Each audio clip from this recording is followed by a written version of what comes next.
when your evenings get good and it's an evening and it's good evening, chat.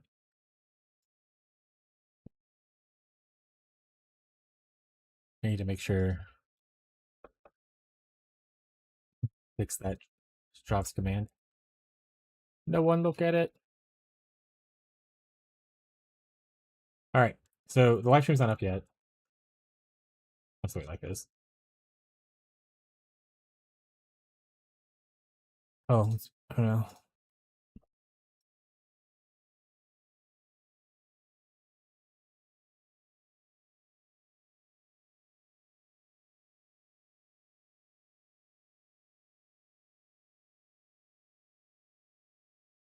All right, message posted. Ads started. Actually, I probably put some music on or something. Just because it's so quiet without any kind of game or anything going. So let's put music on for now.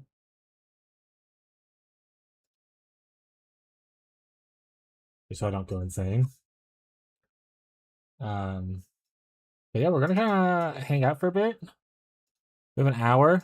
Oh, I need to make that drop command. What's up, Marshall? Posture check. I'm checked. I just sat down. Why are you yelling at me? Can we make the drop command real quick?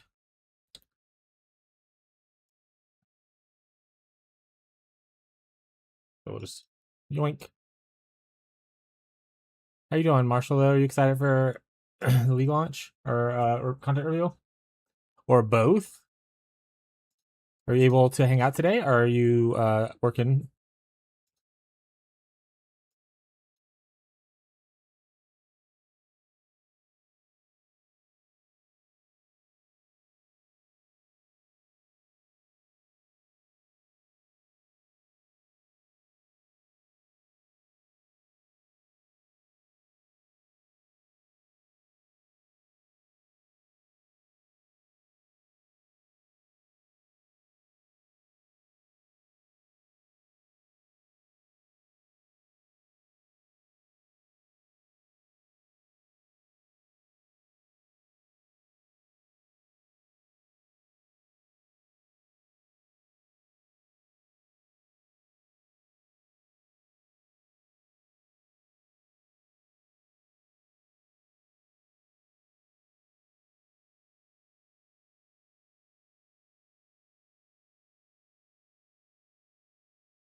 I think the drops thing works out. What's up, Biana? How you doing, buddy?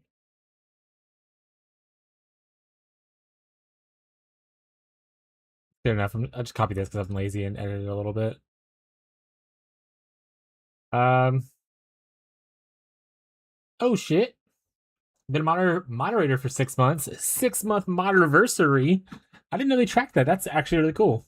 Thank you for all the support you've done, Beyond. I do appreciate it, bud. I guess while we're here, we can cry. Any criers in the chat? We got 56 minutes left. Just like talk about what we're querying a little bit, I suppose. And I'm trying to keep an eye out for when GG's stream goes live, and then oh, they just went live. Okay, so I'm gonna have that pulled up over here. Yoink. In fact, what I'll do this, and I'll just make this really small for now, while we're kind of just charking and jorbling it. And it's kind of like a countdown timer.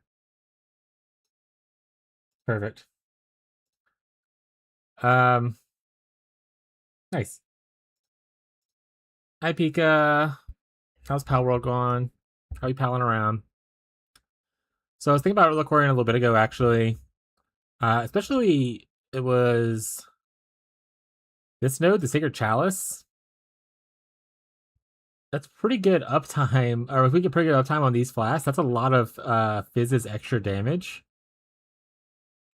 So like Fizz spells are looking a little appealing to me, especially if you can get them to crit. I think maybe like a tornado of turbulence. Could be cool.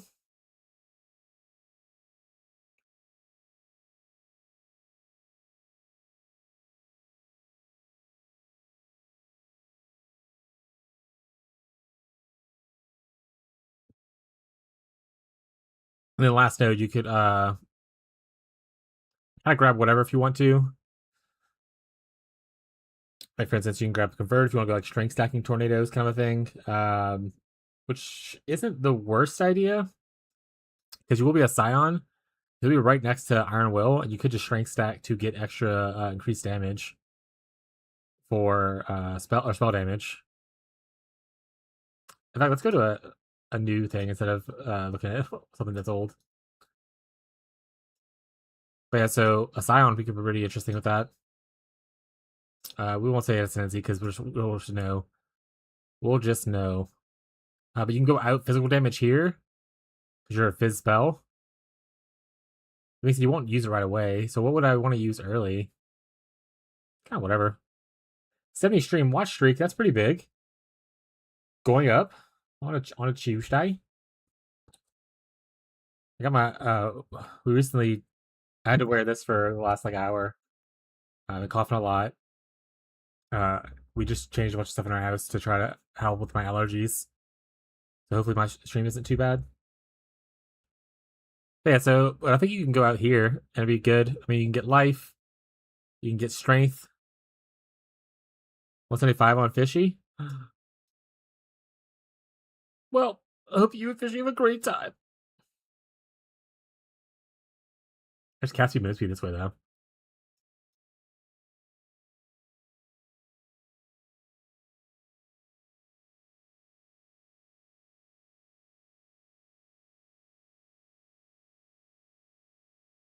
Yeah, I think Relic Orion's kind of interesting. I don't think I would want to league start it. I think I'm going to league start some form of Cold Dot. We'll see what the changes obviously allow. But I think I do want to build at least one Relic Orion this league. Also, I saw Fishy adding builds to the thing. Is he just adding random builds, or are these builds that he's doing?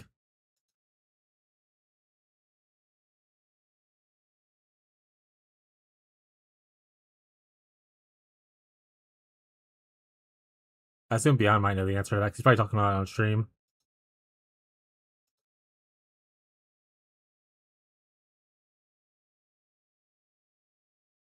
Also, crazy for him to include Ellie hit like it's not getting a nerf. Just kidding. I don't think Ellie's gonna get nerfed.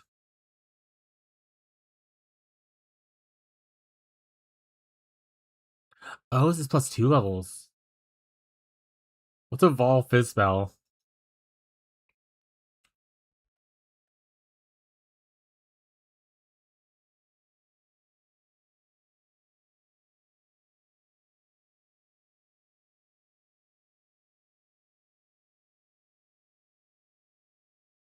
So pretty much just Blade Vortex.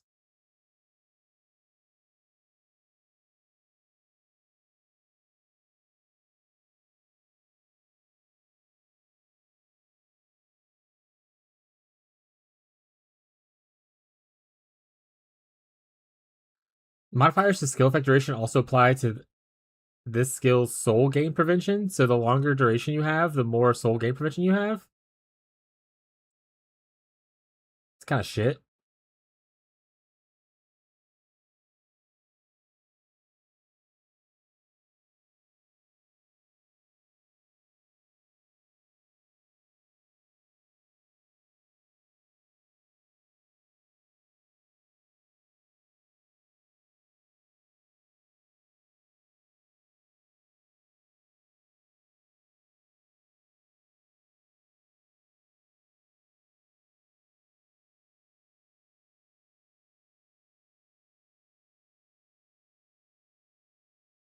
Base duration's 5. How long is soul gain prevention?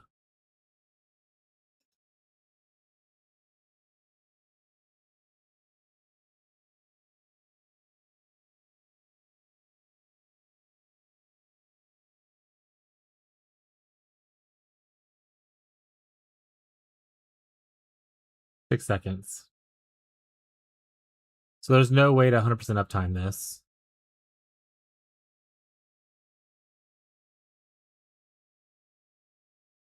I don't think.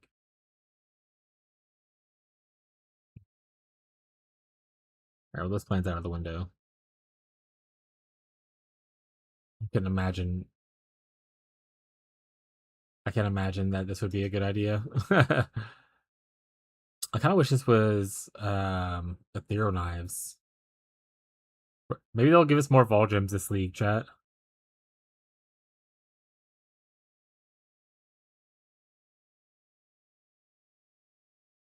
Yeah, we kind of need to be physical, though.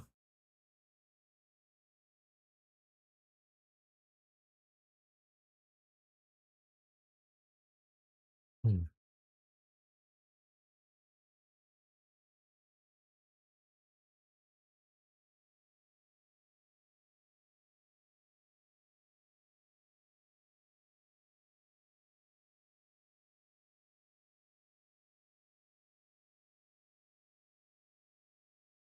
Goal gain is 6. Base duration is 4.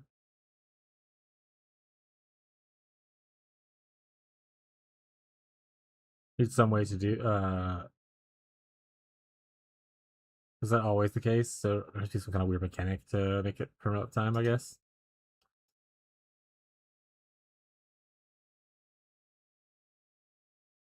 All right, we'll go look at some builds people might have started cooking on already.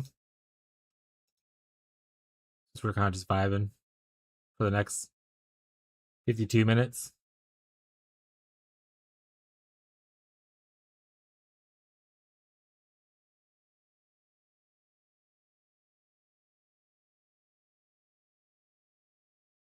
I already saw this one. It's kind of what started my idea of like the tornado thing.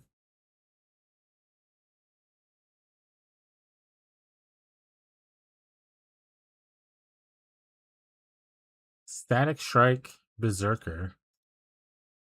Hey YouTube, I wanted to share with you guys my setup for Marauder Static Strike character. It's a 4-hour thing. I played this entire run.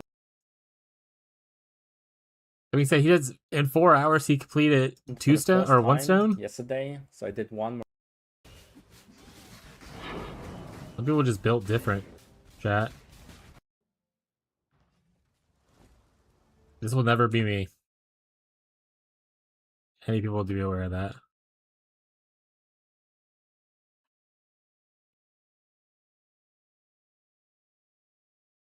Hold range enemy weapons a bad idea.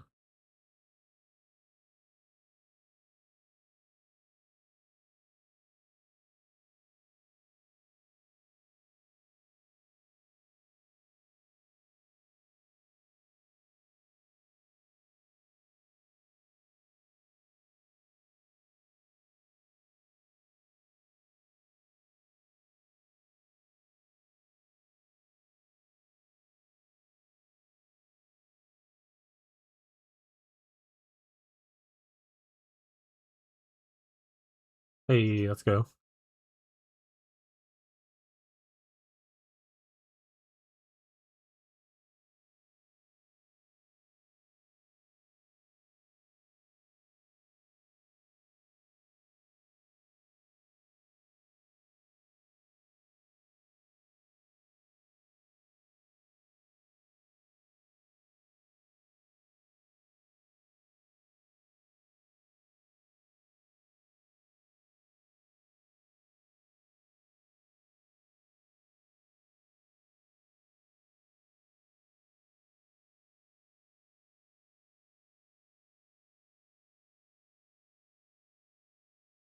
Yeah, I mean, kind of interesting ideas.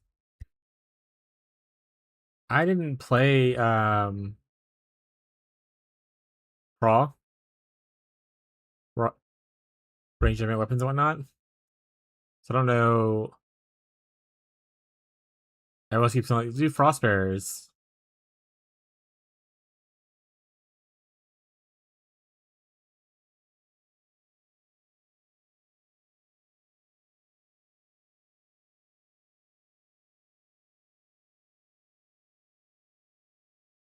Yeah. That one actually might be a little interesting. I'll leave that one open.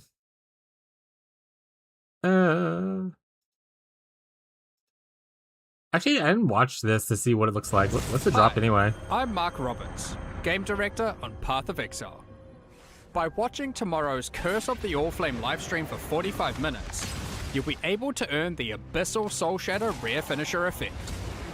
The Liches loyal to Kulamak would resurrect monsters of Rayclast by encapsulating their body and soul in crystal.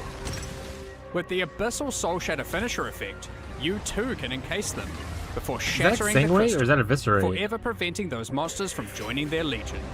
Like all of our Twitch drops, this reward is purely cosmetic and is Gotta be a secret, chat. We have to be aware of what it is.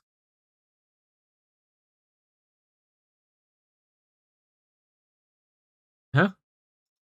Uh-oh. Oh, it did say they were restarting. But I wanted to look at stuff. Well, is there a list of gems that aren't transfigured yet? We should have made a bingo card, actually. If we still could, we literally have 44 minutes.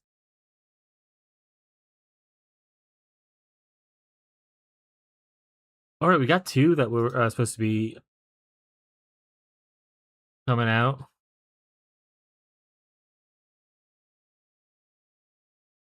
It was the Reap thing. Yeah. Yeah. Wonder how the Vol version of that skill is going to work. I guess it's still Vol Reap, right? So it'll work the same either way.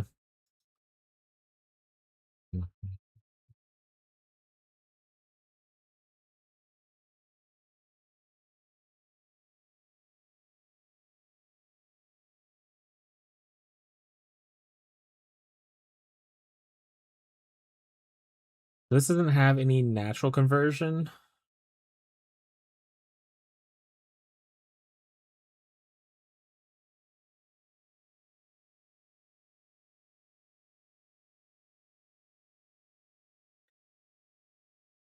This has got to be annoying to keep up with, though, right? Oh wait, you're just animating lingering blades. You don't actually carry around a certain weapon to do it. That's whatever then.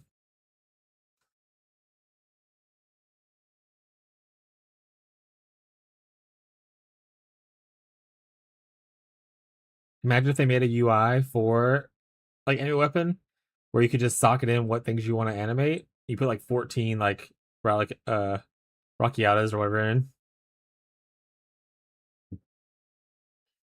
Like you have enough things that reach your maximum amount of enemy weapons. That'd be kooky. Fuck you, Cube World.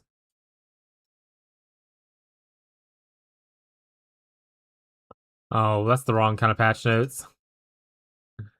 Fossil.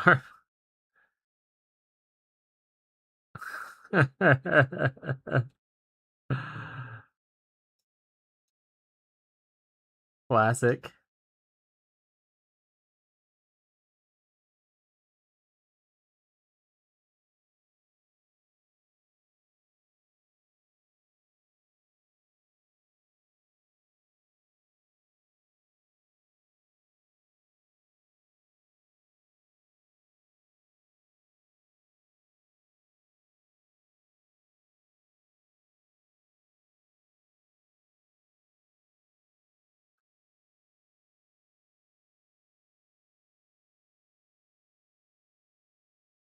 Reliquary's apostate is bait.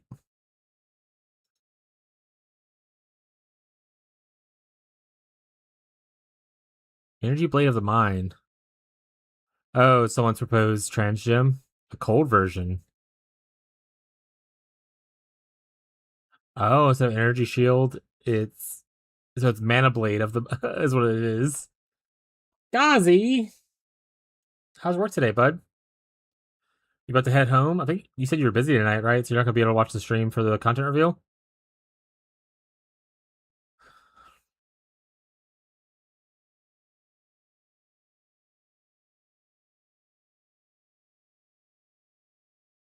Crossplay would be sweet. No, it ended as a retirement party for my coworker. Oh, so it ended early? So you're gonna be able to watch the content reveal in like 30 minutes? What, 40 minutes?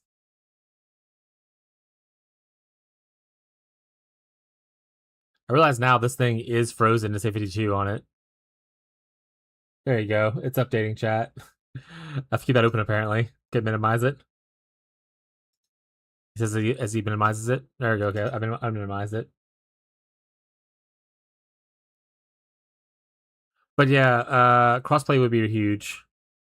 We could make a bingo card. Paint. I don't remember how I did this last time. I thought I should just make a template instead of doing this every time.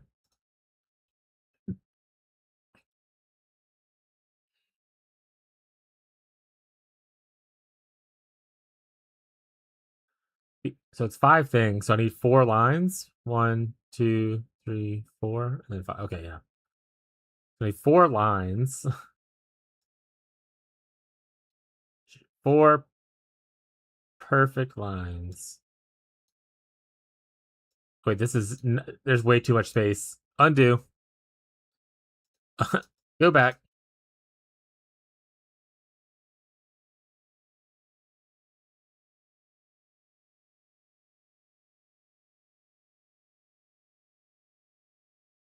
Better. Glorious. And then we also need 4 lines down.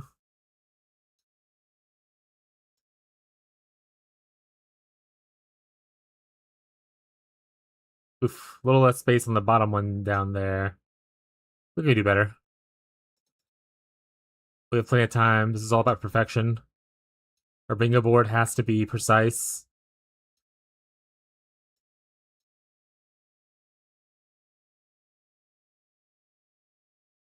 I don't know why it's tilting down to the right a little bit. Also, it's kind of fucking with my head with the color. Focus up. All right. Where is the text thing? Free spot. Abyss 2.0. Usually we put like a... We used to put... Hi. I'm Chris. I'm Grinding Gears Games. But obviously he doesn't do that anymore, and they're kind of becoming unpredictable a little recently with it.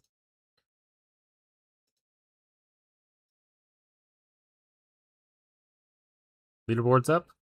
Excellent. All right, what other things we want to see? I want to see more trans gems. I'm gonna put trans gems. I'll put like 5 plus trans gems.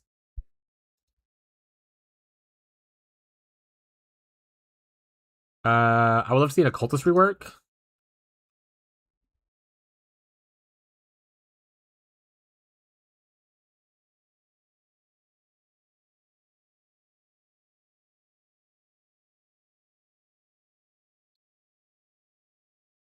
I still, even though they did the mini thing, I think Marauder archetype focus is one I would put on there. What else we got? What else we want? Oh, we could do some of the easier ones like AF totems nerfed.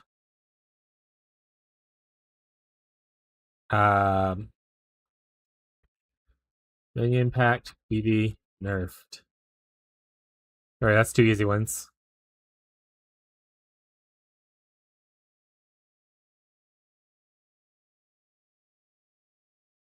Crossplay is a bit of a pipe dream, so I'm not just going to put crossplay on there.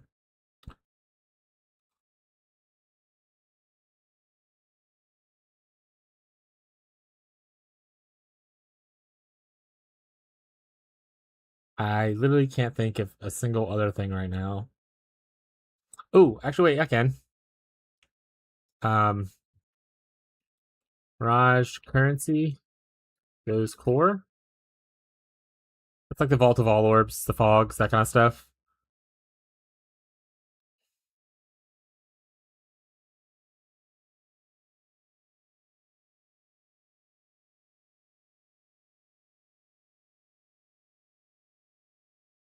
Oh, but oh wait, not skill coins.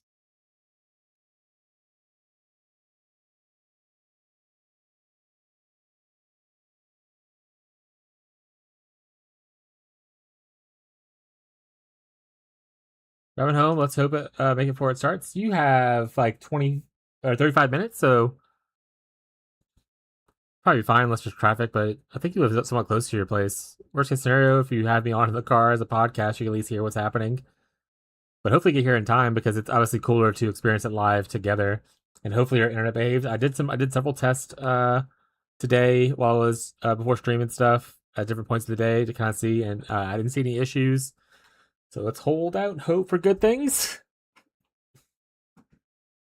They actually, my ISP guy, I called him. He was like, "Yeah, so the maintenance team is he actually has two guys available, so he's sending them out today."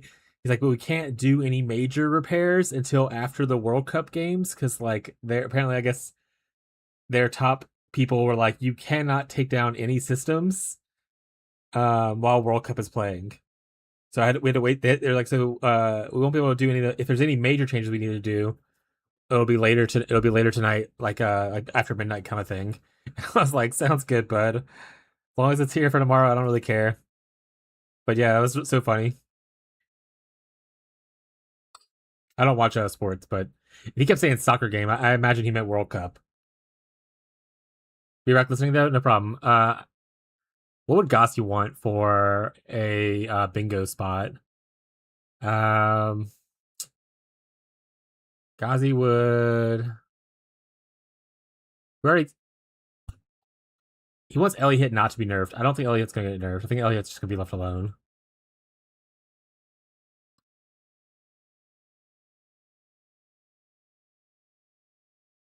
What else would you want? Flicker strike buff. Do I think any ascendancies are gonna get changed? Would Slayer be a one that they would probably want to like bring down a little bit, or are they gonna be more in the idea that they want to bring other things up to Slayer's level? Because I would be more down for that, like buffing up to Slayer. I think Slayer's a healthy spot, and bringing other things up to its same power it would not really nice.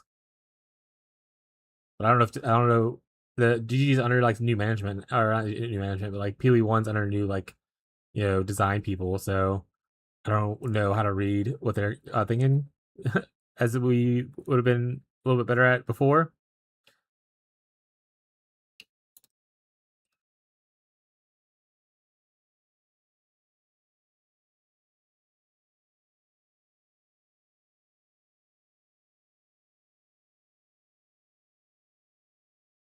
Honestly, I'm gonna put a bit of a potential like silly take, but maybe it's okay take.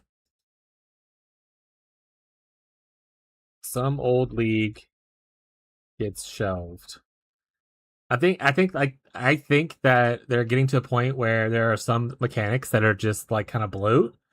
And they probably might shelve them for a bit, kind of like they did Harbinger. So I'm wondering if they want to shelve another one that's kind of like not really either like very popular or it's just kind of like we can put their stuff elsewhere. Like a big one for me would be obviously Betrayal. I think Betrayal is kind of like a weird space. And they can easily fit, the things that people like from Betrayal, like the Veiled Orbs and stuff like that, into other mechanics. And then free up like, that space to put in like, something cooler or like just free up space because there's a lot of mechanics out there right now, so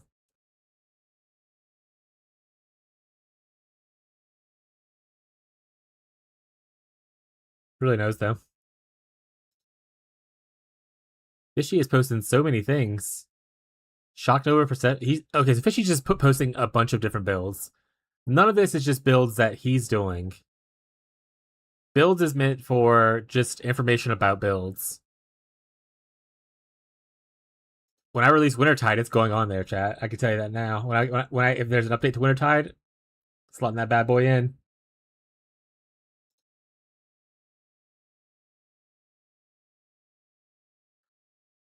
In fact, where's Fishy's where's Fishy's impending doom guide?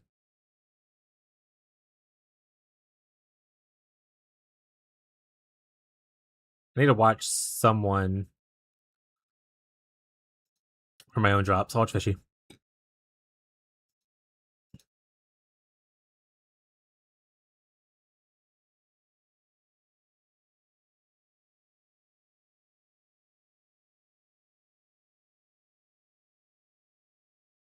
All right.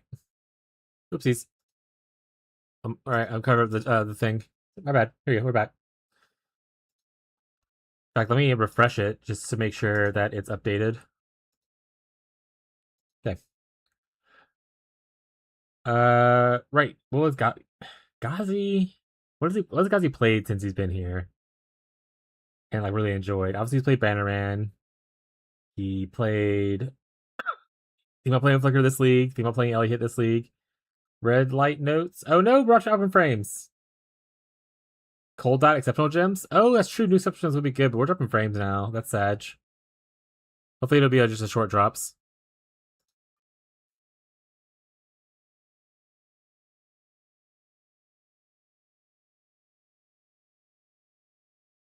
That'll be my card. 35 streak. Let's go. I think it was just a small drop. It stopped dropping already. Rocco's here as well. So hopefully it stays. That's the only drop of the day. That'd be great. Exceptional gems was a smart call though, because I probably should put it somewhere like just in general more exceptional gems, and not just cold dot.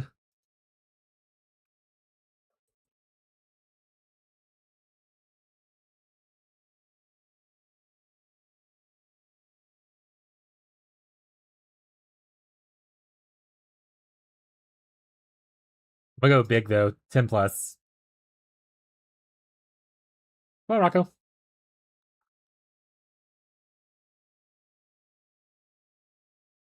Okay, come on, buddy. You hitting stuff.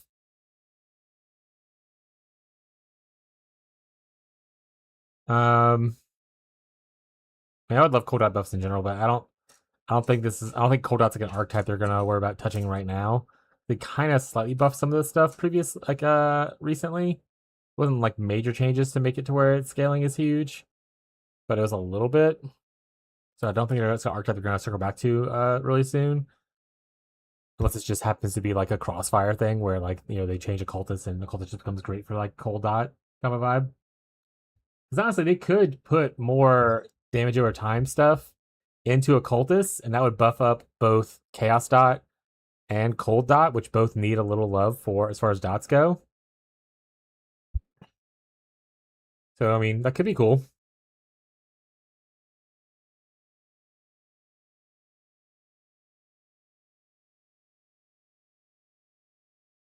And we're dropping so many frames. Actually, it picked back up again. Looking not great, chat. Hoping it cuts out by the time the stream has to start. Worst case scenario, if it becomes too big of an issue, we'll just raid off to like Fishy or something and be really sad about it.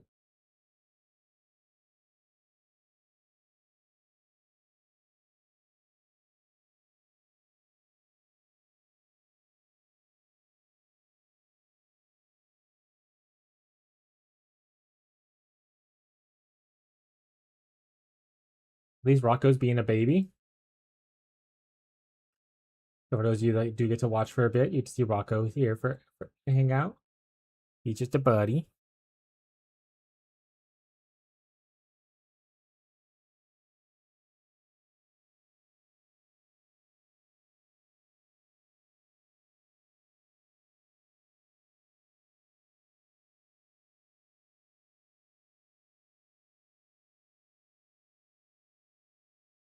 It is just yeah, slinky loading, yeah.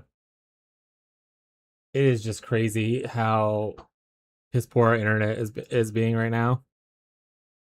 I literally had no issues in all the tests I ran today. I ran like 5 different tests this morning in like different hours, and I ran into no issues. And then I go live, and then we're just slinky loading.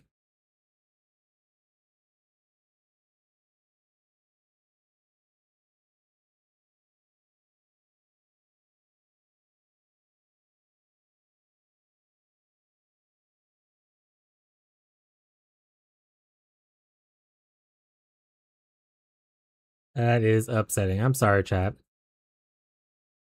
Again, we'll give it at least until the thing's about to start. If it's still like dropping a lot by the time that the live stream starts, I'm just gonna end stream and we'll just go watch at someone else's, because I don't want it to be like loading and stuff while you guys are trying to watch the stream and like enjoy the content reveal.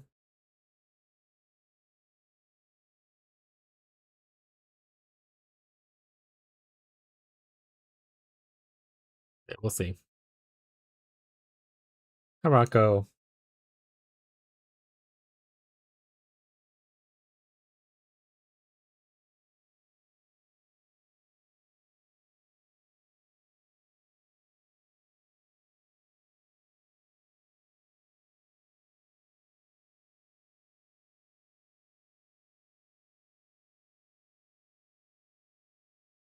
Hannah, what kind of what do you want to put on the bingo card as a first time PoE player who has every bit of information possible available to you?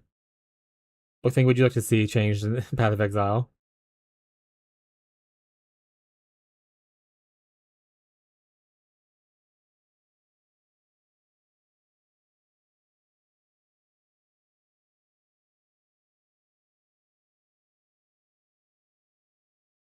Bingo time, yeah. What do you want to put on the bingo card, Abby?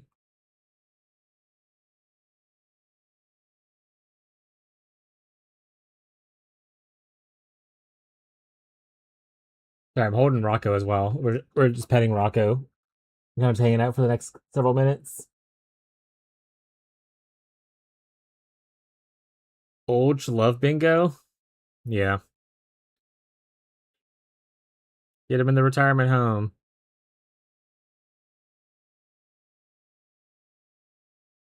But he said something about knowing the owner PoE or whatever his name is. Oh yeah, Jonathan Exile.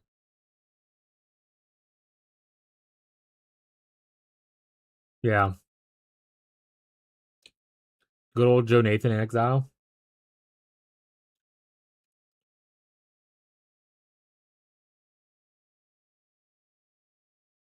Give Kitty a treat. You deserve a treat. I don't think you do. I think you're spoiled. Actually, this is the last 2 treats in this container. I need to get more. Oh, there's 3 in here. You can have all 3. Special reward for you, buddy. Delicious. Thank you for the tweets.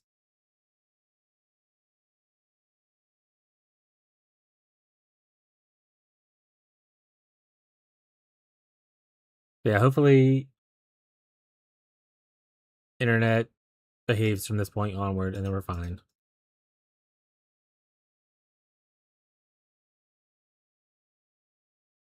Hi, Rocco. You're just a baby.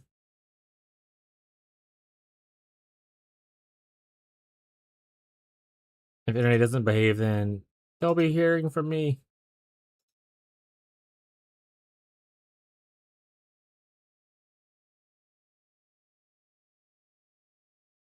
Yeah, it will. All right, let's think about some other stuff. The trans gems, traffic gems could be an improvement too. New exceptional bases could be interesting as well. Or sorry, experimental bases in Heist. But like I said, I don't know if they're gonna really mess with adding new stuff to other things we're not working on. Like I assume this league is working on Abyss, so it'd be kind of crazy for them to be like, add stuff to Heist that's not already made. Like they could potentially add like things from like Mirage or whatever to Heist, right? But I wouldn't imagine they make like new experimental bases. Oh, the timer stopped. Right, my bad. That's on me. Yeah.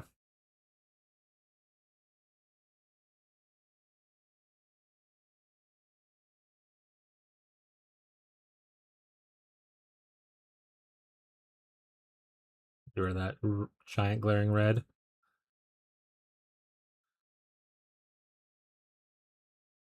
If they had to, they haven't really been doing the whole rework 2 ascendancies every once in a while thing like they used to do. I feel like putting 2 reworks on here is a little crazy. I guess I can put it or another thing. If they were to rework a second one, so Cultist is definitely in a bit of a weird spot of the 3 for them. Guardian's kind of okay. We're talking about Guardian. Templar's kind of okay. Marauder's kind of okay. Duelist's kind of okay. You could say champion's in a bit of a weird spot, I suppose. I would, honestly, I think the shadow thing that we were talking about yesterday on Discord was probably fine.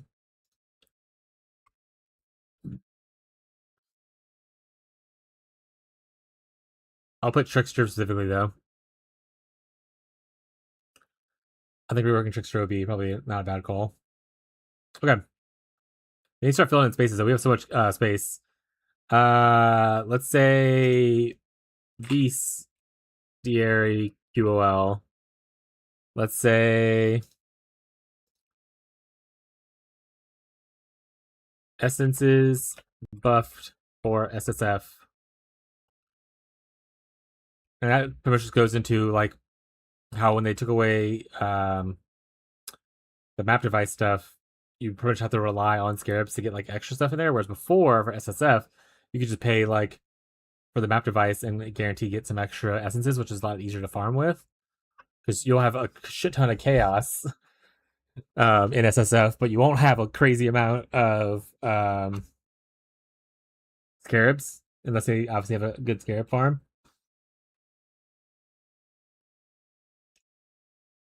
So we'll raise that back up.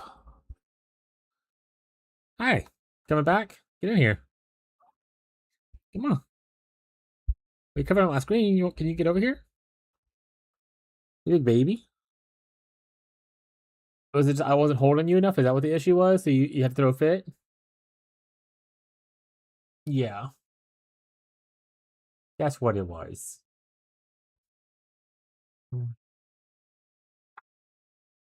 He's a sweet boy. I would like them to add like weapons back to the tree as well. The breach tree. But I feel like they probably aren't we're gonna be doing that because they took it off for a reason, I assume.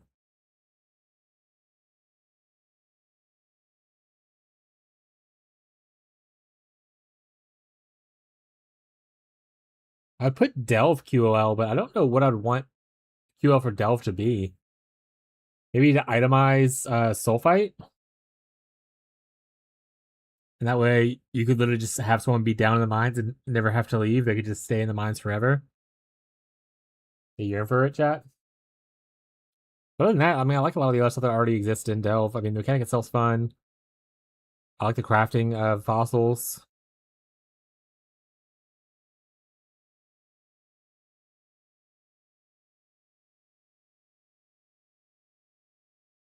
Oh, I'll put putting gold into more mechanics. You know what we can do, Rocco, while you're here? Is brush you. I think putting gold into more mechanics is nice, because like Delve doesn't make a lot of gold. I knew that specifically. I don't know what mechanics might be suffering from it. Maybe Heist or Sanctum. I haven't really done Heist. I think Heist actually has some gold rims now. So. Okay, buddy, you slipping?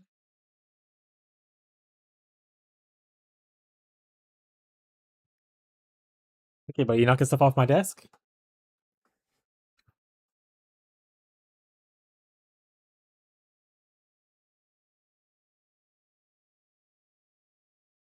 He wouldn't do that? He's literally doing it.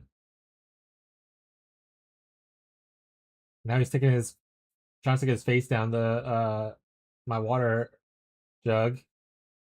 His whole nose in it.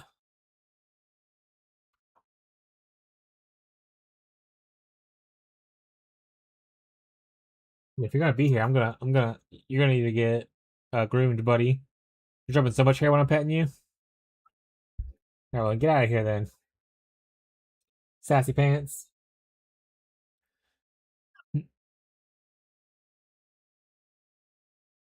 Gold added to more mechanics. Speaking of gold, let's also put vendors use gold now. Let's finally. I've actually that pretty much since POE2 existed, maybe even before when gold first introduced. I would love that to happen. We still have 1, 2, 3, 4, 5, 6, 7, 8, 9, 10, 11 slots left. Start throwing out random ideas, chat. Anybody have any? We'll put dot skills buffed. Not similar to the cold dot thing, to be honest. Guys, give me some more ideas. Got 10 more to go. Ooh, more prismatic skill gems, which could fall into technically like this stuff. Well, not this one, but like the trans gems and stuff. But yeah, minion ascendancies rework. I gave you 2 great ideas. Girly pop update. That's not a real idea. What was the second idea? Yeah, I got a cultist and trickster.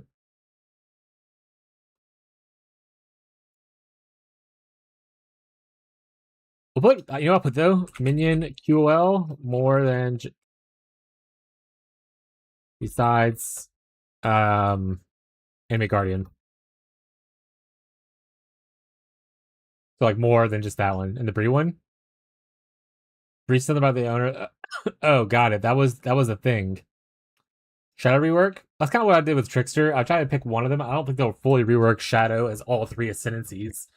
But I think that reworking Trickster is probably the more common one, since they just reworked like Sapo has an identity. It's not a great identity, but it has an identity. Assassin technically just got touched, so I don't think they're gonna go back and touch it again unless they're just not happy with it still. So if one of the 3 got reworked, I think it would be Trickster, who is, if they buff it, they nerfed it to a point where it's not as used anymore. But they can't buff it back up because it'll be used a lot, so they kind of need to rework that. I think to make Trickster not as generically powerful, you know?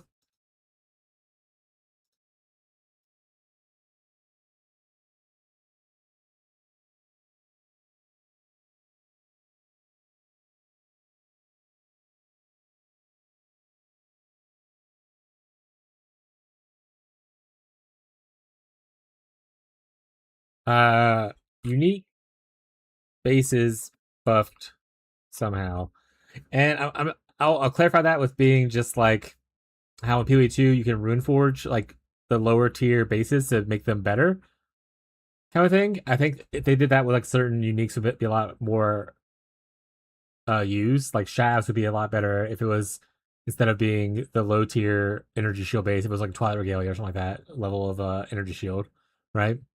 Some way to upgrade. You know, actually, I'll phrase it a little bit better. Unique bases upgraded somehow. Hi, Frostbite. We're trying to make a bingo card. You got any ideas for bingo? Toss it on, or let me know. Hopefully your internet holds out. It had a little bit of an issue a bit ago, but hopefully that's the only issue it has the whole time. Hey, Tyler.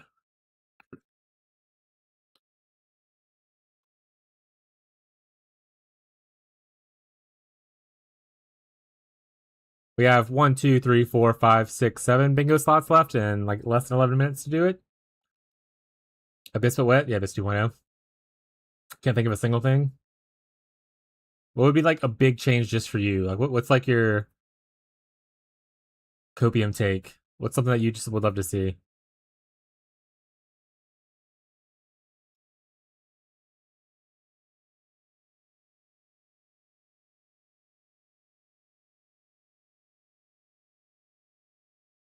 I can tell already I'm going to have to hide this channel, so I'm going to mute this right now. Instead of seeing Fishy post 1,000 builds to it for no reason. I just want a Scarab to change that. New Scarab Stain strat. I don't know if that would actually be revealed in the content. We'll put it there. It's more of a like, oh, we figured something out in League. Who just made something stand out?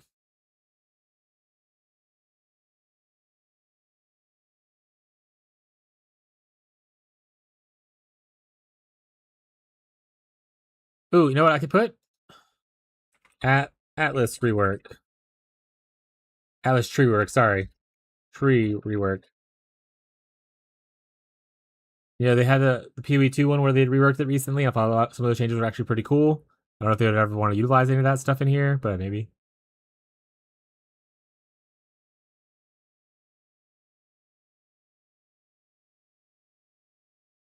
I agree with Gotzi on that one. A new strat to try would be fun.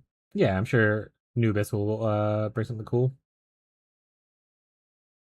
They've been making. I mean, despite what some people will say, I've actually enjoyed like every league in the last couple of years. Um, so I think it's gonna be fun. Incursion buff or rework. All right, Tyler's thing. Incursion buff or rework or removal. Get it out of here. They're not gonna remove it. It's in POE2. There's no way they remove it. We have 4 left.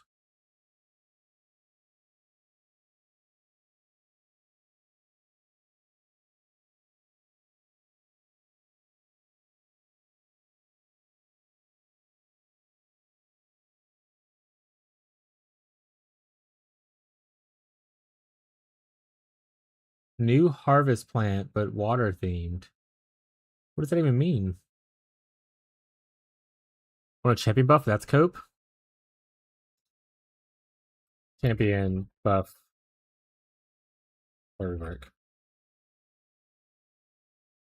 When I was going through the tendencies to think about these, I was like, of the duelist ones, champion is probably the weakest or whatever one. RF Gigabuff? No, RF Nerf.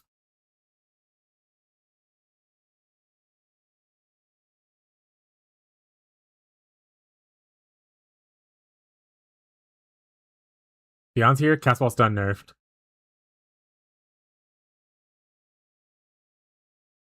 Beyond's here, more spiders. Here we go. We'll put console crossplay. Something that's really copium that probably won't happen.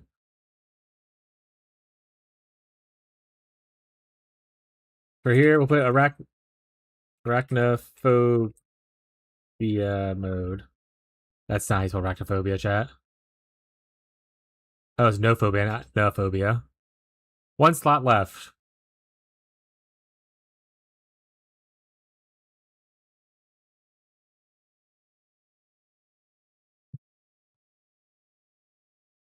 Accessibility improvements.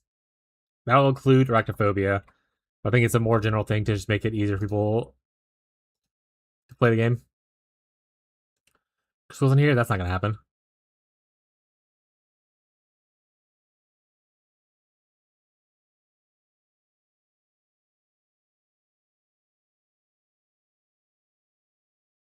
Cosplay would be awesome. Yeah, cosplay would be awesome.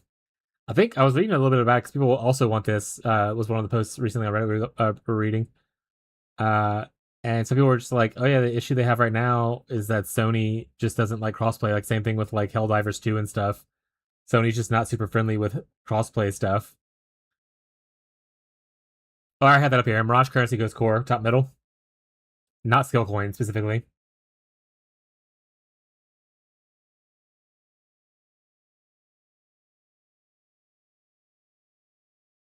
We have 5 minutes. We have a little bit of time to workshop the last one.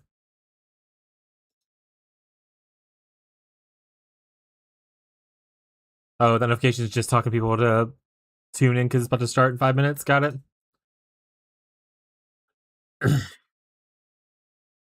It's beautiful.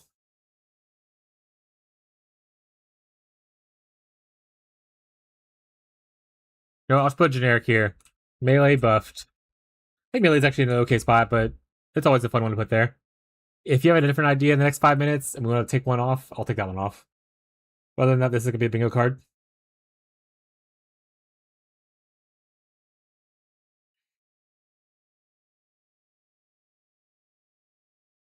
Post bingo card.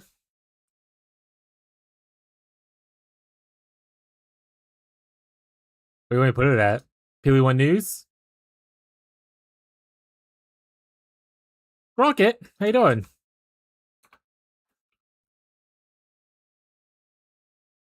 There you go. It's in POE1 News. Alright, so this is going to be our bingo card, chat. We're going to turn off music. We have like 5 minutes left. We don't need necessarily both things. Here we go. Not keep the smaller one? Yeah, have both going at once. The top one, you could just watch me playing Power World. I'm not playing Power World on this. Hopefully, if the internet gets too unstable, I'm just going to raid off to someone else that's doing it. I don't want y'all to struggle to watch the thing, even though I would love for you to be here with me. But if my internet becomes a problem, we will just raid off like almost immediately. Marshall's already been here. So we're already good there. Been a Warframe kick, ready to POE1? Hell yeah. What are you playing Warframe right now? What's your favorite frame?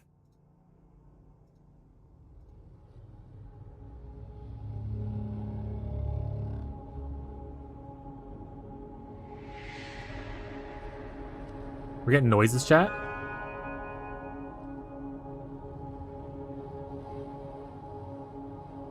Alright, main story. That's pretty much what I did. Like in like 2.5 weeks, I ended up doing all the main story and several of the Warframe and side quest missions. I haven't really played as much since then. I've gone back every once in a while, but not like a crazy amount. I realize now my YouTube stuff isn't connected. Oh no! He ignored me. I'm so sorry, Con. Con, are you still there? My bot is apparently not working. You're not connected to the YouTube thing. Hi, Bree. Let me try to get my bot working real quick.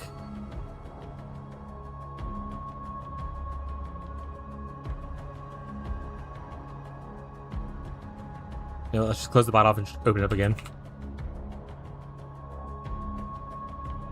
Garuda? I haven't actually played a lot of Garuda. I was really enjoying, honestly, a lot of frames at the time. I think Valkyrie's the one I got the highest.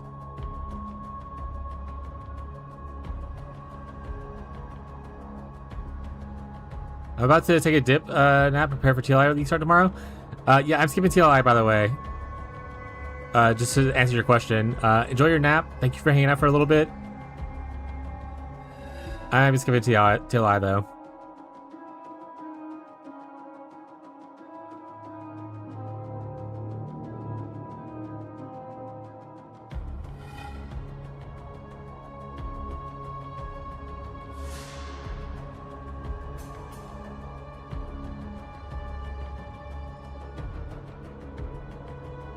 Alright, I think the bot might be working now. Let's see if anyone says anything.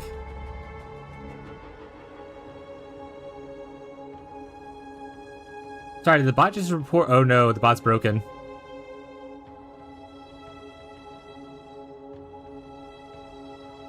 Is the bot saying information that's in there twice?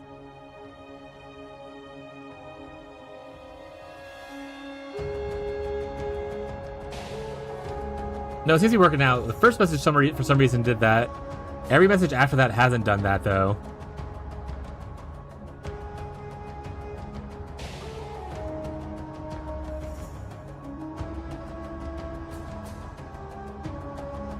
Nobody will see this. They see it. Yeah, okay, it works. Yeah, it just the first message, for some reason, it glitched itself. But other than that, it's been fine. Cool. But yeah, I'm not going to be playing TLI this league launch. After this, I'm going to be just prepping for PoE season, and then playing Power World on off stream and stuff like that. We have 30 seconds chat. Log in. Hope you went to the bathroom. Make sure to get your hydrate. Hurry.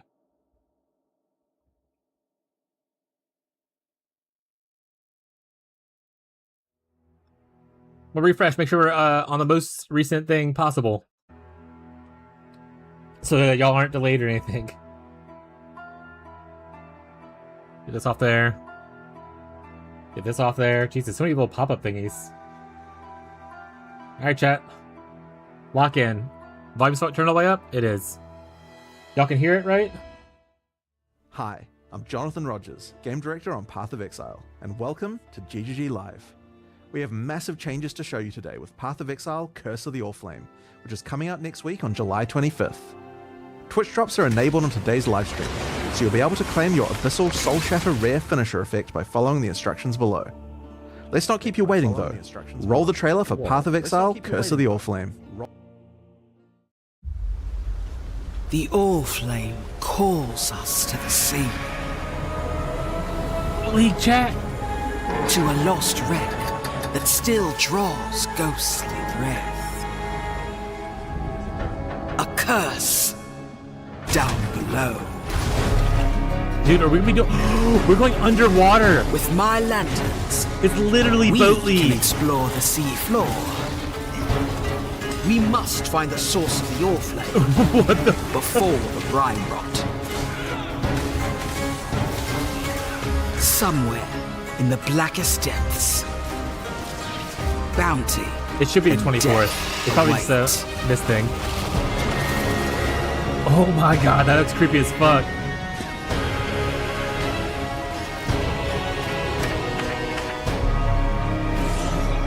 All flame crafting lead chat. Oh no. Abyss rework. Yes. We got good Abyss. Legion improved? Oh. Mercenaries are back? Hack spells. What the fuck?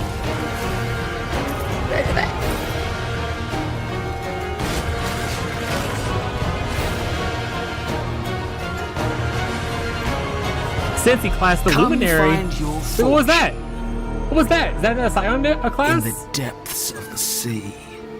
wait. Go back. It says 24th there. He might just said the wrong date. Frostbite. It says 24th on the screen, In though. today's stream, we'll be walking you through all the details of Path of Exile, Curse of the Orflame, where you'll comb the ocean floor discovering sunken artifacts of forgotten origins, fight the horrors of the deep, and do your best to keep from being crushed by the waters above you.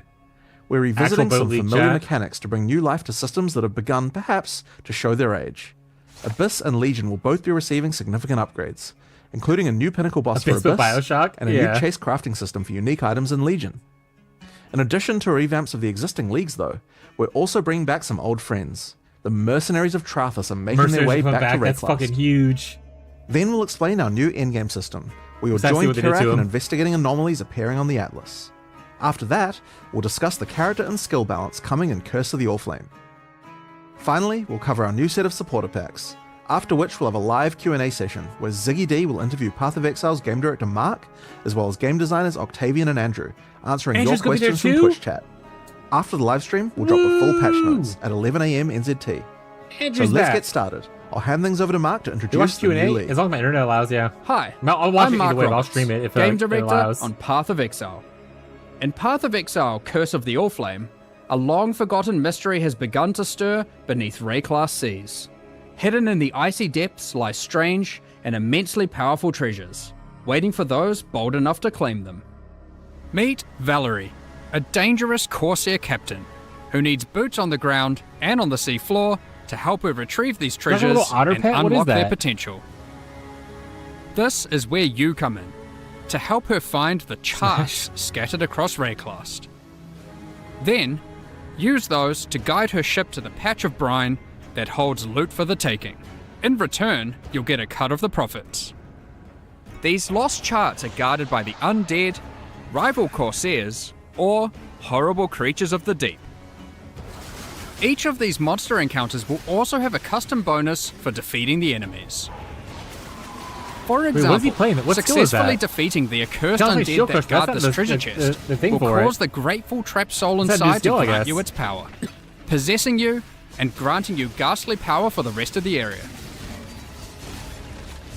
Once a chart is in hand, you'll board the good ship, the Sovereign, Valerie, or Val's reappropriated Oriathan naval vessel.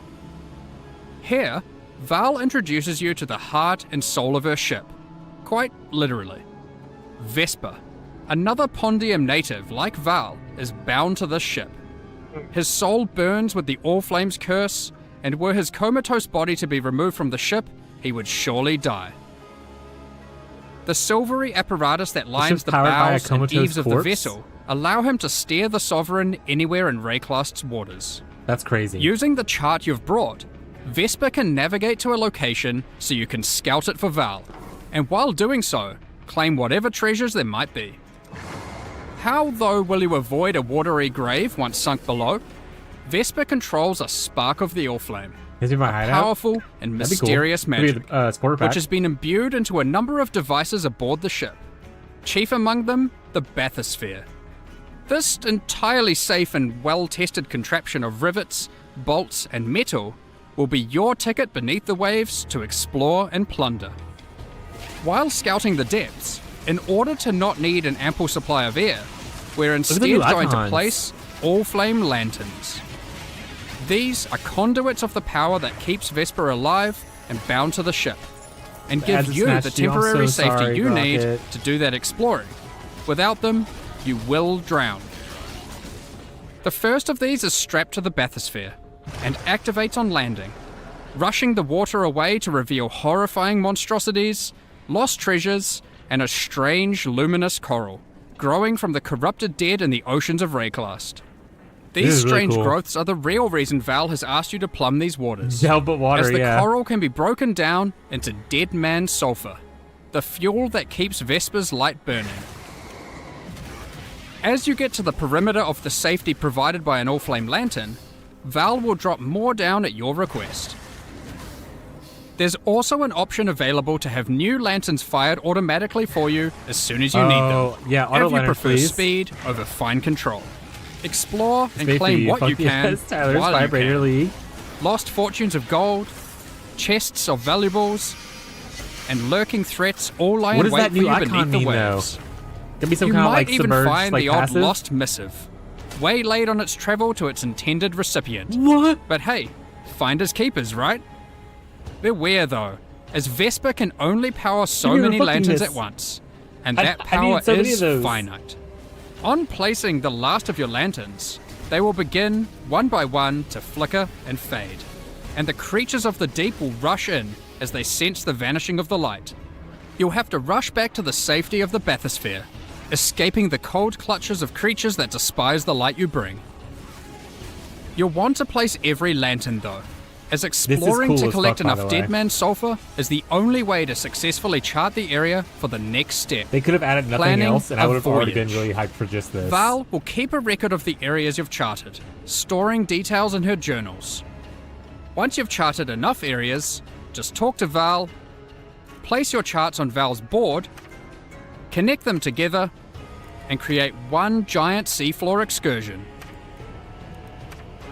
Each area you chart will reveal a special modifier that applies when it is used as part of a voyage, applied to either the charts adjacent to it you could, or the you could whole voyage. itemize your boat? Here are a few examples. This modifier causes all equipment dropped by monsters in adjacent charts to be converted to gold.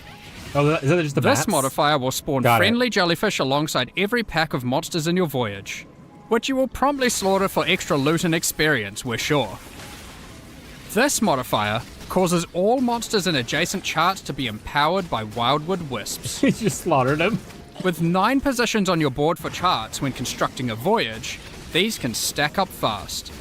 There are also charts which can take you to specially rewarding areas of the ocean floor. Anchor field. Fields of anchors strewn with treasure chests Oh. full of loot, Calguran shipments lost at sea, and sunken abyssal pits teeming with monsters. Oh, to name baby. just a few. That's a huge There ass are even pit. some ancient artifacts you What the might fuck is find that? and resurface. Oh, that's gotta be a new supporter pack. You're a crab person. I Additionally, imagine. the edges of the voyage board track the currents of corruption flowing through the waters of Rayclast, with randomized effects being rolled with each new voyage to affect the Oh, charts placed shit. adjacent to them. These add even further rewards to your voyages, and can shake up the way you choose to place your charts. Stack all of that together, and a well-planned voyage, with a bit of luck, can be a very profitable endeavor. But with so much loot to claim, how are you going to get it all to the surface? Val has a solution for just that problem. In each of the charts that comprise your voyage, there will be a capsule waiting for you, sent down by Val, which can store hopefully you can about an ship click inventory over. worth of loot. Stuff these full, send Val a signal, and she will pull it back up to the surface, safe and sound. Did she send it back Since down voyages are afterwards? built of 9 charts, that's a lot of opportunities to send back plenty of valuables. Once you're satisfied with the plunder from your well-planned voyage, find any of these capsule fighting in locations circles and again call for the this bathysphere to it as your ticket out. Val will send it down to your rescue, as fast as she can. You just need to survive until it gets Always there. are. Good luck. Once you do, don't forget to empty all those capsules full of loot. Now, back to all that dead man sulfur that you've been hard at work gathering. Is that just to keep the Sovereign afloat and Vesper alight? No, it's not. Once you've got a bunch of it, head below decks, and you'll find the heart of the ship at work. Oh, baby. Whilst Vesper's body remains above deck, burning away in a contraption of tarnished pipes and corpse-stained glass resides Vesper's soul, and you'll find him to be a pretty crafty fellow, if a bit melancholy. That's where this league's item crafting system comes into play. Give Vesper an item, alongside a currency that you could normally use on that item, Creates and 3 an ample ghostly supply of copies. Dead Man Sulfur. That item Do you is pick then which copy split you into a like? multitude of ghostly forms, Oh. each of which will be the result of having applied that currency to the original item. You turn You can then that's pick awesome. which of the ghostly outcomes you like best to keep so it's for like yourself. 3 exalts. The others will go up in smoke, as Vesper can only reify a single outcome. This can be done with almost any crafting step you'd like. Even Want to see a few exalted orbs outcomes for for like that Hunter? influenced exalted orb? That's fucking huge. Perhaps you've got a particularly expensive fossil combination you want to What get the maximum fuck? value out of. Even fossils? Do be wary though, as the more potent the craft, the more sulfur Vesper will Fractured require orbs to see too? it done. SSF Cinema. That's not all, however, as the seafloor Cinema. hides some yet undiscovered potential in the form of rare and valuable ducats. These can be consumed by Vesper to warp and twist items in ways not seen in centuries, such as Kishara's Ducat, which creates 4 ghostly copies of an item, each of which will keep 1 mod from the original, perfect for creating powerful crafting bases. That's true, yeah. You can get like your bases down. The Gentile's Ducat, which can solve item or gem requirement problems by changing one attribute to another. Oh. And Brine Hook's Ducat, with Aspect which you skill. can become an emissary of the gods of Rayclast. Who knows what these aspects might Wait, do? Pantheon aspect. These That's Ducats not the. come from special Wait, types of charts. Wait, those are different So aspects. keep an eye out for them on your travels throughout That's not the Rayclast. bestiary aspects. You may even find some that lead you to notably unwelcoming waters. That's cool as hell. So that covers the new league. And for the first time in Path of Exile, we're finally going under the sea.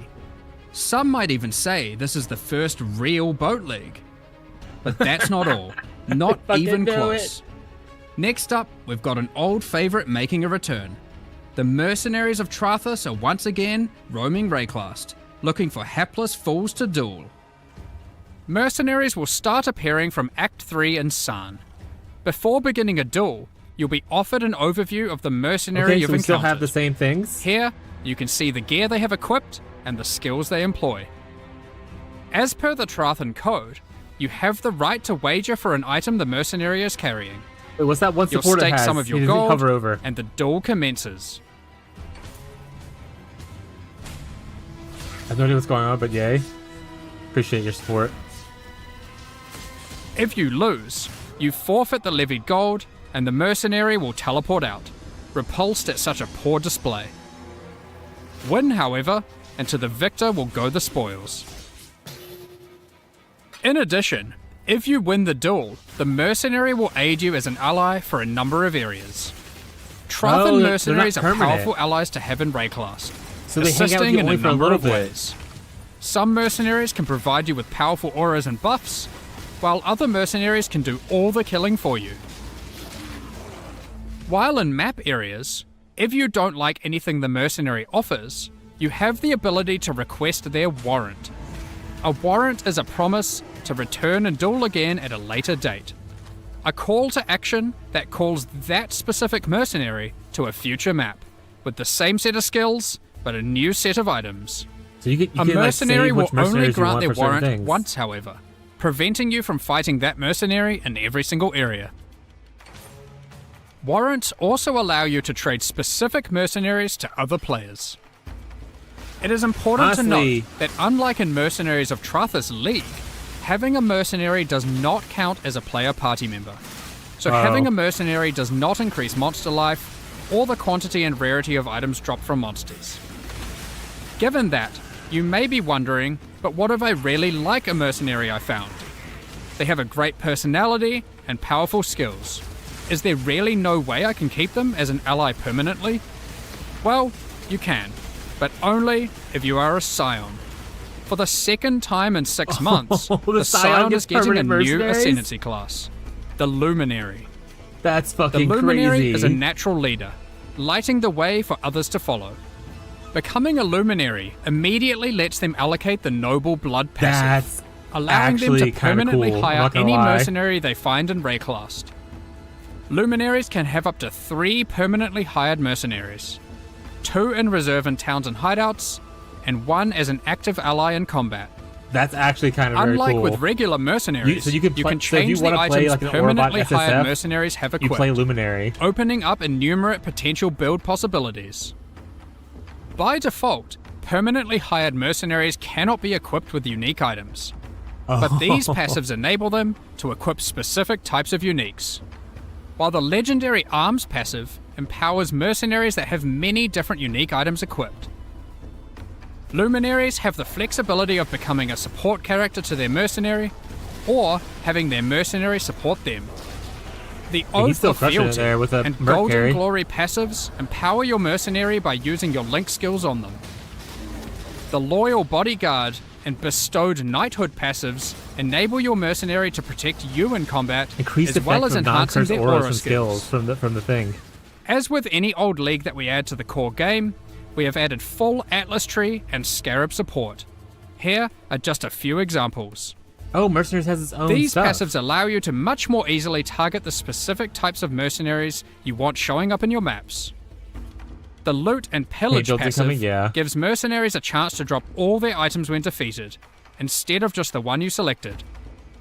The Trathan Scarab of Renown makes it so the spawned mercenary is covered head to tail in unique items. And Oh, shit, the that's Trathan cool. Scarab of Infamy Easy way to farm for forces a uniques. more powerful, infamous mercenary to spawn, accompanied Hey, by look at 2 other Infamous mod back mercenaries still. for a truly unfair Zombie- duel. Yeah, Unfair Orbot, yeah. for them. There's even a few entirely new mercenary types, one of which is found exclusively on the seafloor in rare Curse of the Allflame encounters. Sellswords of Trathus won't be the whole of your problems in 329, however, as the denizens of the Lightless are getting some much needed updates with the modernization and rework of Abyss. When we brought Abyss over to Path of Exile 2 and Rise of the Abyssal, some functional changes to the mechanic were made to improve the gameplay significantly. In Curse of the Allflame, the majority of those changes will be making their way back to Path of Exile 1. The existing Abyss content had some notable problems. Aside from being very dated, it also required the player to follow a crack as it opens, often Yeah, that was annoying as backtracking hell. throughout already cleared areas. Now, as you approach an abyssal pit, and the cracks leading up to it, you will find that it is already open and love it. spilling forth abyssal energy into the surrounding area, subjugating the souls of enemies unlucky enough to be within its influence. Slaying these enemies will send those souls spiraling down into the pit, drawing the attention and ire of the minions of Kulamark that dwell beneath. Slay enough of them, and the Abyssal Legion will spill forth from their domain to tear you apart. This Sunder's kind of fucking here, huh? Sunder ain't fucking around. The upshot of this rework is twofold. Firstly, there is now much more visceral feedback in the moment-to-moment gameplay of Abyss, with audio and visual I love cues drawing the POE2 player so much along. more. I'm so happy for this And change. most importantly, you'll never need to chase a meandering abyssal crack around a map ever again. No more backtracking. However, be on your guard.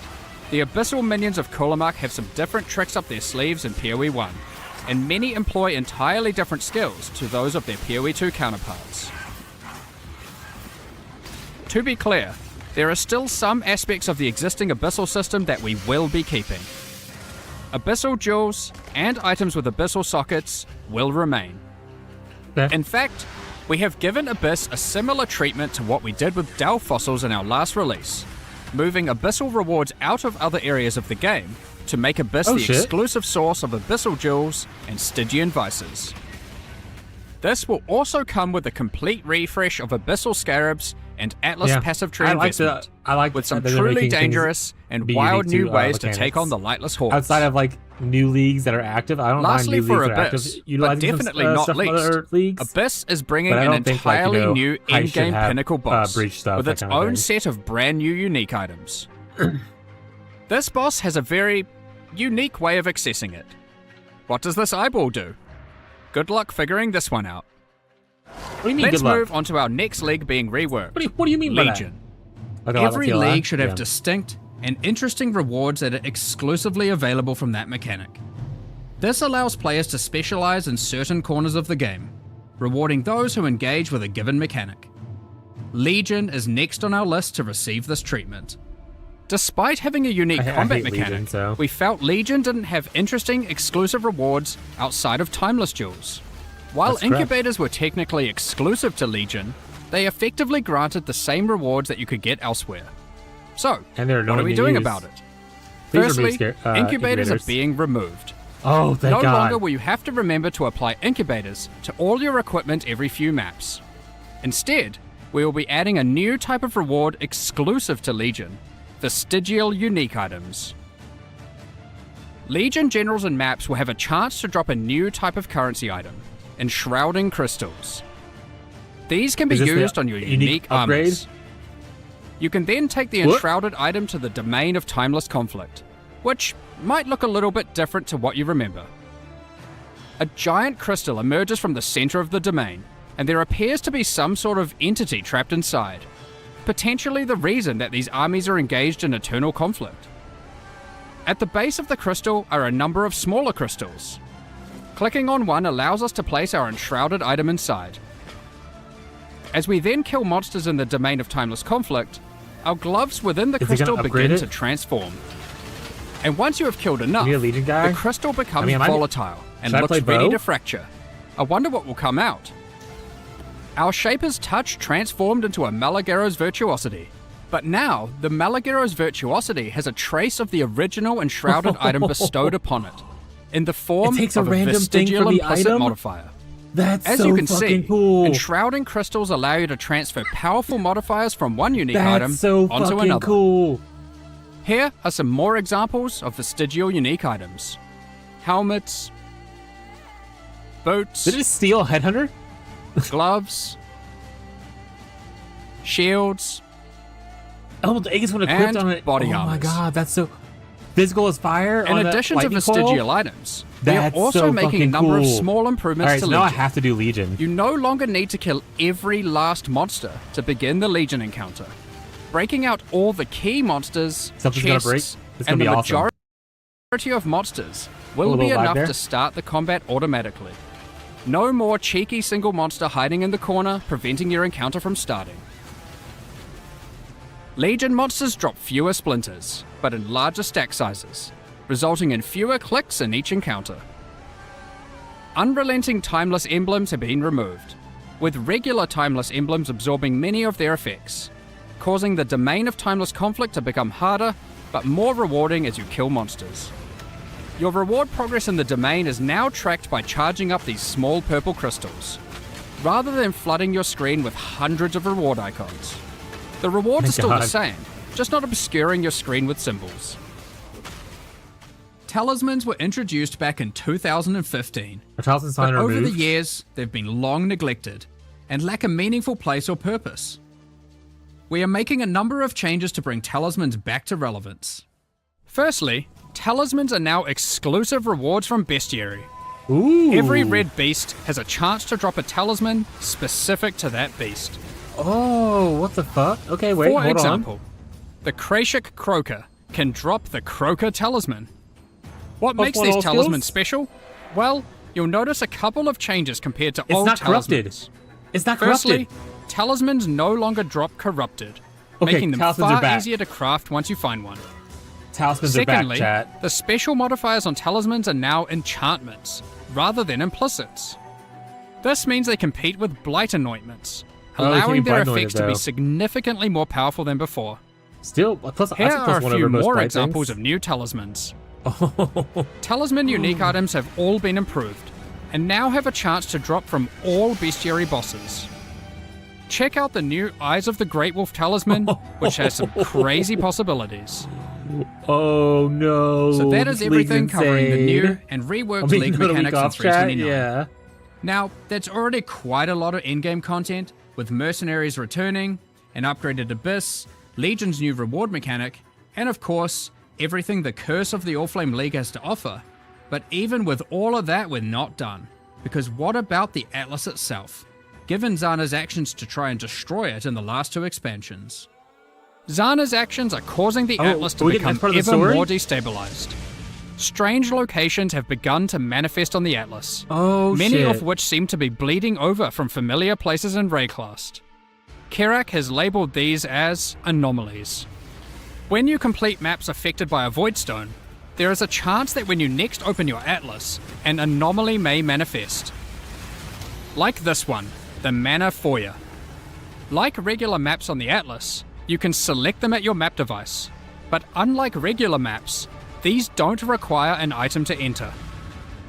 It looks like this area is the abode of Cadero Perandus. Cadero Perandus is is willing to still alive? offer valuable items in exchange for our gold. If you More don't ways like at what is on uniques? offer, you can reject it, and he will immediately offer another item. Is it The another next great offer will change for cost more SSF? gold, but hopefully is much more valuable to you. If Show you don't Mage have Blood. enough gold for the offered item, don't worry. Cadero is happy to wait for you to replenish your coffers. show Mage You can Blood? return to the area at any time. Oh, has The currency here anomaly will too? not disappear from the Atlas Wait, what is that? until you either purchase an item What is or that item? reject Hover all over it, his you offers. son of a bitch. Anomalies are unique in this regard. Yeah, we're gonna need a Unlike bow other slot, locations no on blame, the Atlas, so hopefully you're logging these into areas that. can often be revisited. Let's quickly run through a few of the anomalies that can manifest. Reflecting Mists and the Nameless Seer no longer randomly spawn within maps, but instead now appear in their own anomaly areas. How do we Scrying is scry? no longer the domain of the Nameless Seer, but instead can be done What's a through the scrying new, orb? tradable Scrying Orb. There's an orb for Some scrying. anomalies Chat. We don't grant have a to go to the taste same of map league 1,000 mechanics times. you might not normally run, without having to be fully invested into them. For example, this anomaly creates a random, fully revealed heist No blueprint more wing jail. You just have to with find the random orb. rogue companions. This anomaly has a version of the Sacred Grove where the plants have fully taken over. That's a big This ass strongbox seems to have a strange mechanism. Atlas anomalies are D20s? unaffected by your Atlas skill tree, and you can't augment them using any fragments. Therefore, they can be run at any time without feeling like they have to be saved for later to maximize the potential rewards. There are many more Atlas anomalies to discover for yourselves, Please, little god, each fix of them this. tied Just to a give me the specific item. Atlas quadrant. I don't want your It is shitty therefore game. worth discovering which ones What is can that? spawn in each part of the Atlas, What is as that? it may influence what Atlas strategy you wish to pursue. So that is a heap of new challenges to encounter, from the League and the in-game. But you may be asking, what new tools do we have to face these challenges? In 329, we are giving a bit of love to spellcasters, specifically those that cast spells themselves. But first, Self-cast buzz? let's Buff? address the elephant in the room that astute players may have noticed. Yes, I'm talking about those socket colors. So, after the better part of 2 decades, in 329, we're making a fairly radical change. Sockets, at a basic level, don't have colors anymore. You can now put any colored gem into any socket. We're doing this to address a long-running issue for both new and experienced players. I'm sure That's almost fucking everyone who has huge. played before has run into the issue of finding a notable upgrade and have That's struggled to fucking find a way to equip it. huge. Maybe I assume the you color find an sockets only amazing matter for body certain armor, mechanics that require, one that like, would oh, give if you you a have all blue substantial sockets boost here, to your defenses. that makes so many But you things better. just can't move your skill or support gems Holy over shit. because the colors of the sockets just don't match, and you didn't luck out with your chromatic orbs. It's not fun when you have to unequip a bunch of skills or supports just to use a better item. That's so good. This can still happen with the socket numbers and socket links, so it's not like it's just purely trivial, but the colors were just unnecessary. And not only prevented upgrading gear, it limited build experimentation. So, given that, what do the colors on gems with regards to sockets even now mean? Well, the colors on gems for sockets are still relevant, just as an upgrade system. You can still find items with Wait. colored sockets, and you can craft them onto items. They are just rarer and more powerful. Most importantly, they don't They restrict upgrade what the can be socket? socketed into them. So how are they more powerful? Well, if you were to find an item with, say, a green socket, you can put a green gem inside of it to get an additional quality bonus to that What gem. the fuck? This 10 allows more socket colors to be quality a from purely matching the positive colors? outcome on an item, while not just simplifying the system away. What the fuck? You can also still change the color of sockets on your items What using the a chromatic orb, which now guarantees at least one red, blue, or green socket. This change will make it easier for everyone to upgrade items and maintain their build, especially while progressing. Speaking of builds and gems, we wanted to make sure we improve some of those, That's specifically fucking for crazy. spellcasters. Let's get into that. Spellcasters have a large number of different skills to choose from, but often many skills play and scale in similar ways. We have done a pass through existing spells, differentiating spell damage types from each other. For example, Shadow's physical spells, like Ethereal Knives and Bladefall, now have a much higher critical strike chance than other spells at the expense of damage. Pure Lightning spells now all have generally higher cast speeds, but they cost more mana what per spell is second that? than other That spells. That looks cool as hell. We noticed that some of the Ascendancy classes for Shadow, Witch, and Templar were lacking options for general spellcasting, so we've added a new notable to the Assassin, the Occultist, what is this? Channel spell stuff from and the Occultist? Inquisitor. We are also introducing a new So skill, technically, Mana I would say Infused that's Staff. wait, It what is this? infuses your staff with arcane energy, raising your block chance and reducing the mana cost of your spells. What In the addition, fuck? when you are hit by an enemy, you retaliate with a wave of arcane lightning, dealing damage based on your maximum mana. That looks cool as hell. One of the struggles we noticed with certain self-cast archetypes was that they lacked a scaling option in the endgame. In 329, we're adding a special new set of exceptional skill gems called Pacts. Each pact is themed around a specific Beyond demon and Lycia. You can make a bargain with these demons to empower your spells, but at what cost, you may ask? Well, Please these have one spells for don't have a Winter Tide or typical any kind of cost, cold dot. but instead cause the player to gain a special affliction debuff. Don't worry too much though, the rewards will be worth it. For example, Pact of Baydat causes many of your different spells to just cause a ruckus, while Pact of Gore is for dot builds. Using this pact will plague your enemies.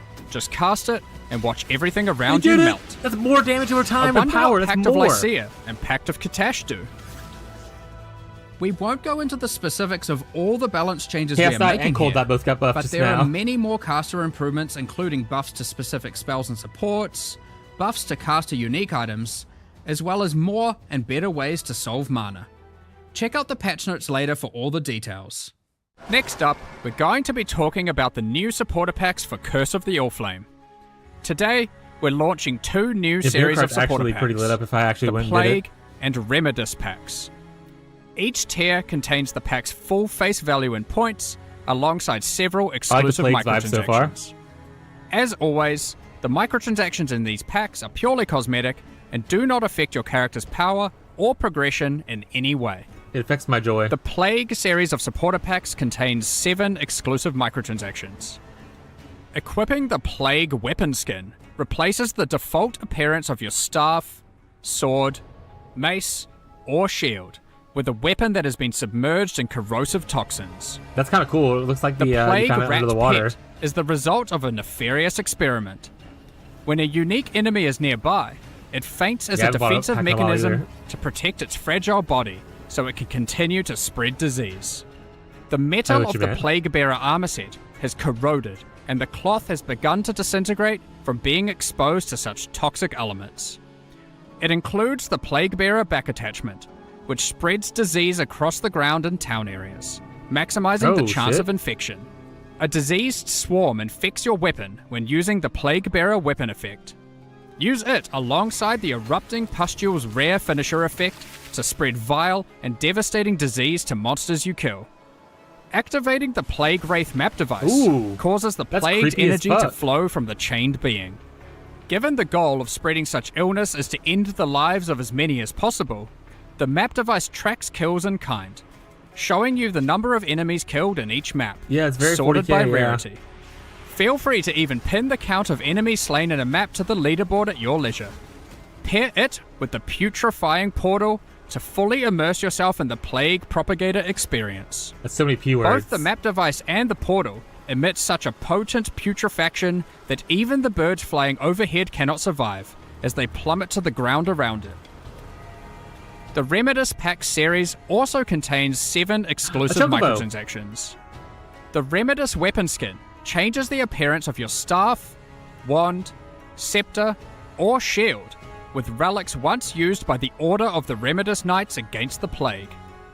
The Medi Roa pet is kitted out with all the supplies necessary for It looks healing in cracked remote out. locations. Strangely, these Roas seem to have a particular fondness for goblin meat. Oh no, The my Remedis Knight goblins! armor set is bestowed upon those tasked with traveling through Rayclast to purge the sick of their diseases. The matching back attachment cleanses the disease left behind on the ground in town areas by the Plague Bearer back attachment. Oh, It's an that's cool important as hell. job of a Remedis Knight to not let disease take over. Help by doing your part. The Remedis Knight weapon effect funnels the divine power of purification into your weapon. Return to the Saints' End Monastery hideout to recuperate from your purifying duties. Once a thriving center for curing ailments, this monastery has slowly wasted away while lying unused. If you're feeling brave enough, there's even a platform to dive into the purifying waters below before washing back up at the base of the hideout. Oh, this is yours. Last, but not least, use the Reservoir of Benediction Affinity Stash to store all of your elixirs. This stash opens to your stash tab with the Flask Affinity set. Additionally, all microtransactions from the supporter packs are available for use in Path of Exile 2. We're looking forward to seeing which of you choose to become the plague and spread disease across Rayclast, or those who wish to fight against it by I becoming wanna a look at more of Remedis that, Knight. those Thank you skill so gem much thingies for your once they ongoing launch it. support.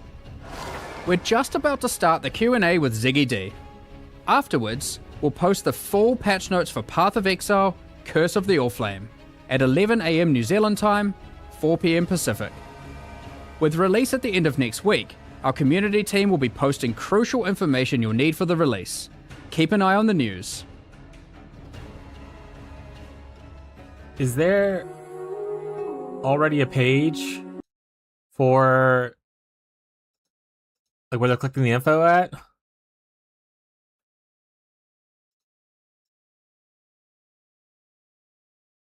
Probably not. But man, that is all cool as hell, chat. I'm pretty hyped for it. There was nothing there that I was like, well, that's kind of shitty. Everything, it just kept building upon being more and more hyped the more it went.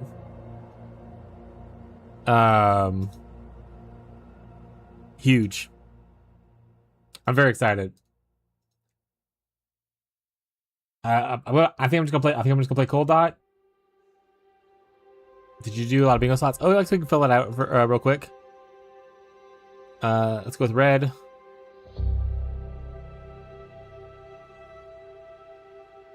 Let's just do a draw. Vintage's gold, no. Cold Dot Central Gems, kind of yes. Mirage Currency they didn't talk about, so no. Crossplay they talk about. Quality Life they didn't talk about. Marauder, they actually didn't talk about an Archetype update. You didn't see any bingo. Oh. Essence buff, no. Atlas Tree rework, yes. Cave Totems, they didn't talk about nerf shit, but obviously we don't have patch notes yet. Dot skills buffs, technically yes. By the fact that they get this. This 2.0, yeah. We don't know this yet until we know stuff. We don't know this yet until we know stuff. They talked about shelving something I was excited for. What would they shelve? I don't know if it was a leak. I think it was just some stuff McKee. I would say this is upgrade is a yes. Technically, this did happen. They have a little bit of all those changes. We don't know more trans gems or not yet. This. I wouldn't say this is a quality of life buff, but at the same time, kind of. I mean, it adds more drops to it. Bipple. What are you doing, bud? Talismans? The talismans are kind of interesting, yeah. Thank you for that. Getting the page. All right, so while it's playing, I'll jump back to one Ziggy and start talking. Let's look at some of this stuff. Oh.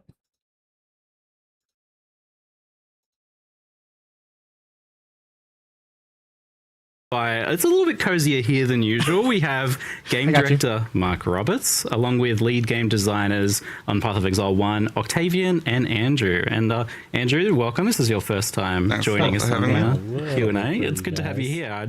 You have been accessibility would not be colors, though. No, accessibility was more of a it's exciting to have you arachnophobia mode, that kind of stuff, like people who have disabilities. Give people a bit of a lay of the land of like, what it is that each of you, like Octavian and Andrew, work on for Path of Exile, so people can kind of understand where your expertise lies, maybe.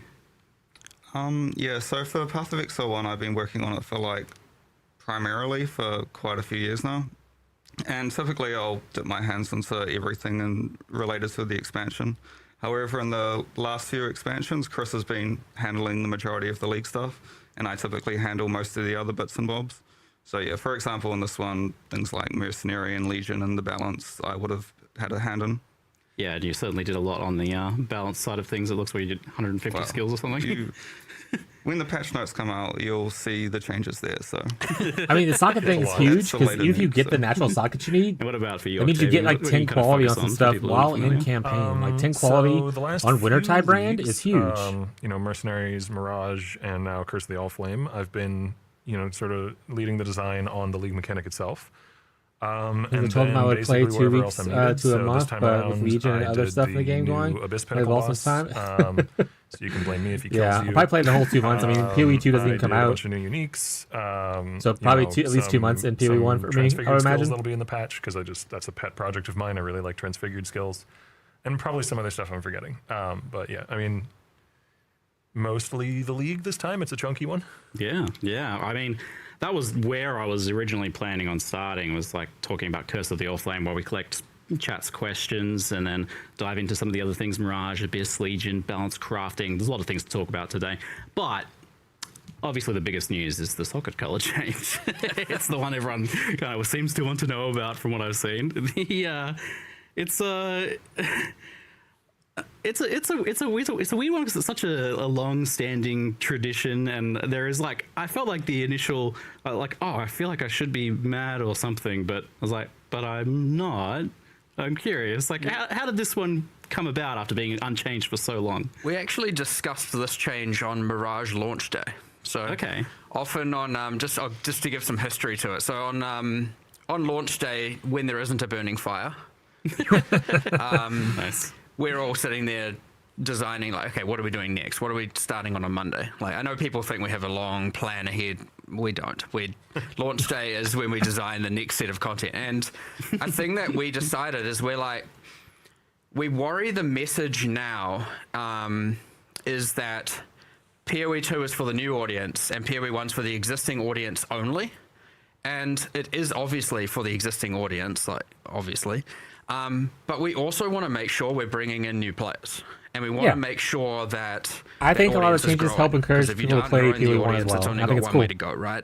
That's down. Now, hopefully, I've already seen some comments on people complaining that they're catering to casuals with some of the changes. The exact same numbers forever with the exact same players, right? People do eventually move on. Yeah. Whatever. So we want the audience to grow. And so when we actually go and look, well, when we were discussing this with Mirage, we're like, let's actually think, why are people, you know, getting into the game and then stopping playing? Like, what are the points of friction and where we're losing the audience? And sockets is a huge one. Now, we had already discussed this for POE2 because POE2 removed skill gems off gear, right? Yeah. So we kind of already were a bit educated in this, and we're like, but the line we drew, like, some people want to remove them entirely off the gear, like you did with POE2, but there are, I would say, I feel this way, and a number of people feel this way, when first playing POE1, whatever, long time ago.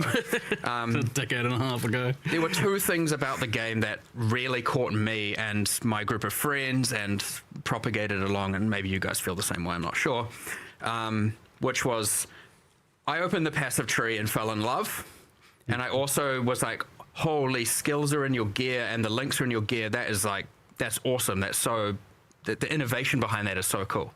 So not wanting to lose the skills and sockets in gear in POE1, I think is, you know, it's a personal line, sure, but I think a lot of people share it, of not wanting to lose that entirely, but also it doesn't need to be having so many layers of friction. And so obviously you got the numbers, you got the links, and then you got the colors. And often what we're finding is that, sure, seasoned players, veterans, they work around it, sure.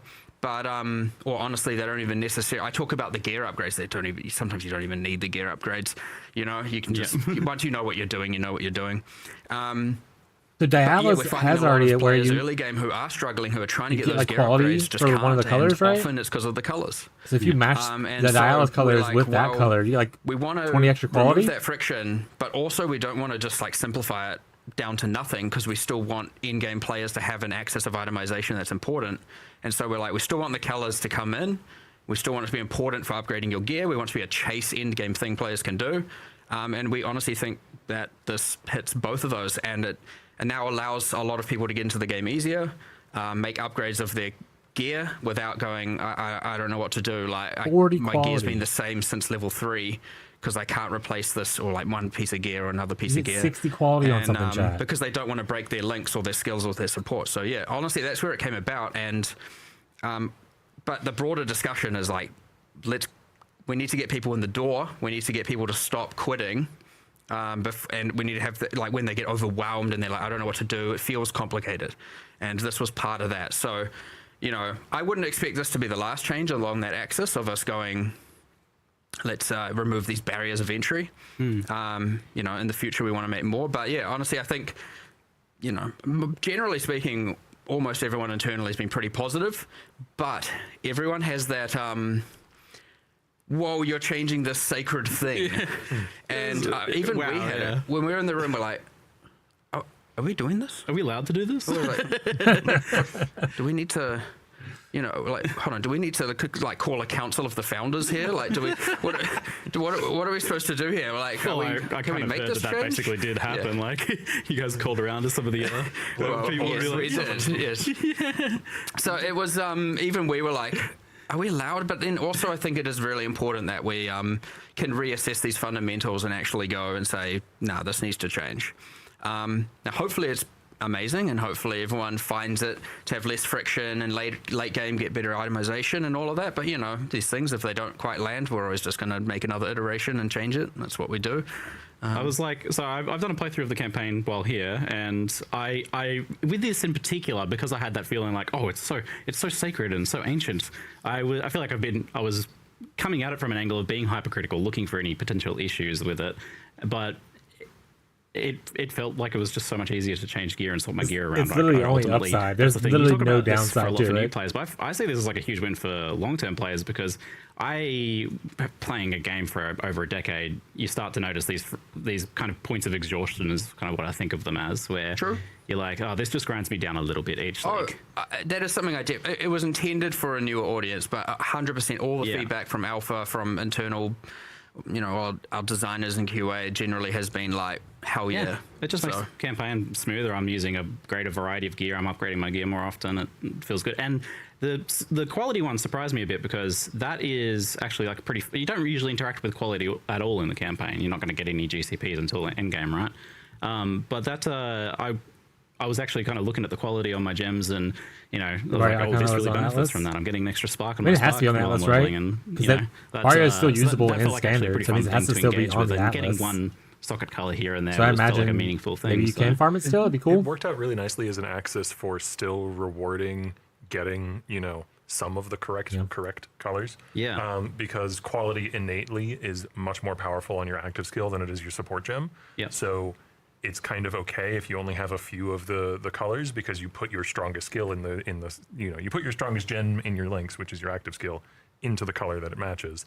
And then it's nice to get the other colors correct, but you know, getting the other colors correct is like 5% increased damage. Whereas getting the one color you really need correct, which is quite easy to do, is, you know, potentially an extra projectile or 10% more damage or something like that. Yeah, every time a chrome dropped, I was like looking for a good base to drop that on, so that I could, you know, chuck my spark gem or something else in there. It has the added bonus of there's another currency that's like it's not like a divine orb level ding when you drop it, but it's nice to see. You're excited to see a chromatic now. Chromes Yeah, it was actually kind of funny feel that, like, useful chromatic other went than from just being, like less hoping to valuable fix than, your things. jewelers and Because fusings it's harder, to it'll be harder to most get your valuable colors, ones now. but you'll want to get them just to for an clarify, extra bonus. chromatics are much rarer now than they were before. Yes. I won't say exactly how rare they are, but Oh, we've they are made rare changes now, to, too. like, for example, if you vendor a 6-socket item that has chromatic colors, you won't get 7 jeweler orbs, you'll get a chromatic orb instead. Oh, I was wondering if there was some sort of recipe. I thought you guys might keep it secret or something. Oh no, that's the existing chromatic recipe. That still works. Okay. But it has higher priority than the jeweler's Our list, orb one. our list of recipes, if it meets 2 conditions, there's always one, see. it has an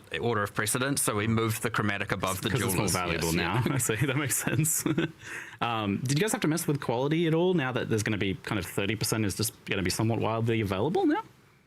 Like, does that break anything? No, like, it is Probably makes basically Holy the Relic power better grouping. too, Gazi, right? Yes. Because quality is what you wanted for the think cooldown reduction. I think we for had to make Holy Relic. a number of changes to existing unique. You hit the breakpoint easier now. The socket colors, but I think the only one that really got a nerf was Diala's Malefaction. Instead of granting 30% quality to green socket gems, it's now 20%. Okay. But Oh, it's if you still put a 20%, green so you socket get gem in, 50% now. it's 30%, which is what it had before. So And that's my follow-up question. The dials got there's nerfed a little bit, uniques but you that can get interact with 50% socket quality colours. still Are these sorts on of a things green being gem. updated? In particular, I was like wondering, like, do you guys do anything with Tabula Rasa or just kind of leave it? I imagine. I don't know. Yep. He did it asked need for to his rocket. change? Yeah, I mean, So that it's kind of a just 6 works. Six doesn't link, it? still a 6 link. Yeah. Still 6 link. Yeah, what Skin of the Loyal and Lords, they just generate with 6 coloured sockets. Yep. So you still want to get the right colours, but Does Yeah, white but, socket mean it's you much get easier it to no actually matter use what them thing you put now. in what there? else did you do? Pariah. Yeah, so we audited all of them. Some of them we were like, this is not a good unique, we should buff it. So Pariah, for example, is one that is now much stronger than it used to be. Yeah, there's subtle changes, but in general, like the design of the uniques didn't really need to change at all, like Triad Grip and the Untouched Soul, those type of things. I just realized this makes like a favorite thing for me is like early league buying like a corrupted 6 link and finding the right colors for that was sometimes tricky, but now like you can use any, right? Because you can put a blue gem in a green socket, you just don't get the bonus. Yeah, Skin of the Loyal's early league is going to be far more accessible now. Yeah, cool. Interesting. So that inadvertently kind of makes 6 links much more available early league, it seems. It's like something maybe you wouldn't even really think about with this, but there you go. Yeah, in a way, yeah. Yeah, That's alright, true. You drop cool. any 6 link now if it's corrupted. Volves Then, do like, the thing you with just sockets, use so it if you want I to. imagine that changed, right? Well, to clarify, when you do get a socket color, so for example, if you're using like a strength base type, you still have, when a socket generates, it's still got a much higher chance to be a red socket compared to a blue or green socket. So Yeah. it still rolls socket colors based on the attribute requirements. Now, a Val Orb does what it used to do before, where when it's generating socket colors, it can still reroll socket colors. Yeah. I think instead of granting white sockets, now it does the inverse and it grants a colored socket. Yeah, so I was but that colored socket will just be a random green or blue. It won't care about the attribute requirements. of the So item. you can't Way to corrupt get off white colors or sockets something, anymore? maybe. Interesting. I imagine the crafting bench probably changed.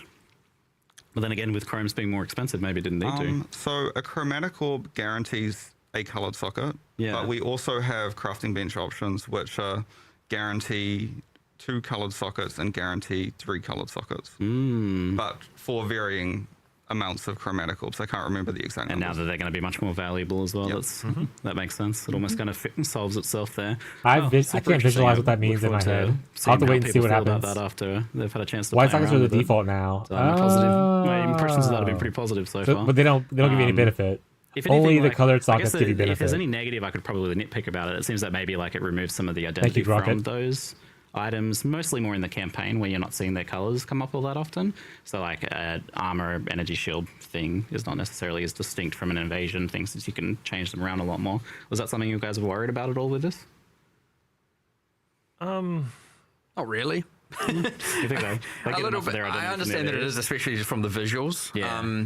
But like the item holds itself. Miniature item is- and with respect to. That's actually true because you don't want It's white defense sockets type. on them It's anymore. You'd mobs. rather the colored sockets, But yeah, and they're I mean, mirrored, I get so you that. can't like really change it. Almost everyone. I was just thinking about it now. Or I guess you could just color it to whatever I skill play you're with trying to sockets use and always still sell the shown. mirror tier item. I don't think I've For seen people who've anyone already in a mirrored long it and have the time mirrored not copy, play with it's sockets always worthless. shown. So I was just thinking that, like, generally when you're looking at an item, in fact, you're not really seeing its item art. You're just seeing some combination of colors. So, yeah, generally you're going to be like, hey, this doesn't look like how it used to look.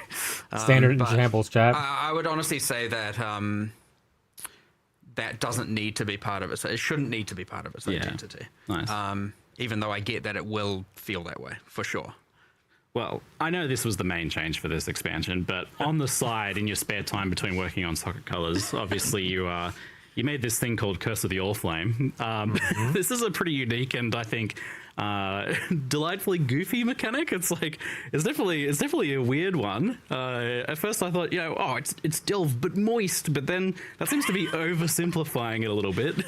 Because it's also got a little bit of a blend of other my ideas, submission to and it the week definitely seems to Moist Delve. very much be its own thing. I'm curious, how did this idea for this like Subnautica League come about? You know what? Strangely, it actually didn't even start from the point of we should go to the ocean floor. What I wanted was a league where you're exploring in. Well, yeah, but similar typically sort of to mirror Wildwood, items because I have like that mechanic. They have a league 6 mechanic white where you're sockets. exploring and trying to uncover things as you go.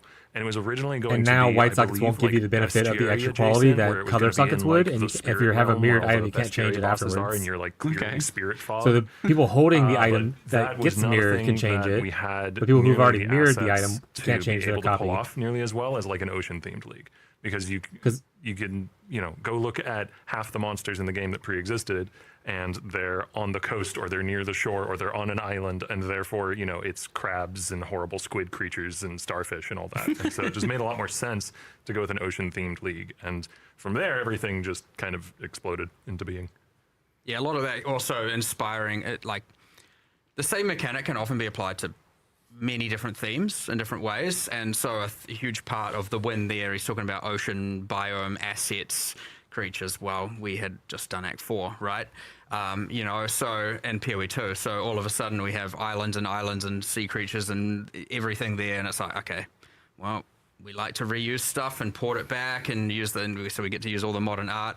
The other thing is the environment artists are familiar with those assets, so when they're trying to put together all these things, they know exactly, and the level designers, they know exactly where everything out of this? is. That'd be cool. Makes it way easier, and then you don't have to like look through and Well, find also just place 13-year-old enchantments assets on and League stuff, trying to Start, go Rocket. like, okay, how can I reuse this? And then As the background it's nice music. to have full art sets of modern art, because when you mix old things that aren't what we call PBR and non-PBR, Sorry, my plan. when you have the old POE1 assets intermixed with the new modern assets, they stick out like a absolute sore thumb. So yeah, going in, obviously it's when you're picking a theme, it's often good to look, what art do we have? How can we use that or reuse that?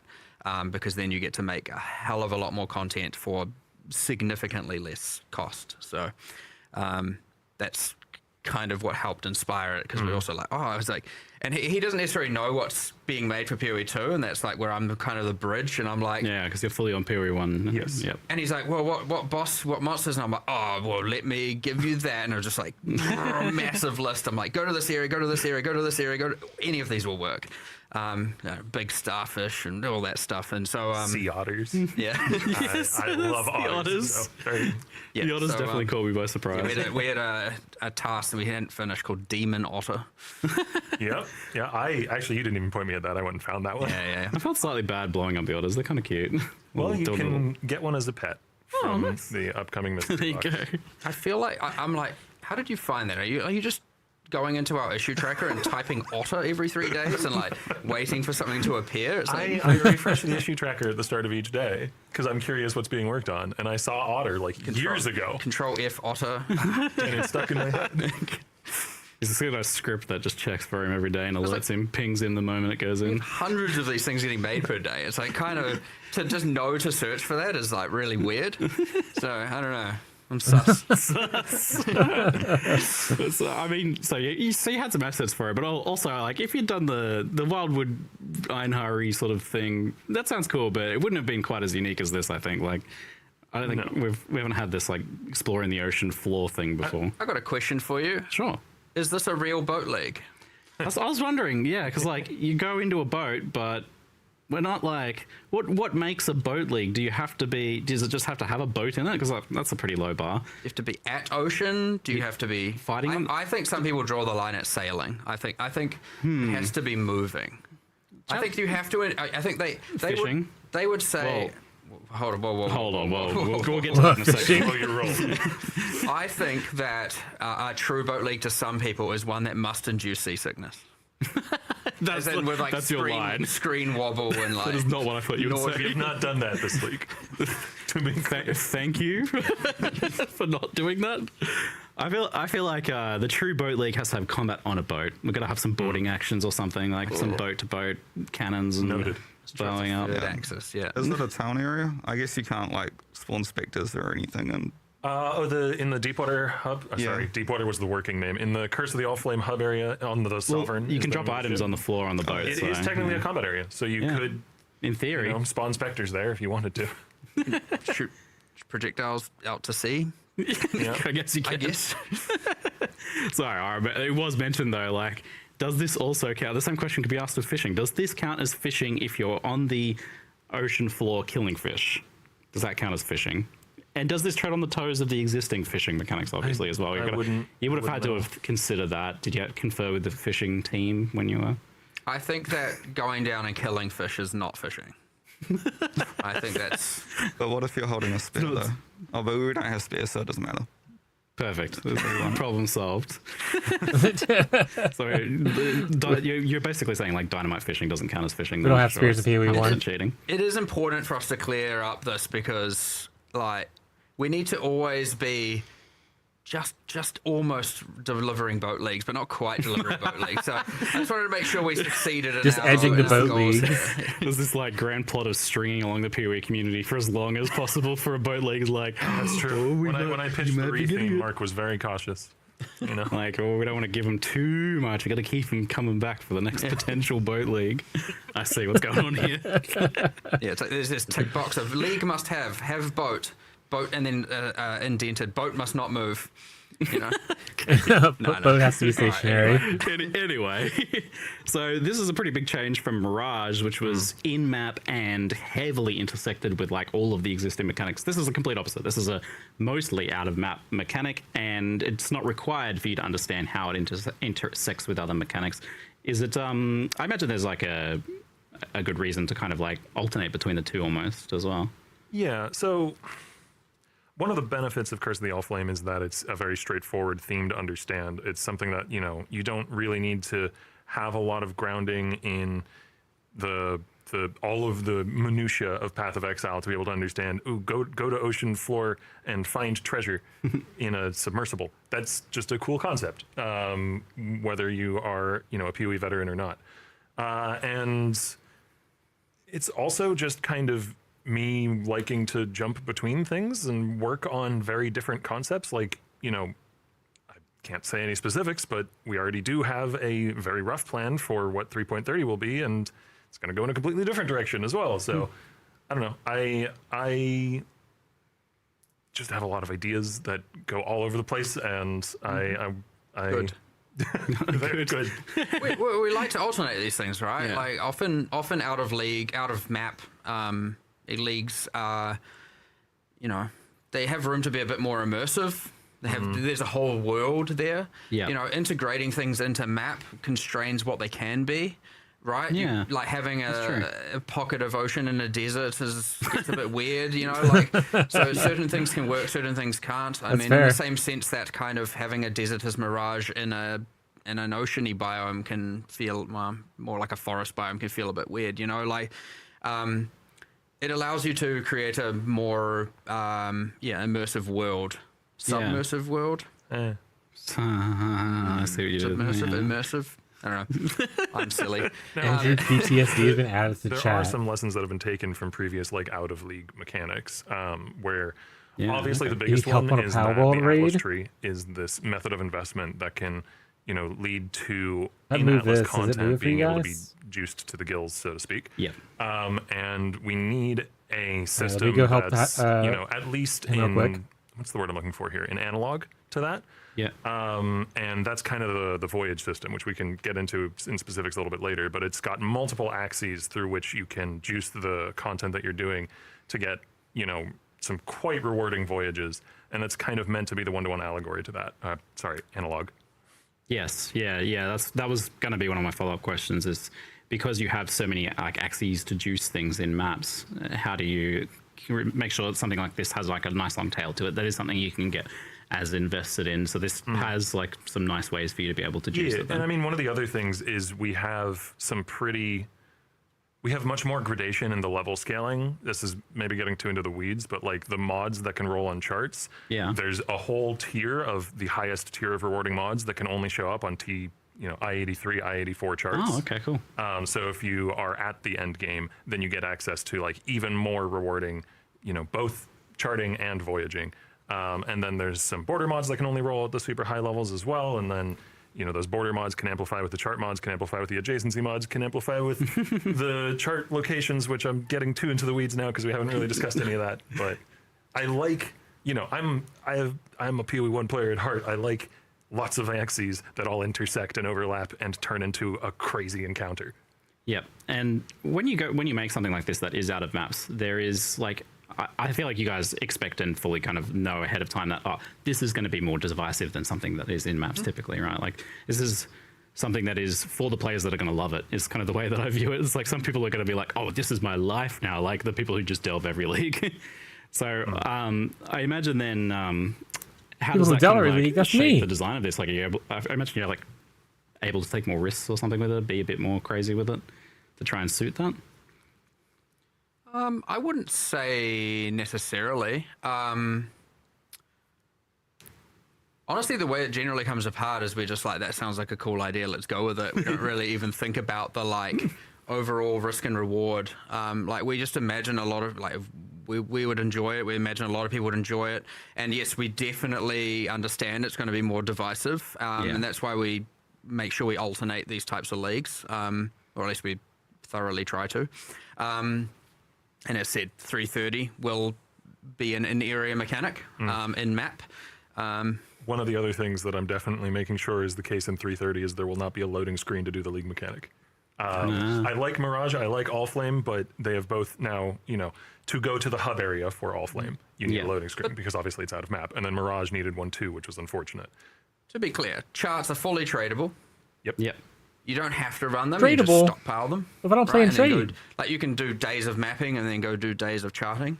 The crafting system's kind of crazy, powerful. But we won't be nerfing it.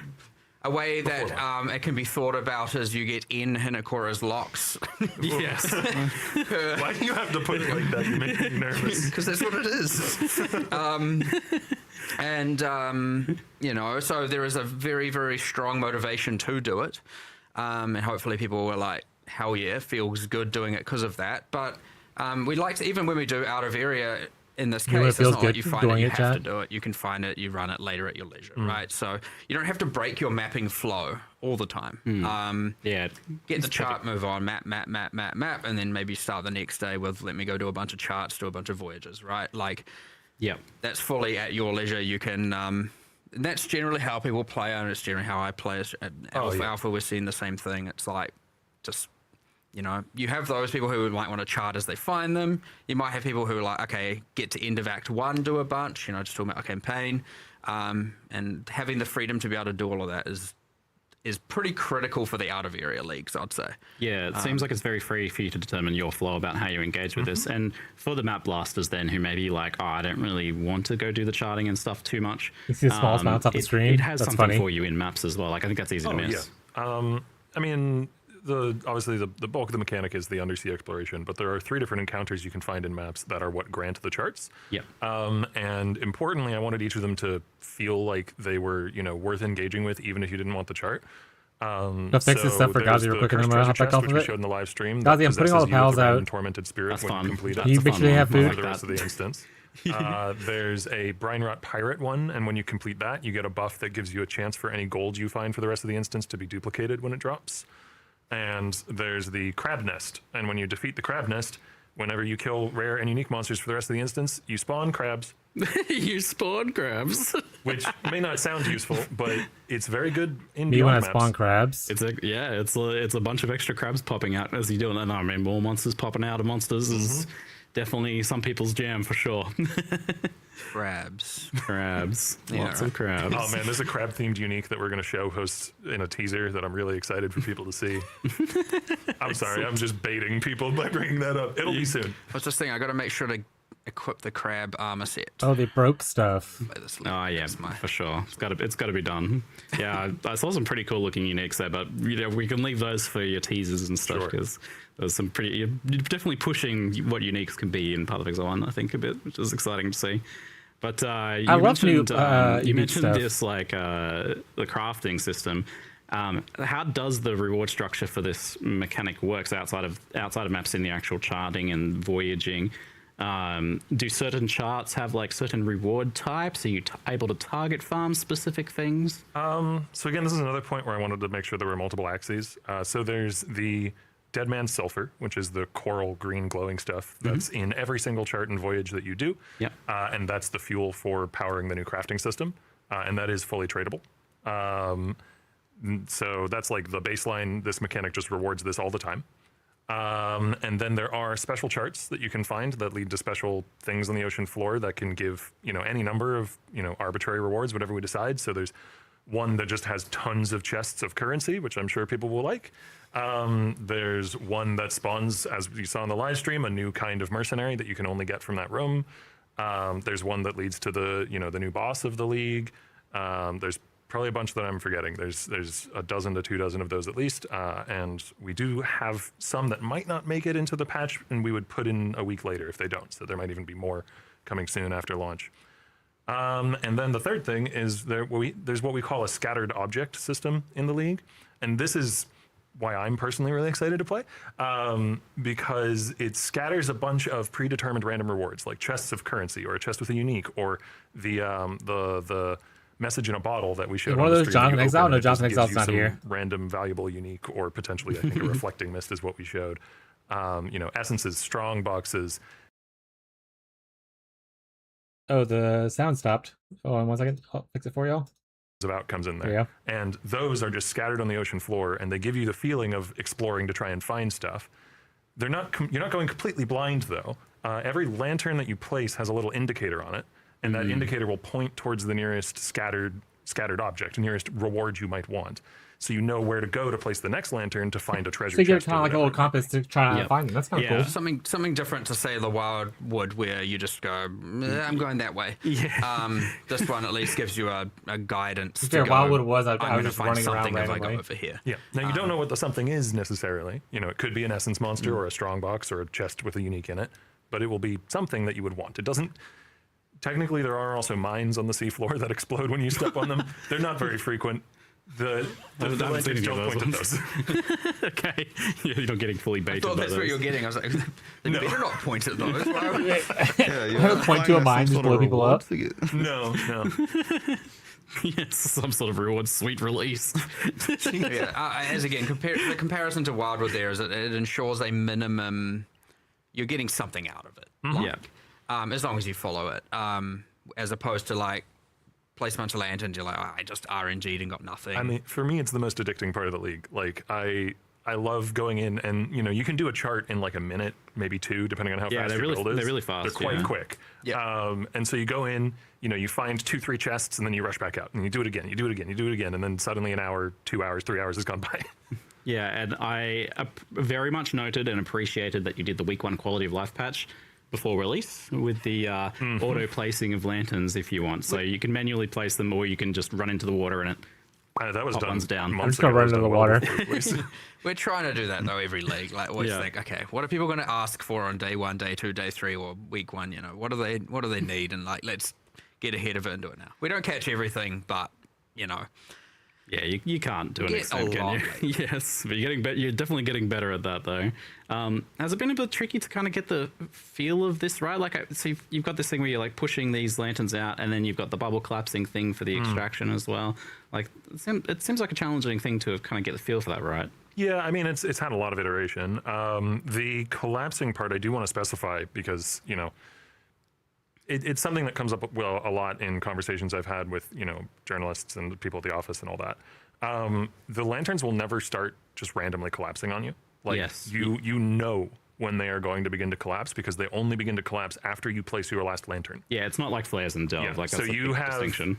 You know, you have infinite time to explore the areas that you've placed lanterns in until you place your last one, and then you have to get back to Oh, the how many? atmosphere. Did they say how many lanterns you It's get? not really like a rush, clear, speedy mechanic. Ultimately, like you can, No, I mean, you can do you it can go fast. fast. You can go fast, but it's not like Like I said, people on Alpha generally are doing a chart in like a minute Yeah. or less. Pretty forgiving. Yeah. Like, yeah.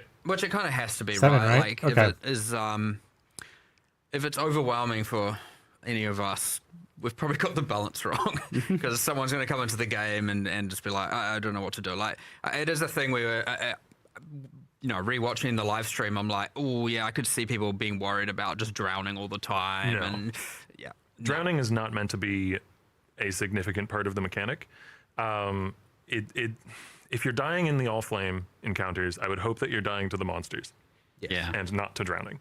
And that is generally the case whenever, you know, I've died when playtesting and also when I've seen, you know, players playing on alpha and stuff. Drowning is really, it really only ever happens if you are being like playing real dangerous and like, you know, trying to go out far into the water to try and get a chest or something, which is part of why we have those lanterns pointing at things, so you know where to place a lantern to get the chest in order so you don't have to be trying to do like rippy dangerous stuff by going out into the water a whole ton. you'd have to have a serious panic, which to drown is what my perception. Like when I'm like, how would someone drown to this? But it will happen. I'm gonna sure, drown to but it. I think. different frames? You'd have A to be little having bit. a little miniature crisis in order to have that happen. I'd say. I feel like you'll do it once and then you'll learn from it. But if you're a hardcore player, Yeah, I guess I you'll only lose drowned. one character and then. I only drowned once, and I was like, oh, that was a bit silly. I won't do that again. That seems like something to learn from. There seems like there could be a bit of a risk of backtracking with this. Like people don't really, you know, enjoy long backtracking. But I noticed with the charts, you can kind of a lot of the time you're placing your things in a circle, so you're not really backtracking so much. You end up where you started anyway. But with the voyages, there might be some backtracking or maybe not, depending. So I feel I don't want to sound like I'm overemphasizing this too much, but the charts are quite small. Yes. Like by the time you've placed all, you get 7 lanterns once you upgrade your lantern count. By the time you've placed all 7 lanterns, you are maybe a couple screens away from where you started, maybe Yeah. a little bit further than that if you go out in a full straight line. So the charts are meant to be like really bite-sized encounters.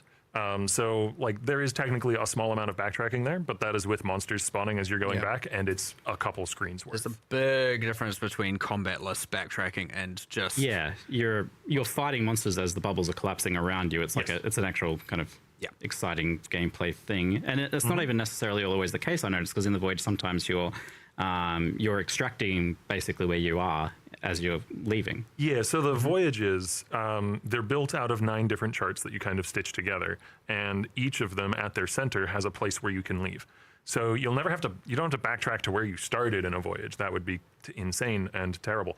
You get to leave at each of these individual chart locations, and like I said, the charts are relatively bite-sized, so that means you're never really more than, say, a screen and a half distance away from a place where you could leave when you want to go.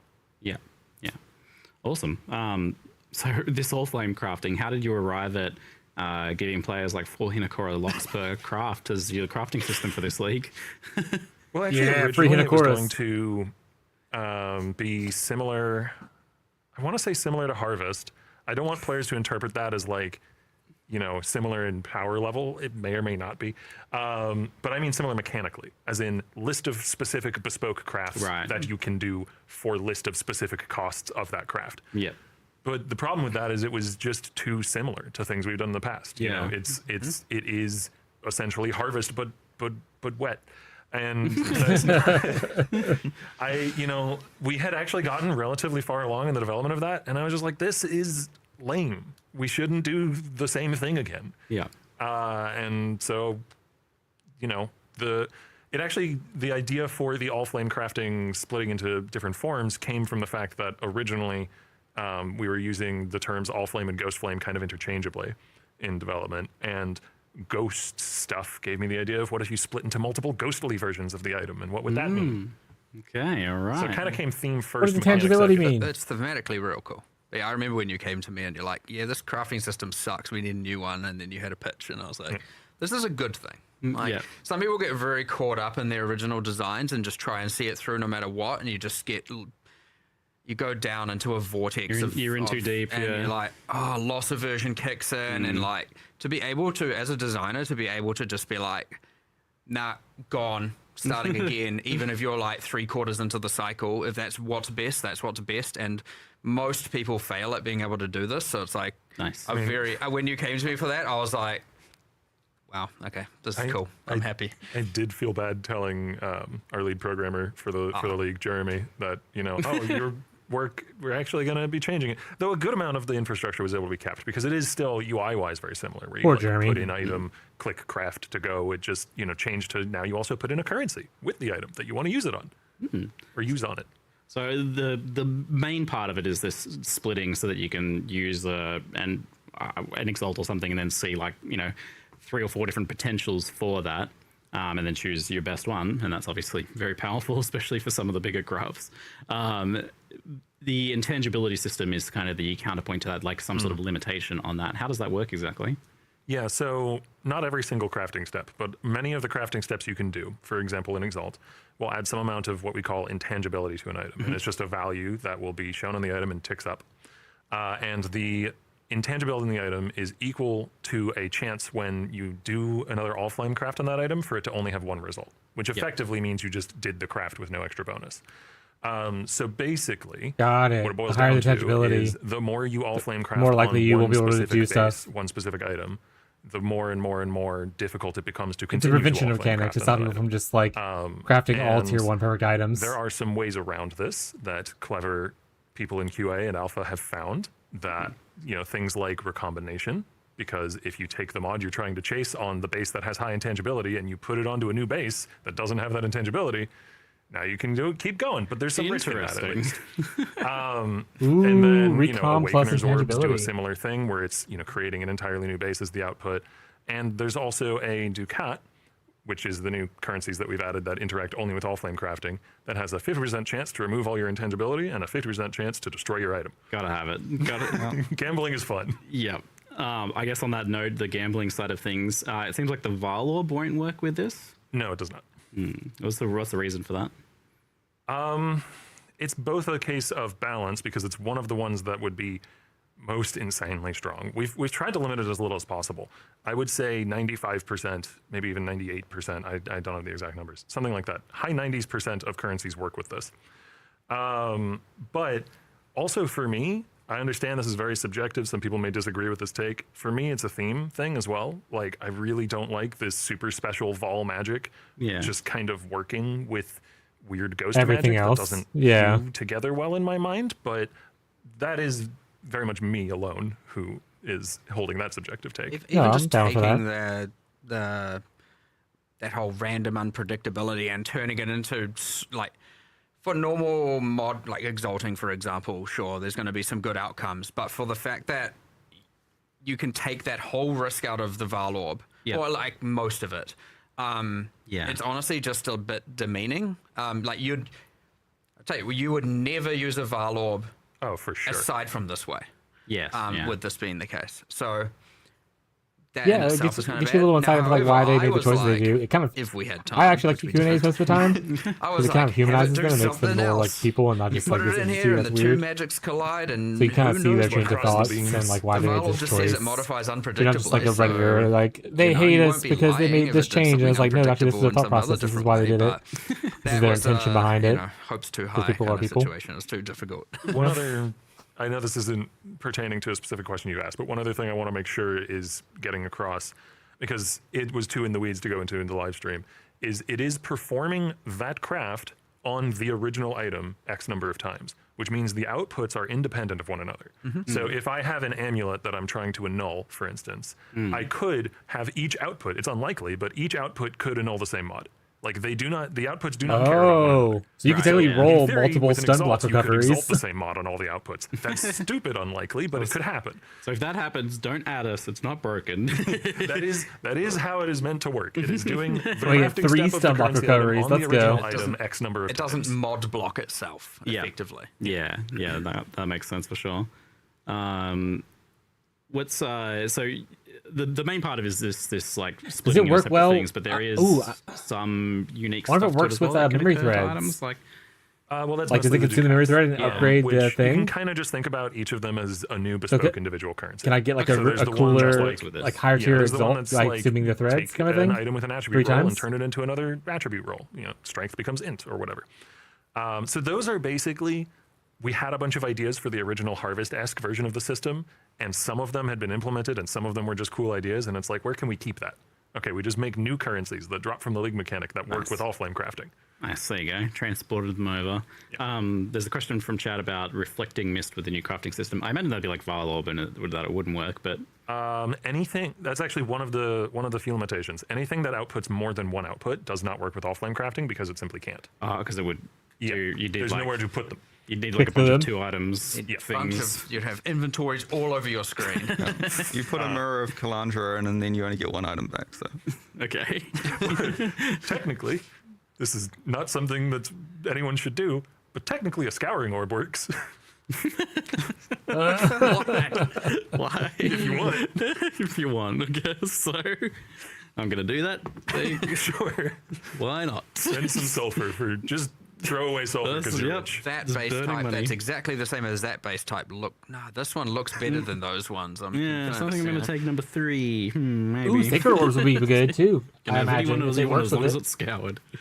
You look for what has the better base. Side note, thanks for the attribute swap mechanic as well. Like I saw the Sacred recap Orbs are so for that rare. swaps attributes. One of my favorites is the resistance swap, but just like fantastic addition for like gear puzzle solving and for making it easy to like swap your gear with stuff you find as well. Like there's a lot less gear lock in with the resistance swap, and I think attributes will help that too.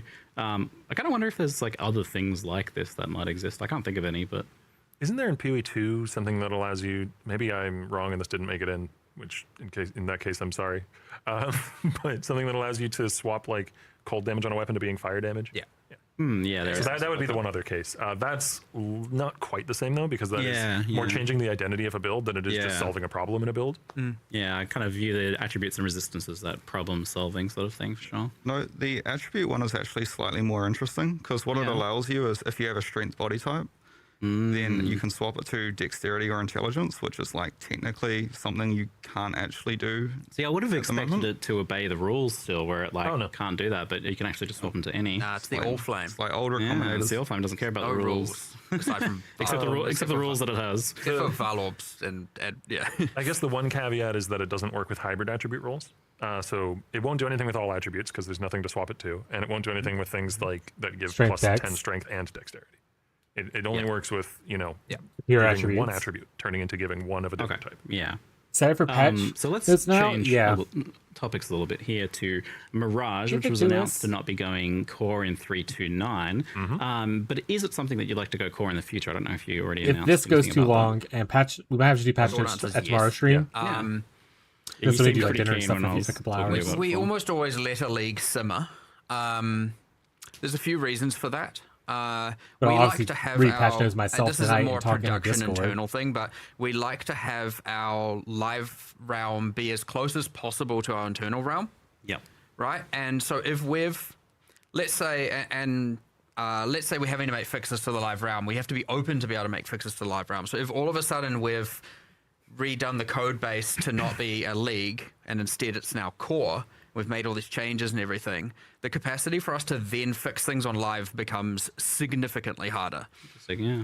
So that's like the production. So that doesn't matter in the latter 2 months of a cycle, but in the first 2 months, it would be like, we don't really want to do that. Otherwise, we don't have the capacity to respond to things going wrong on live. It's safe to say after 2 months, not as much goes wrong.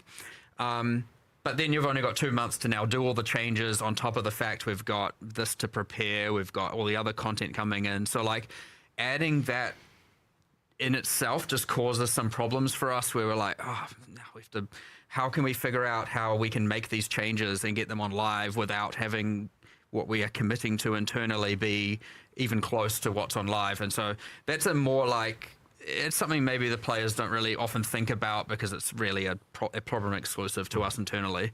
But yeah, like the league worked. I think the other problem you were mentioning as well, I heard you bring out, was like the fact that it's multiplicative with everything and affects every league. It's like, are we going to sign ourselves up for the maintenance here? You know, similar, like Reliquarian, but more. I guess I do want that maintenance. I want Mirage in the game. Nice. But I want to do it in a way, I want to make sure that we have assessed it so that it's done in the way that is the least hampering to future development of leagues. Because if every league going forward that appears in maps needs to interact with Mirage, which it will need to, because it'll feel lame if it doesn't, then we need to make 100% sure that however we're implementing Mirage now doesn't, continue to pester us and bite us in the ass for the next, 15 leagues that we make. So I think it's very important that we, carefully take the time with its implementation. There's even the question of, should the active league get manipulated by Mirage, or will that make Mirage feel 100% mandatory because the active leagues in every area, and it's kind of like, it's getting into that realm of like when we had passives for the active league on the tree and they felt mandatory because it was always there. That was pretty bad. Necropolis, I think is what it was. So probably not, unless you can do it in a way that's flavorful and not necessarily rewarding.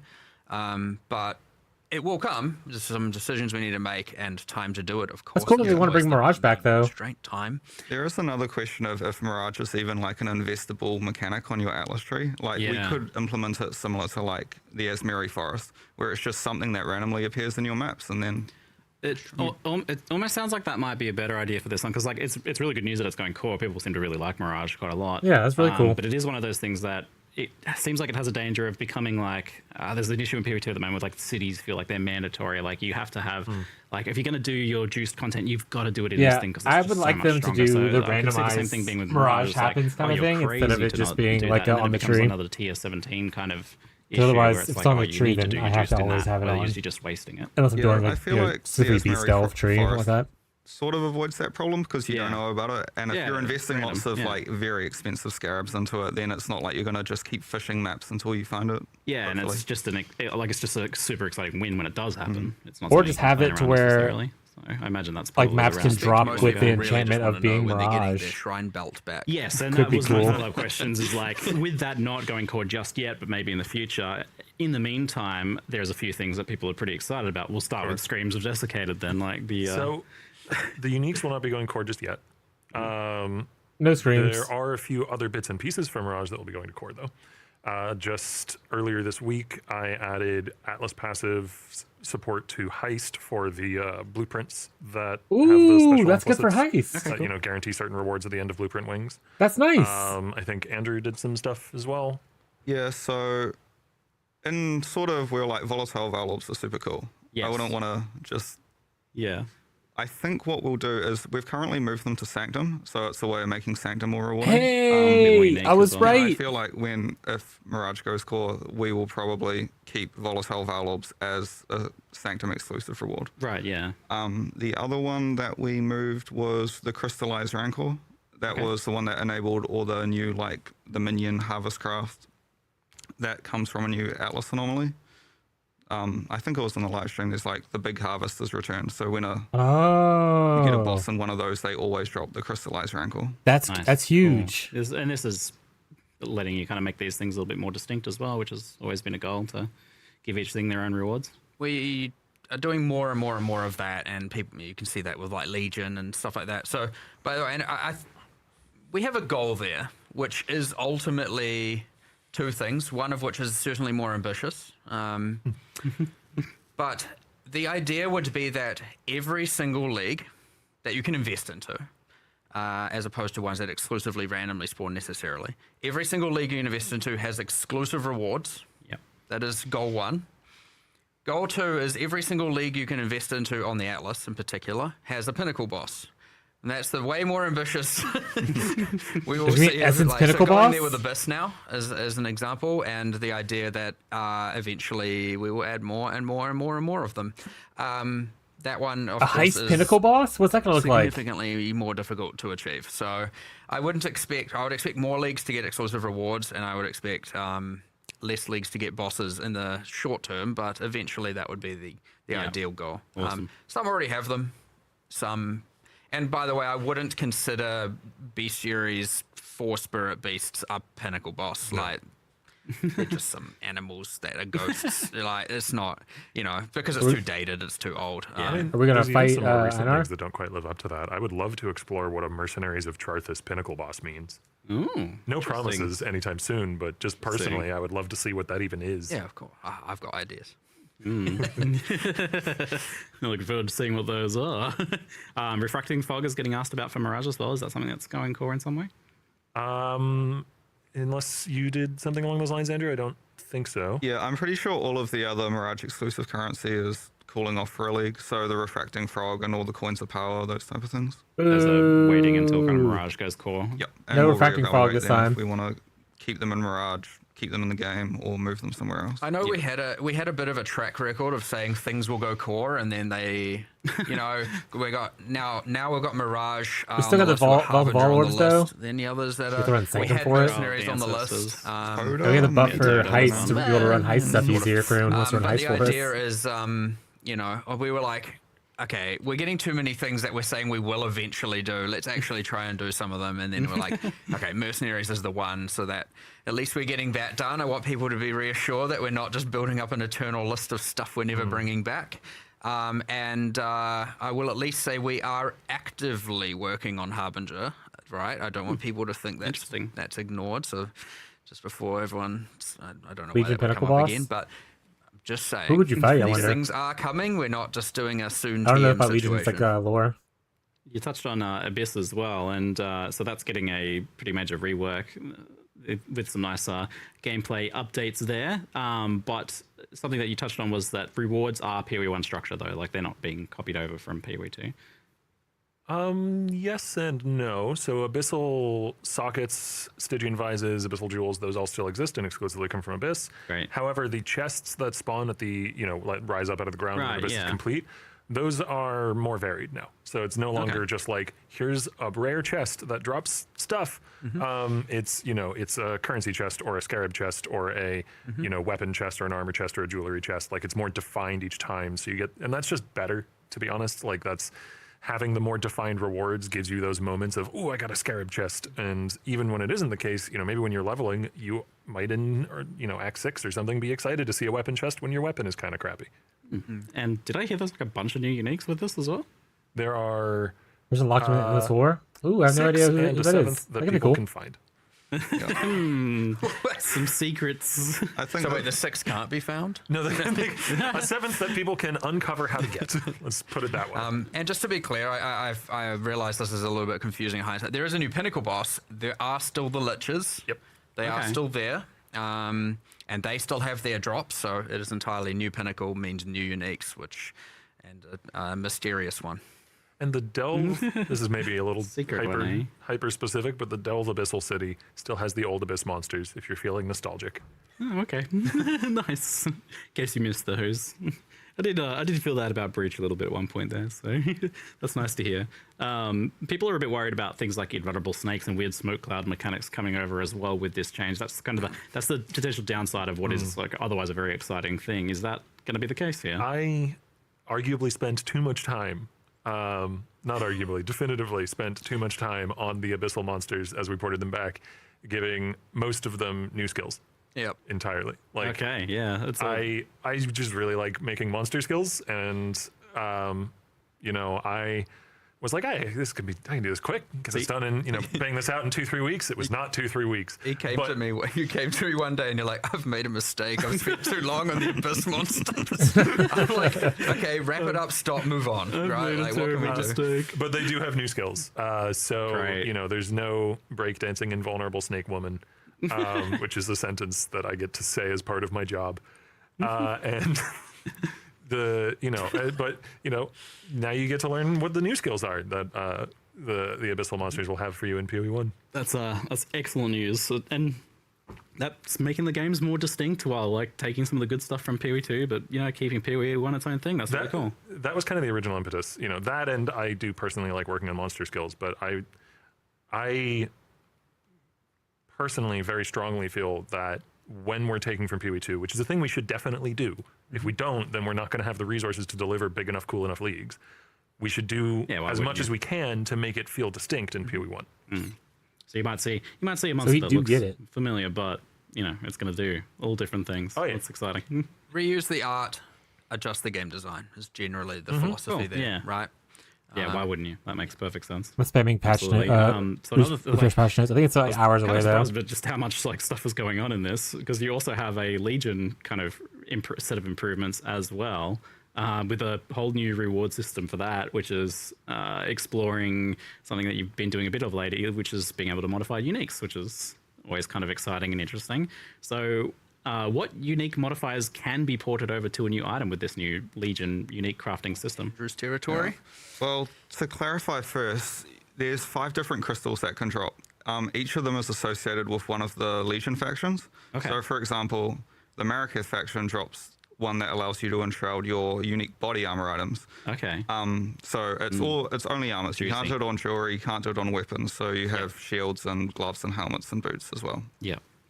But you can enshroud any unique armor in the game that isn't corrupted, I don't think.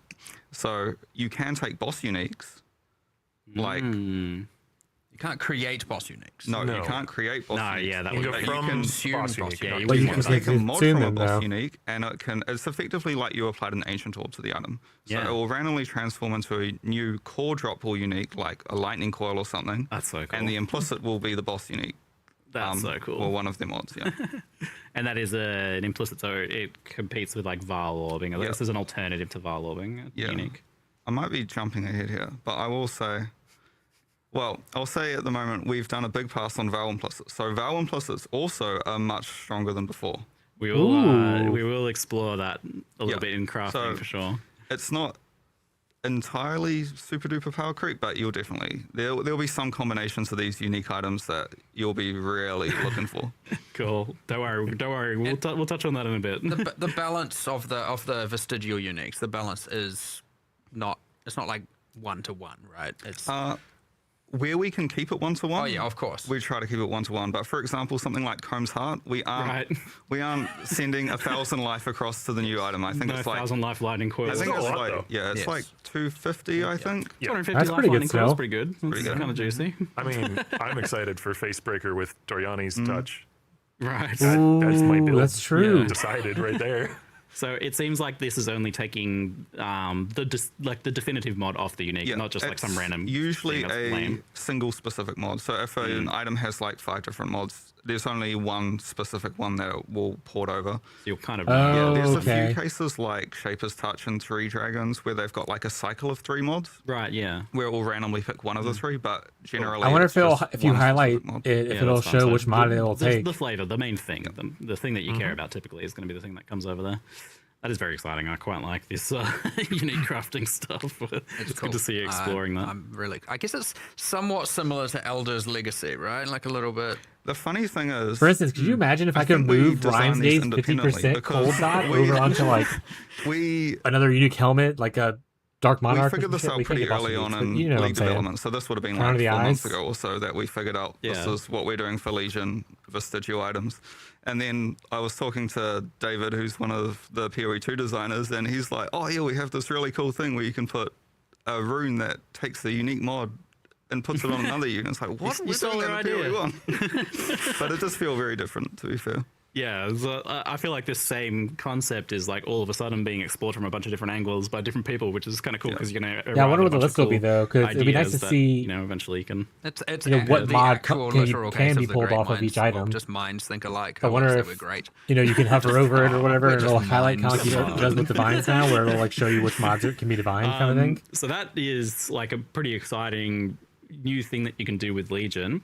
But with incubators being removed, which is kind of like a lot of the baseline reward for Legion, doing Legions in maps, do you feel like the raw reward value of Legion will still be there? Is that being kind of compensated in some area? Yeah, well, personally, last league I actually ran a lot of Legions, so I knew like the pain points especially. Yeah. And I was flooded with so many incubators. I literally had to filter out like 95% of incubators. Yeah. Very few of them I felt like actually gave much like value, and I just was annoyed that every few maps I needed to apply 10 currency incubators. Yeah, I think this is a good change. So I don't for think sure. you're losing too much. You still have all the other reward icons.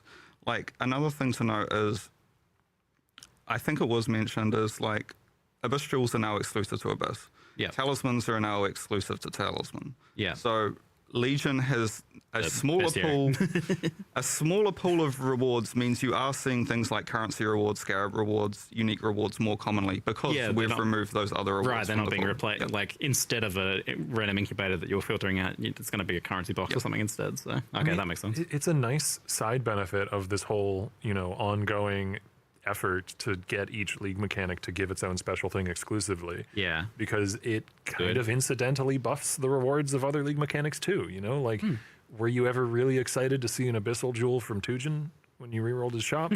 You won't see those anymore. And now you might be excited to find a high level Abyssal Jewel from Abyss because the market isn't flooded by a 1,000 people clicking reroll on Tujin every day. Yeah, this is absolutely the That's right fair. move. It gives people their niches, Heck, their Fusion. little thing to be proud of. Like, I'm supplying the Abyss Jewels to the market. When it comes to like conceptualizing this, I know like Andrew came in, he's like, I got these pain points. I want to improve some leagues. And I think the thing we're trying to do here, and I hope, it's something players prefer, instead of going fix a little bit here and a little bit there and a little bit there across all the leagues, I'm like, nah, let's just go all in on a league, do the exclusivity, give it an identity, be it a pinnacle boss or a reward system, upgrade it to uniques, fix all the problems with it, full fresh coat of paint across the board, and also This thing quality looks of massive. life. Yeah, it looks really any cool. just, I don't know if like, you've been watching the whole thing or the not, whole, but you couldn't break out. You had to find the last Again, monsters they when can't keep breaking getting out away a with it. legion, and now you don't need to. Banger It was, after like, banger after honestly a banger. huge difference. Yeah, that was me last league. I'm just cycloning through the whole Legion and I'm just going back and forth over it multiple times, being like, why won't you start? Because I haven't tracked down the last monster hiding around a corner. But we're trying to just make like quite good packages out of these upgrades, as opposed to just like, it would have been really easy to just fix the few like that problem. Mercs and are coming a back in couple an others interesting with way as Legion, well. like getting rid of the icons, so you're not just I think just have the those Silence arcade Entity is style actually pretty reward cool for people icons who covering wanna your screen and domain, have that, all play that. But style. then we're like, well, while we're at it, new I reward wonder how system. long each Merc stays though. needs Like, it's it. gonna be like 10, every 10 maps, 20 and, maps. they're gonna be going with every Abyss, like we're 3 also maps. new pinnacle, why not? Because it needs it. And and we kind of hinted towards some ominous mastermind of Legion Some new stuff. there, so you can already see Yeah. we're heading in a direction. I don't know towards- how fishy people are reacting to but things. Oh, I hope players enjoy the. I was there for a little bit, the took my more drops, even though I grander didn't need to, reworks as get opposed drops to this way, now like I what think would about just it. get lost in a few almost bug And it's fix like a little patch mixed note style reviews. things across the board. So even though some leagues, because I know a lot of people can go, what about this league? What about that league? What about like our idea is to just we've got a new league. Here's a couple of leagues we want to improve by giving them identity, fixing everything, addressing the gameplay concerns, and we're just going to cycle through them. And I'm sure by the time we get to the end, we have to go back to the start. So, Legion rework to 2029. .com. There was a weird question from chat there. Can Foulborn unique mods become vestigial unique mods? That would be kind of No, wild. I think that's the other restriction of the system. You cannot use the currency on corrupted uniques, and you cannot use it on Foulborn uniques because it's sort of like a different sort of magic. You Right, can't- yeah. Aw, They've boo. been defiled in their own way. But that's fair. Yes. You're not crossing the streams there. Things would start to get pretty complicated pretty quickly with that sort of thing, wouldn't they? Another thing that's been reworked and indeed come back is mercenaries. There's a long list of stuff. Going on in this Imagine expansion, isn't there? you get the to clarify, Foulborn the base Mage Blood mercenary mechanic mod. is now that you fight them in a zone and then then they help you for the you rest of vestigial that zone. unique Not that it you can then like to a hire them regular Mage permanently Blood. on any character, right? Now you have four, So they'll you have start all 5 showing up flasks in covered, Act 3. easy. There is a change that we want to get in. It might not get in for the patch, but in the campaign we do want to see if the mercenary can follow you for multiple areas. Oh, But like, if you, so in the campaign it's like you find them in. yeah, you wouldn't want that. You wouldn't want that in endgame, would you? But like, in the It doesn't campaign- really work because they have to go Yeah. from a combat area to a combat area. Yeah. Okay. You can only have one temporary mercenary at a time still. So if you find a mercenary in one area and then the next area, you don't have you aren't taking a full party with you. But, yeah, undecided if that will get in time or not. Okay. I did definitely notice that you have buffed them, like because they're now this limited thing. It seems like you're just like, They well, let's make buffed them the mercs? ridiculous. Like, They're well, limited? they're stronger than me. The main thing with temporary mercenaries is you cannot tweak their gear. yeah. And because you cannot tweak their gear, we can make them much stronger than before because we don't need to balance around you giving them 1,000 DPS axes and Doyani's prototype and whatever else. Yeah, they seem to be powerhouses. The good thing is we can balance permanent mercenaries and temporary mercenaries completely separately. Yeah, and that's really cool. And that's the They other didn't thing. fix the Doyani's you can prototype now thing. Does get, that mean permanent mercenaries still through use it the on the new Luminary? Silent class? And I feel like this is the most interesting, unique ascendancy possibly ever. I feel like I maybe lied last time we'd added the last Scion class, where I said we'd add another one after 13 years. You did, yes. Turns out it was 6 months. My bad, give or take. So sorry, apologies for the dishonesty. I'll forgive you on this one. But yeah, as you were going, sorry. Yeah, no, it's like so the Luminary allows you to permanently hire a mercenary, and then there are like it's scaled back a little bit in that you need to say, oh, I care about them having unique gloves, so I'm going to allocate that point, or I'm going to mix and match those guys. So it seems like you've put some kind of effort towards making them a little bit more balanced, but this is like a super, I don't know, this is a super interesting ascendancy because it's got like a really long tail on it. Like you can keep finding new mercenaries as you go long term, right? It's also interesting if you're not a luminary, because if you find a really good mercenary in a map, you can itemize it and trade it to a luminary. So there'll be a market for farming mercenary for other luminaries, assuming you know what the very valuable mercenaries are. Markets developing. I can't wait for someone to buy like an ultra expensive warrant, because that's what the tradable thing's called, the warrant. And then they're like, yes, I get to hire it. And then they just die. Oh, no. I'm like, oh, no. You're evil. But I thoroughly love where the Scions now ended up. Yeah. The 3 classes it has. You've got the Reliquarian, which we teased yesterday, day before or something. Yes, the new set. we've shown the new ones. You got this, like all 3 classes. Yeah, that's really good for stuff. I like the crafting mechanic, how it gives you a preview of 3. Essentially, Hinakora's locking for a little bit. Yeah, I think it's really, really cool. Build I'm very, very, very, very excited. It ended up just being amazing and special, and the Luminary just is the icing on the cake there. Honestly, the party is going to be lit. I'm looking forward to playing it. That's definitely my I'm 50-50 at the moment. What I'm going to play, it's either going to be a Flame Link mercenary, me using the Flame Link, or channeling Lightning Tendrils, which sounds weird, but there's stuff. There's stuff. I was going to say Andrew has adjusted over 100 skill gems for this I patch? think I still got a few dot buffs to do, but dot buffs. Everything else should be in the notes. We're definitely, that's literally our Put it next on the topic. bingo Just got sheet. a couple mercenary chat questions before we move on. So, will mercenaries revive automatically if they die after changing zones, or do they need to be revived with gold still? They still need to be revived with gold, and same system as before, where they'll turn up in the next area. Yeah. Okay. Did you guys But their survivability has been. No, I don't think it's been messed with too much. I think it should be all good. You will need to I'm controlling thing like Wintertide, gear on them. Cold Snap, Vortex. I can't remember. It was too long ago when I looked at the balance for the. Figure it out. Did you guys improve the UI or something like that? I feel like it was a bit better or something. I don't know.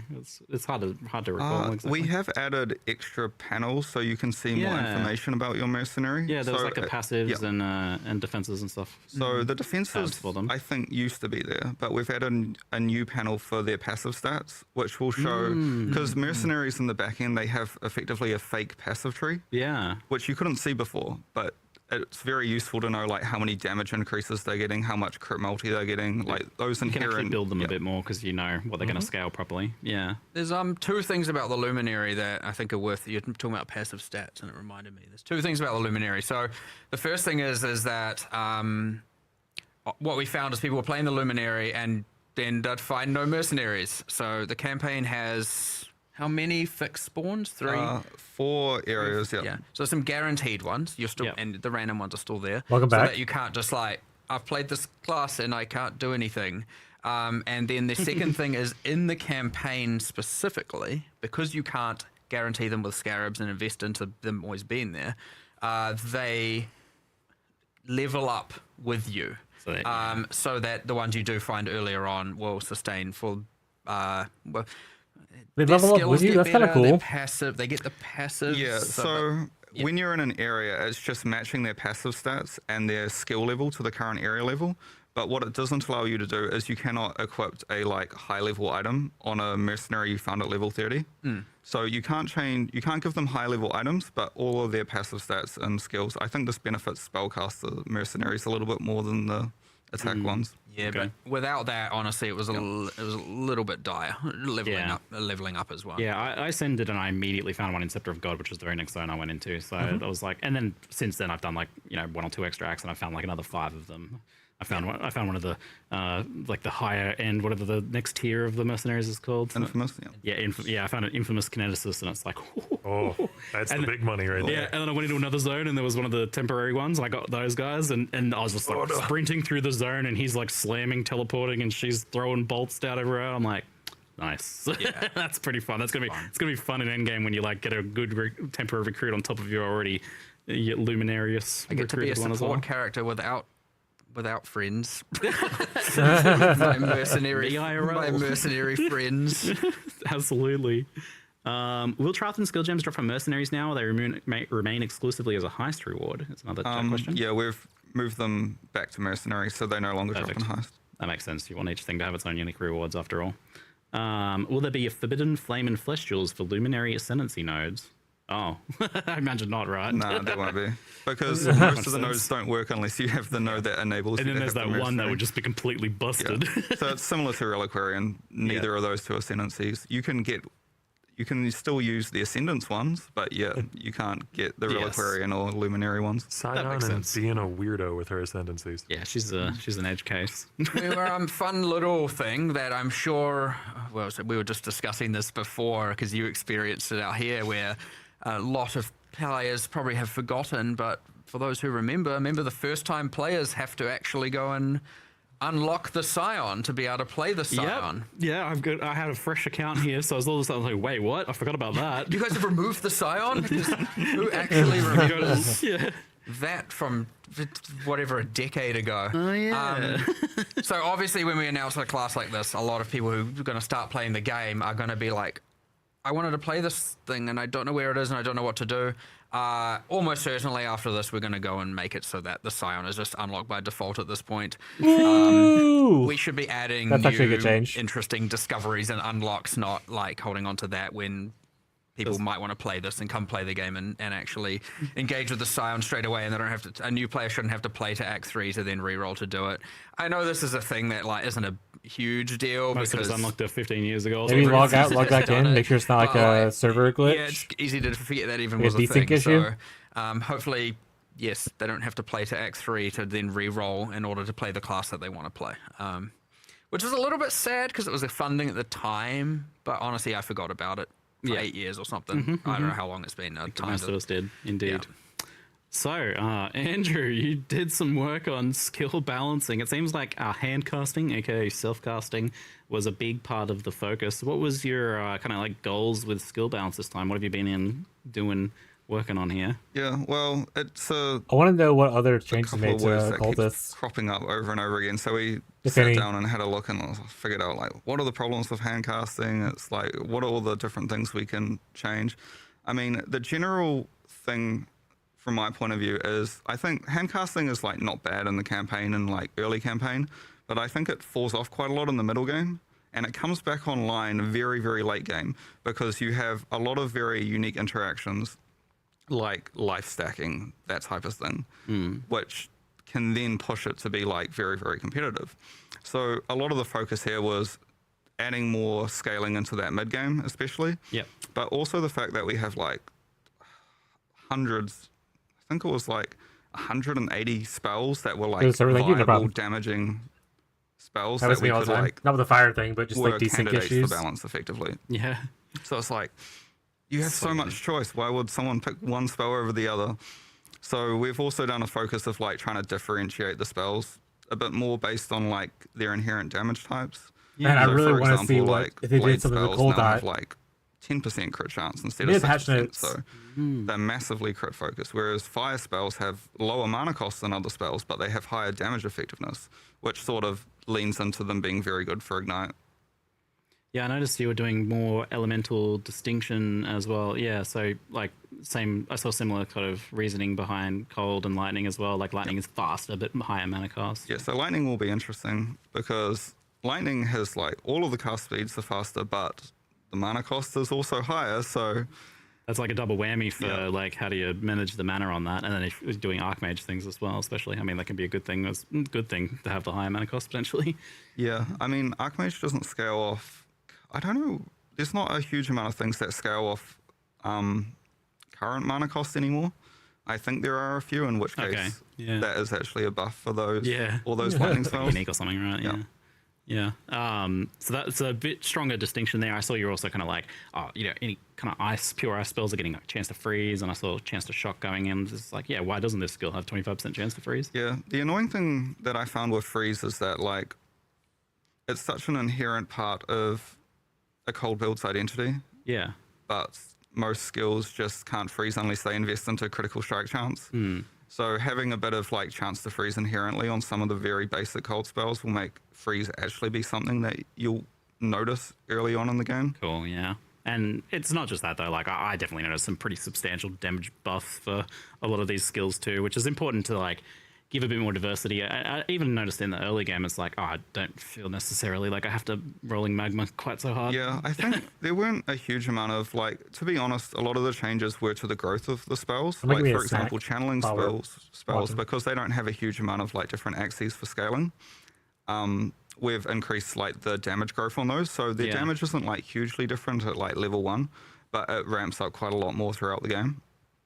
But we deliberately just nerfed Magma Orb very, very early game, just so you don't feel compelled to use that one spell. Please try something else. The rain, Is it the nerfs curse at of rolling magma, magma? Hell orb yeah, is dude. finally over. I mean, there'll be a new curse, The most but hopefully weird, awkward we'll spell. change it more frequently than we have with Magma Eat Orb. it, rolling magma.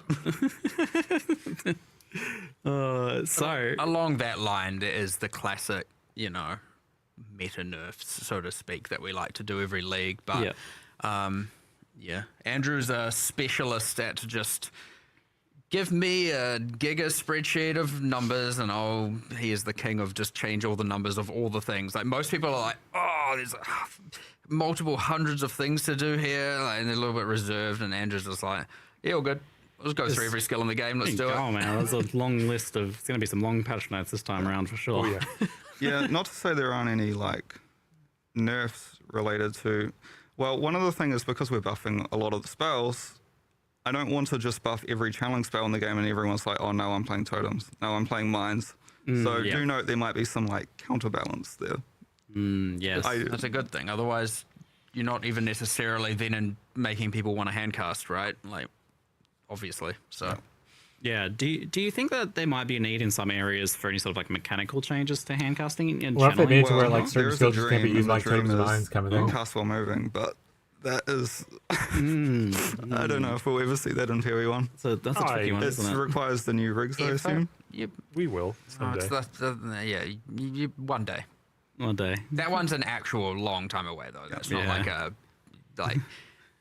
but will come. We've explained that a whole bunch of times. It's the exact same reason why there's no WASD. Yeah, I see the question, and we've answered it before, the WASD question, but that's the same thing. We is that understand it how- kind of needs the rigging to work. It We just understand how popular those things will be, and it will happen. It's just Yeah, I like taking its WASD. time, and not due to us not caring. There is a whole department actively working on aiming towards this goal Yeah. all the time.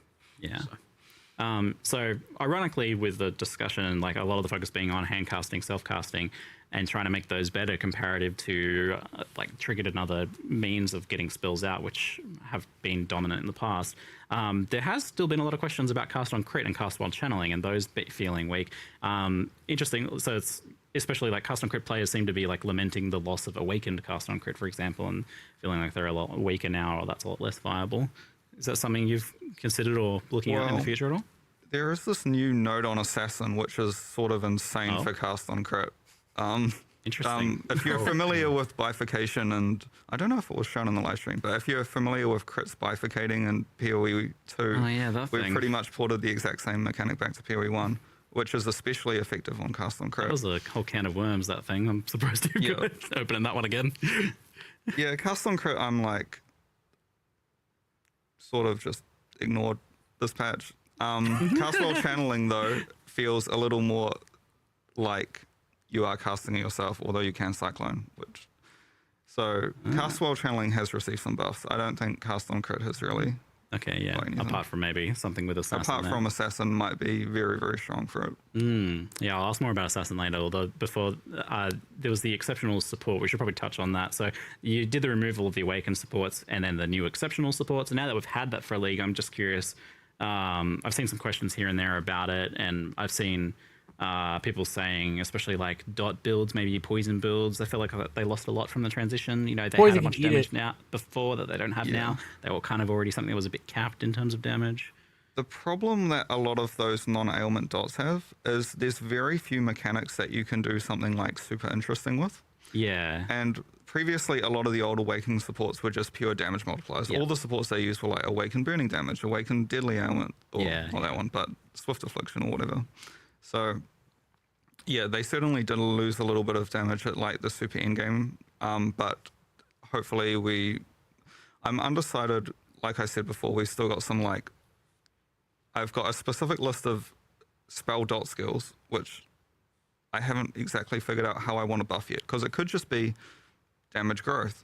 But I think the correct answer is we add more different, it could be support gems, there could be just some in-game itemization that like adds extra axes of scaling to these skills. I'm so happy he's looking at it dot was shown skills, in the though. live stream, but one of the We're a packs big dot is enjoyer, very chat. focused towards these. Yeah. The Pact of Gore, depending on like how many different types of non-damaging dot skills you use, you'll get like a huge bonus to their like damage. And So there's still some stuff that's going to come in the patch notes as probably early next week. So the dot skills, as he mentioned. Oh wow, this patch then. Maybe, unless he decides not to. And we were even working on some. We're working on some keystones for casting that we haven't quite figured out. But the hope is to be able to do them. Like kind of one for fire, one for lightning, one for cold, something like that. Wow. No promises, but they're close. We're like 80% into solving it, and there's just a few bits left. But we Exciting. didn't want to add something too kind of convoluted, and so just trying to find out how to simplify them and make them feel a bit more fundamental, as opposed to just like a confusing mess. And if some of that can just be a matter of descriptions, which... Oh my God. Also, I don't know if people noticed, but we have the hypertext system now in POE1. Yeah, the tooltips. I definitely noticed that. I love tooltips. I just remembered. I was like, we didn't talk about it. I was like, wait a second, that's a tooltip right there. On that note, though, we don't have everything. The system's there. That's going to take time. The new stuff has it.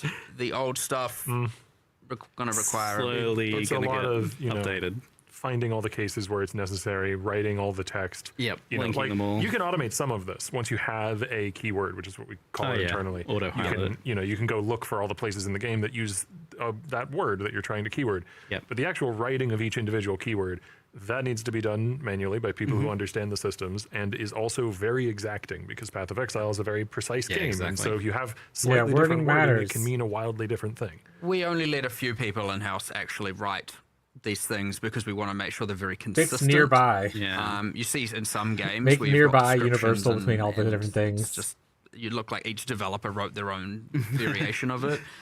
So we generally try and make sure these are done very precisely, because it could misinformation is way worse than almost no information, right? Like it just confuses people. So yeah, they're going to get filled in, but we're needing those specific people to be free to do it. But yeah, it's a good QOL addition to the game, and good for onboarding as well. And yeah, so that's just random pivot, but I just remembered that when we were talking about the keystones and describing them. I see chat bringing up nearby. Did we get that nearby? Oh thing, yeah, I Andrew? was going to mention The highlight, the circle. Yeah, so I think what we're going to do is we're going to do a restart patch, like a content update, maybe a week or two after release. Yeah. And for that, I have a plan where I'm going to unify all the nearby keywords. Oh. So nearby, close, present, proximal, all of that stuff. And then it will all be keyworded, and you'll be able to highlight the keyword, and you'll get the nice little ring around your character. I just want to clarify, because people got confused last time when he says restart patch, it just means a patch and where the realm goes off and then back up. Just to be clear. Not resetting. I saw last time people going, No, what do you mean there's a week one as league in, reset? as in, there are some changes that won't work unless the client has been restarted. So it just forces everybody off the Some game. and eternal back up. terminology leaking It's out. about client server synchronous. Yeah, Yes, yeah. but Oh, that's good That's news. huge. I've It's seen nearby. we refer to it as a restart patch internally, and I see some people, rightfully so, misinterpret that as a economy restart or something. I'm like, no. You don't need to do that for a tooltip. No, Not usually. the new league mechanic tooltips. So we've had the assassin rework, and how do you feel like that landed? And there was also kind of like linked questions about, well, we talked about cast on crit, but also like elusive not feeling very good to build around. But I think before you could refresh it, but not anymore. Yeah, I feel like when we reworked it, it landed a little bit too weak, which is why we're making changes this patch. Yeah. Not just, well, it's mostly because it's an intelligence ascendancy, and so we can like put it under the umbrella of self-cast buff. But do note that the death marked node, the one that is applies assassin mark, that has also been massively buffed. So cool. if that node is much stronger for attack builds, then hopefully I'm so assassin excited to is see the also patch notes. viable for them too. I just want patch notes. Assassin in the patch notes then. That's good news. Yeah, because I was doing a little bit of research on that, just kind of see where it landed, and ultimately it was like 2%. It seems like the shadow ascendancies in general are all a little bit low. Yeah, I mean, we do sometimes look at POE Ninja just to see like the not one the or two absolute authority ascendants. on this. No, Yeah, no. we often have our we make sure we address the least played class or two, but because some of these, we just instead went with more of a well, not to say they aren't, but folded into the hand casting thing and do spell casting adjacent stuff instead. Yeah, related to the assassin questions, a few people have been asking about daggers and claws. Daggers in particular feel like they lack a bit of an identity. Like you would expect them to be the highest crit thing, but in many cases that seems to not be the case. And a lot of the times it's like, unless it's a unique, it's like, well, I should just use a claw instead. That's going to be better. One of the things that's going to be in the patch notes is quite a lot of caster itemization changes, particularly to like staves and daggers and wands and scepters. So one of the things with daggers is they're implicits. We just had a look at them compared to like wands and scepters, and it's like you're kind of weak. Yeah. So all of the crit chance on dagger implicits has been buffed. Nice. And then the changes that were related to wands and scepters generally proliferate to daggers as well. So rolling caster daggers will have a bunch of improvements. As attack daggers versus attack claws, the only real change there is that daggers have slightly more crit chance. Yeah, I imagine that's a bit out of the scope of this current one, since it's not the focus now, but something to look at in the future. the Being a same rune thing where we dagger and try and crafting pick it's not going to be easier than crafting a similar to scepter League for reworks, instead of just bits cold and dot. pieces all over, Depending we're on what like, changes let's they make made. cohesive. So when It you already do is hand technically casting, and a then you little bit kind of let it easier. spread and affect things that are somewhat adjacent, but I feel like the notes are going to require an 8-hour stream by themselves to players read. will then tell us what the next. We're gonna we almost Try to always skim go it. off, Like as I he said, it depends said, on how long when the word this hand goes. casting or self casting keeps coming I don't up. want to be here that's till how 8 we o'clock ultimately when I decide here's get what hungry we're and doing stuff, but next. we'll stay a little bit longer than usual. We But just tomorrow keep we'll probably paying do attention to a what more people think deep is and not in the thorough right reading spot, of it. and then we go, okay, how are we going to turn that into a package, a rebalance package, and that's kind of how we go about doing it. I think you're supposed to drop the notes at like let 6, us so know we got like is 48 the answer. minutes. Well, I still mean, that's for the notes. next question is about defenses on ranges. Obviously not in the scope of this patch, so no one expects anything in that regard. But it's maybe a good one for the future to look at. Defenses on the ranger build archetypes, especially with bows, it seems to be, is kind of the topic here. And I had some prolonged discussions with a few people about this one. So I have some extra context on this if needed, but the main takeaway seems to be that range defense suppression, namely, was nerfed as a result of other classes heavily investing in it, which is like a good thing to do because you don't really want like the build checklist of like, oh, I have to get suppression on every single build was obviously a problem. So that was like nerfed in, I believe, 3.2.7, and there was some stuff before that as well. So while probably good for other builds balance, Rangers seems to be lacking in their own way to make up for that. And evasion seeming kind of increasingly weak with less benefits to stacking it than other things like armor and energy shield. And other defensive layer options in that kind of archetype seem to be highly conditional, or they have some really big downsides. And the ascendancy options are really high in point investment typically. A lot of them are 4 pointers, where other things in other classes would be 2 points, and also highly conditional. It's like, you know, don't get hit or you don't have any defenses kind of thing. So I was wondering if that's like an area that you might be interested in looking at in the future, or something you've been tracking on. I mean, if the player base agrees, and then we look into it, which, I mean, you're primarily correct, yes. I don't agree. That will turn into our next package, right? Like, we don't... I don't we pay agree. attention to it during this league, by the way. Yeah. And then we go, okay, you got this, this, and this. What one are we going to focus on? Maybe we can do a second. So, again, that is a worthy candidate for sure. Yeah, I haven't played an evasion build in like 2 or 3 leagues. That might be a good indicator. I can't remember how good the defenses were. I remember the philosophy of that change was basically that like a lot of the investment. Oh, my defense back? Your defense in is the fine. ranged You're a area ranged of the tree character. should You, be able to you get kill off suppression the back to the map. level that it You don't was need more pre-nerf. defenses. Yeah. If that isn't the case, we can probably do more there. Yeah. You'd want to adjust things that are like solely the domain of that kind of build, right? Yeah. So like pure evasion bases or maybe quivers, something like that. If you're talking about bow builds being a problem specifically. It could be we do be it more centers and dex. stuff. Like if you dexterity focused kind of defenses pass plus weapon distinctions. Like if you're talking about attack claws and daggers, like I can already see this coming together and becoming a bit of a thing. So even if it's not just defensive, it could just be something to do with that. Since we were kind of talking about like the daggers and claws and stuff, that's also in that similar area. So I wonder if that's like there's a package kind of in that area. I can see that. I could see that coming together. Yeah. Yeah, it's like there's always going to be people that disagree on like what's the next area that should be Wanna be able focused to fight on. through bosses but at once we that's mean? one that got Invest brought in up by proper someone defensive whose stats. opinion I kind of trust on that. Yeah, Just I like do how agree people had to that I don't struggle think to everyone get has suppressed super when good, suppressed was overpowered. NFT between on different other parts types of the tree that weapons, weren't in because, the like, ranger if area. you're a slayer, it's like what's the You just need to difference go to the between other parts. using a You just need to two-hand struggle to sword get those other axe defenses Yeah, in, you know? yeah. mace, really. There's like a few Go max mastery block by, options, pathing couple over of different there, implicits. or, you know, That's a whatever fun you thing to gotta do. improve too. Like it results in things being more interesting typically whenever that sort of stuff is addressed. So I mean, one of the benefits of having this, cadence where we have the split teams with, designers fully dedicated to POE1 is we have the time and resources to address these kinds of problems. Yeah. We can do much more significant balance shakeups every league Well, if we it's- want to. that's clearly evidenced by this patch with the gigantic delve into the various problem areas. It's good news for sure. Production, can we scroll past this part? Yeah, a bit down further. Thank you. Cool. Another thing that got mentioned that I don't know if it was mentioned at all in the... Well, okay, so you mentioned something about Varl orbs, and this is connected to this. So, synthesis. You mentioned something's happening with synthesis modifiers. Oh yeah, we're just getting rid of them. Nice. That is the thing that's happening. Yes. Good riddance. Yeah, well, Oh, to they actually be get rid of fair, synthesis mods? the synthesis unique items are still unchanged. They still can get synthesis implicits, but they sort of... We've never really liked they're just like item bloat, and they don't really have a specific home in the game currently. So why have synthesis implicits when you also have val implicits, and it sort of removes the identity of implicits on like weapons, for example.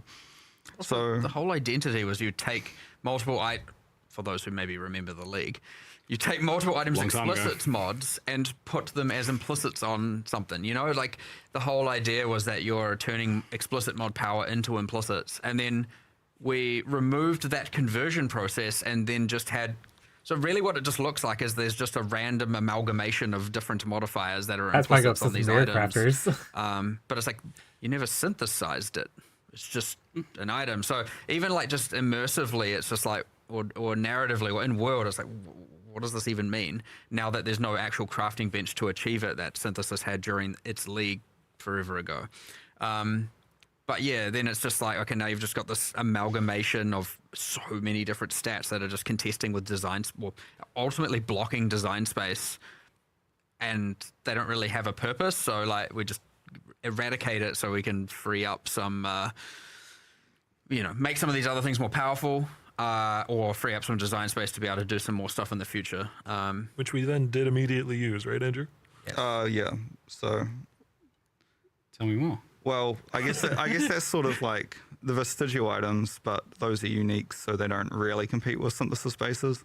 But the main thing we did is we took most of the interesting, powerful synthesis implicits and turned them into Val corruption implicits. Yeah, so they're not you just can gone. corrupt a ring and get +1 frenzy charge now, cool. for example. Well, that's a potential big buff to Varl orbs. Then it seems like that's a much more interesting thing. You'll see it in the patch That's notes. very that risky. In You doing gotta like the abyss perfectly craft changes, your item, then we've corrupt ordered it all up the and mods hit the on right abyss implicit. jewels, and we've removed bad ones, buffed weak ones.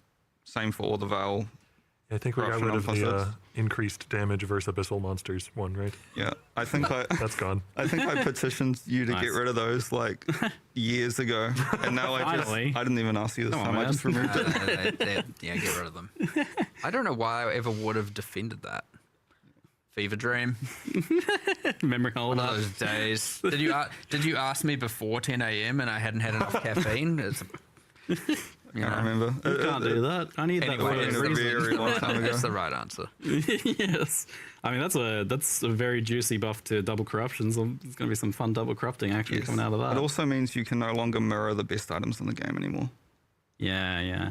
I was going to say like this is the sort of yeah. change that affects like very pinnacle high end crafting because The like only- you can't get those crazy bases to craft on now. The only small reservation is it sort of removes a little bit of the value from the leagues that actually did, for some reason, drop synthesis items. So, for example, Ritual Which is everything and but Heist. synthesis. Let's be clear. Yeah. So, those might be the next leagues in the future on the like. Let's audit their rewards, make sure their exclusive The rewards mirror are, value like, go much down a more little bit. powerful and Well, interesting. It somewhat bounces in the other direction though, because there's a lot of leagues that'll generate corrupted items as outcomes, and now those can be much more of a jackpot, right? True. Yeah. Well, so part of my follow-up question was like, it was at some point mentioned that we would get the ability to add synthesis item drops back to synth maps because that was always like one of my favorite things. It's like it's such a high variance, Yeah, we're just fun gonna win remove thing. It's synth like, maps oh yeah, now? man, rings are Or dropping the synthesis synth size altogether? implicits. Like that's awesome. So now obviously that's not going to be happening since they're not a thing anymore. Is there something that synthesis maps could get to make them have their own unique reward? Are they even a candidate for that kind of like? Are they a system enough? Well, they're sort of under the umbrella of unique maps being very old and being not very good. And we would love to just like completely redesign all of them and Yeah, they're do getting, them they're properly. getting sad. They're getting real sad. Getting sad. It came up as part of the Atlas anomaly discussion. You know, there was a point where we were like, should all unique maps just be Atlas anomalies? And should we then do a pass on all the unique maps to make them more worthy? And it was just too much of a rabbit hole of work at the time. You know, it was maybe a month before release, and that's not not the point in the development cycle where you can make that kind of decision. Yeah. I will mention one thing though. Doyani's Machinarium is no longer required for challenge completion. However, Doyani's Delusion, the unique boots that drop from the map, have been like, they always drop corrupted with an implicit and they've been massively buffed. So Oh. they're very high variance. So you'll want to run that map to find some Yeah, that's fun. potentially crazy boots. Awesome. So we recently had some of the bigger Chaos Orb sinks removed, probably causing the quick spike to 300 plus Chaos to Divine I mean, it ratio makes that was people in happy Mirage compared to for, the more typical 150-ish You that know, we had in not having to Keepers do and it before for that. completions. Does take a little so bit of value away I'm from curious, like, is this something you guys delve and really trade look with at or because care it's about too much? right Or you now. like, the economy's going to economy? Like, what are your Unless thoughts the about boots what are are the just impacts absolutely insane on players of on this oil sort and of buffed. change? Like, if you have an economic shift like that, is it something you care Yeah, about? too much. I mean, Not if it's too. That's the like, impression I've got in the past. If Is that like was you 3,000, whatever, obviously, the magnitude matters. Yeah. It's, not to say it isn't a thing we might want to consider. I'm just Yeah. saying, like, it's not a huge deal for sure. Not unless it actually spirals out, like, out of control. Yeah, there's this thing with the economy that, like, from your guys' perspective, I get the sense that, like, well, this is kind of like the player's domain a bit more. We don't want to necessarily influence it too much all the time. Yeah, maybe the new de facto currency will be chromatic orbs. You never know. Could you imagine? Oh my Yeah. Lord. I don't know, not to be contradictory or anything, but like, I don't personally have much of a horse in the race of the economy part of this, but I really like there being sinks for things because I like things leaving the economy, thus allowing things to retain value over time. You know, it's one of the main reasons that I like personally play hardcore trade over other leagues because things leave the economy. Yeah. So When would I want people more die, chaos Jack. sinks in the game? Yes. Yeah. Do I want them in the game because there's a ratio of chaos to divines that's wrong in some way? No. It's just because it's good for the game generally. Okay. Yeah. It is sad when the Chaos Orb as a drop now feels weak, Yeah. right? I think That that's is sad. that's the most compelling argument I'm always that I happy to see pick when the I'm Chaos thinking about Orb this now. because I usually ask people when people think about like, have you seen? You the remember how many economy Chaos Orb ratio? got I'm like, well, spammed why do you on think like it's a problem? clusters and the stuff answers just I because get I was are like, fuck it, let's keep going for it, I varied guess. and not always super convincing. But the most convincing one that I Thousands, hear chat. is that the players who are picking up Thousands. Chaos Orbs aren't getting that kind of like incremental progression towards their thing. Like that's like that appeals to me. I feel for the normies being one The myself. fewer items that are satisfying to drop, Yeah. like if it only becomes here's the only 2 items you care about that drop, that's bad. So yeah, we do have to keep as many drops as possible feeling satisfying, and that is the main motivation to go, okay, if it's crossing it's a grey line, it's like weird, but if it does cross the line, then, or I mean, I guess it's not even really a line, it's just the more items we can keep satisfying, and thus you could argue, yes, this is something that we should push for fixing. Sorry. That said, we have added a I was gonna couple say, I'm of burying the new- lead. Yeah. Yeah, so we've added 2 new crafts. Andrew did the balance on them, so Oh, only the costs. That might be wrong. We'll find out. There's there's bench orb crafts for chaos orbs now. I saw. yes, they behave. I mean, if you're familiar with the POE2 Chaos Orb, where it removes a mod then adds a mod, there's one that does that, and then there's one that removes 3 mods and adds 3 mods. So you can kind of use these to try and salvage items that have a really good mod that you want, but a bunch of Kinda like a other nulling. trash potential. Interesting. It's hard to tell the impacts or like how much that'll be used, but it's an option there. We'll see I how mean, it plays out. I'll take more uses Yeah, of like a that's gonna null. sink a few chaos orbs. There's like I saw that one of them was like Yeah, 8 well- chaos or something. We'll keep an eye on it. I wouldn't want chaos to become pennies, you know, that's which you could argue they're 1/3 of a penny right now, I guess, depending on what your You call it definition. a Yeah, I'm pretty down for that. Depends what your dollar is, I guess. Well, I would argue the divine is somewhat of a dollar, but we'll keep an eye on it as well. But again, the ultimate philosophy is we should be keeping as many drops as possible feeling satisfying. That's the goal. So anything that goes away from that is technically in the wrong direction. It's just it can get a little bit away from it without us having to take action, and sometimes there are short-term things that influence. Not to say that that's what's happened here. Yeah. And then they just course correct next league, and sometimes there are things that are needing addressing. I don't have an exact answer for it now, which is why I'm kind of being a little bit vague, because we need to discuss and figure out what to actually do. Hard to promise things at this point. Well, we've Don't wanna kind get of burned like touched you on did it a little bit before? a few times, but bestiaries had to have seen some changes to its beast crafting. You also mentioned like the specific beasts are dropping specific talismans as well. Side note on that, is that something you can target farm in some way since they are specific? Yes, so every single red beast has its own specific talisman it drops. Yeah. So for example, if you want like a Rex talisman, then there is the node on the Atlas tree that increases the chance for like beasts from that specific genus to spawn. That's a cool little buff for So those, yeah, though. you can... Birds. Oh yeah, a Rex Honestly, just yeah, looks like +1 skills is some sort of pretty large mammal to me, for but yeah, just like bird. Wintertide. Okay. It might It's a actually be bird. better It's a than bird. most You of the can cross other birds. anointments on the tree. The more likely for the bird species, I'm pretty sure will increase the Rexes. But I didn't actually ever think about how clear the correlation between the genus and the actual monsters is. So I guess it's fine, whatever. It was one of you mentioned to me that beast splitting is gone.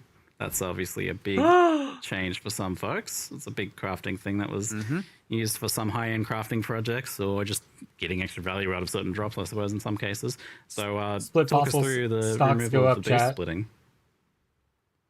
Well, the main thing is I feel like historically beast splitting was never really intended for, or has never really been used for its original intention of splitting the mods from one item onto 2 items. It's almost always just been used for, I just found the most valuable base type in the game in Heist, and now I have 2 of them.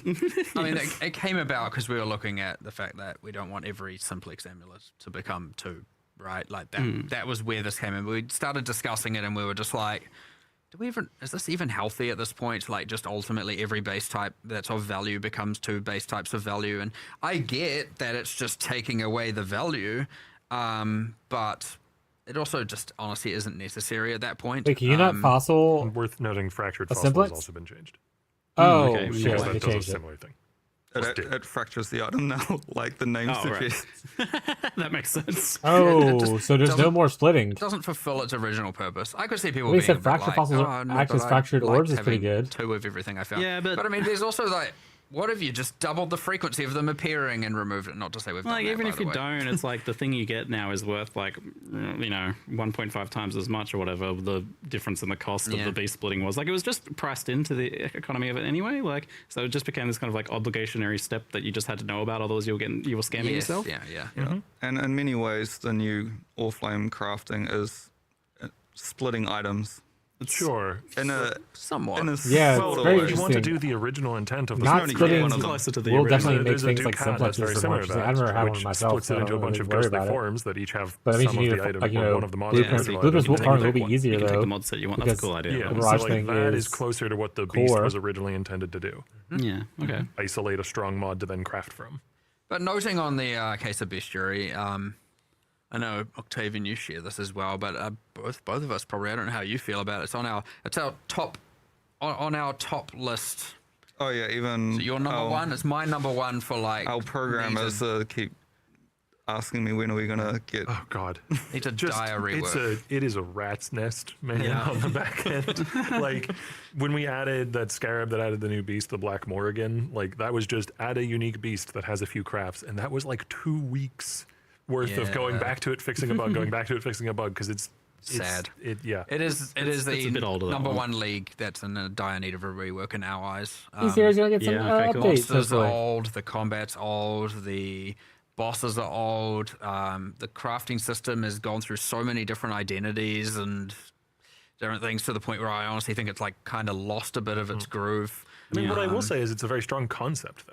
Like going and Yeah. capturing beasts, Yeah. like wild spirit beasts, Yeah, is really that's- cool. Oh, yeah, I That's like kind it. of why So I hope they the don't very remove it original fully. pitch for this league was like, go back to that theme.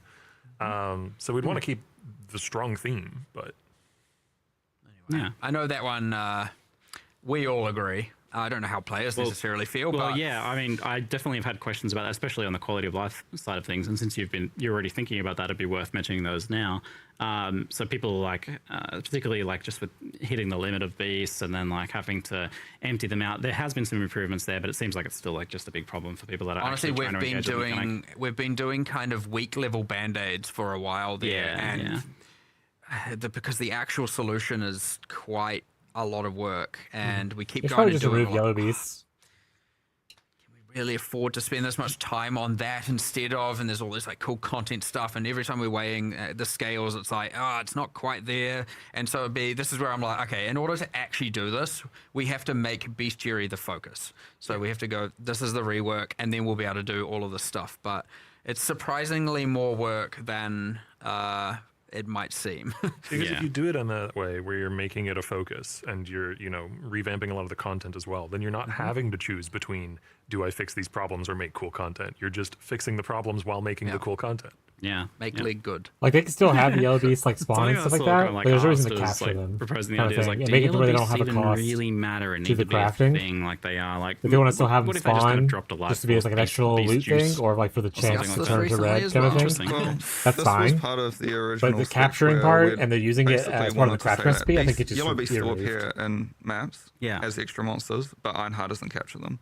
And then all of the recipes just require a red beast, Yeah. and he'll spawn some random other beasts alongside Nice. when you do an encounter. When I imagine it But modernizing past, that's kind of what I imagine, yeah. the only problem is that is a lot of programmer work actually. Yeah. Every solution we came up with was like, all right, we've done all the like 1 day tasks. Now we're in the many day to week tasks, and we're like, it's just getting so. Again, it will be a focus soon. I wonder if that makes it a That's candidate cool. for more of like a bestiary 2.0, like a more substantial thing, since it is going to be so much work anyway, just to untangle that. Like, Not necessarily as an active league, though it could Yeah. be, but I'd say currently still probability wise, it's more likely for just a rework, similar to like Abyss and Legion this Yeah, time round. yeah. It'll be here's a new league, here's a bestiary rework, insert other things here.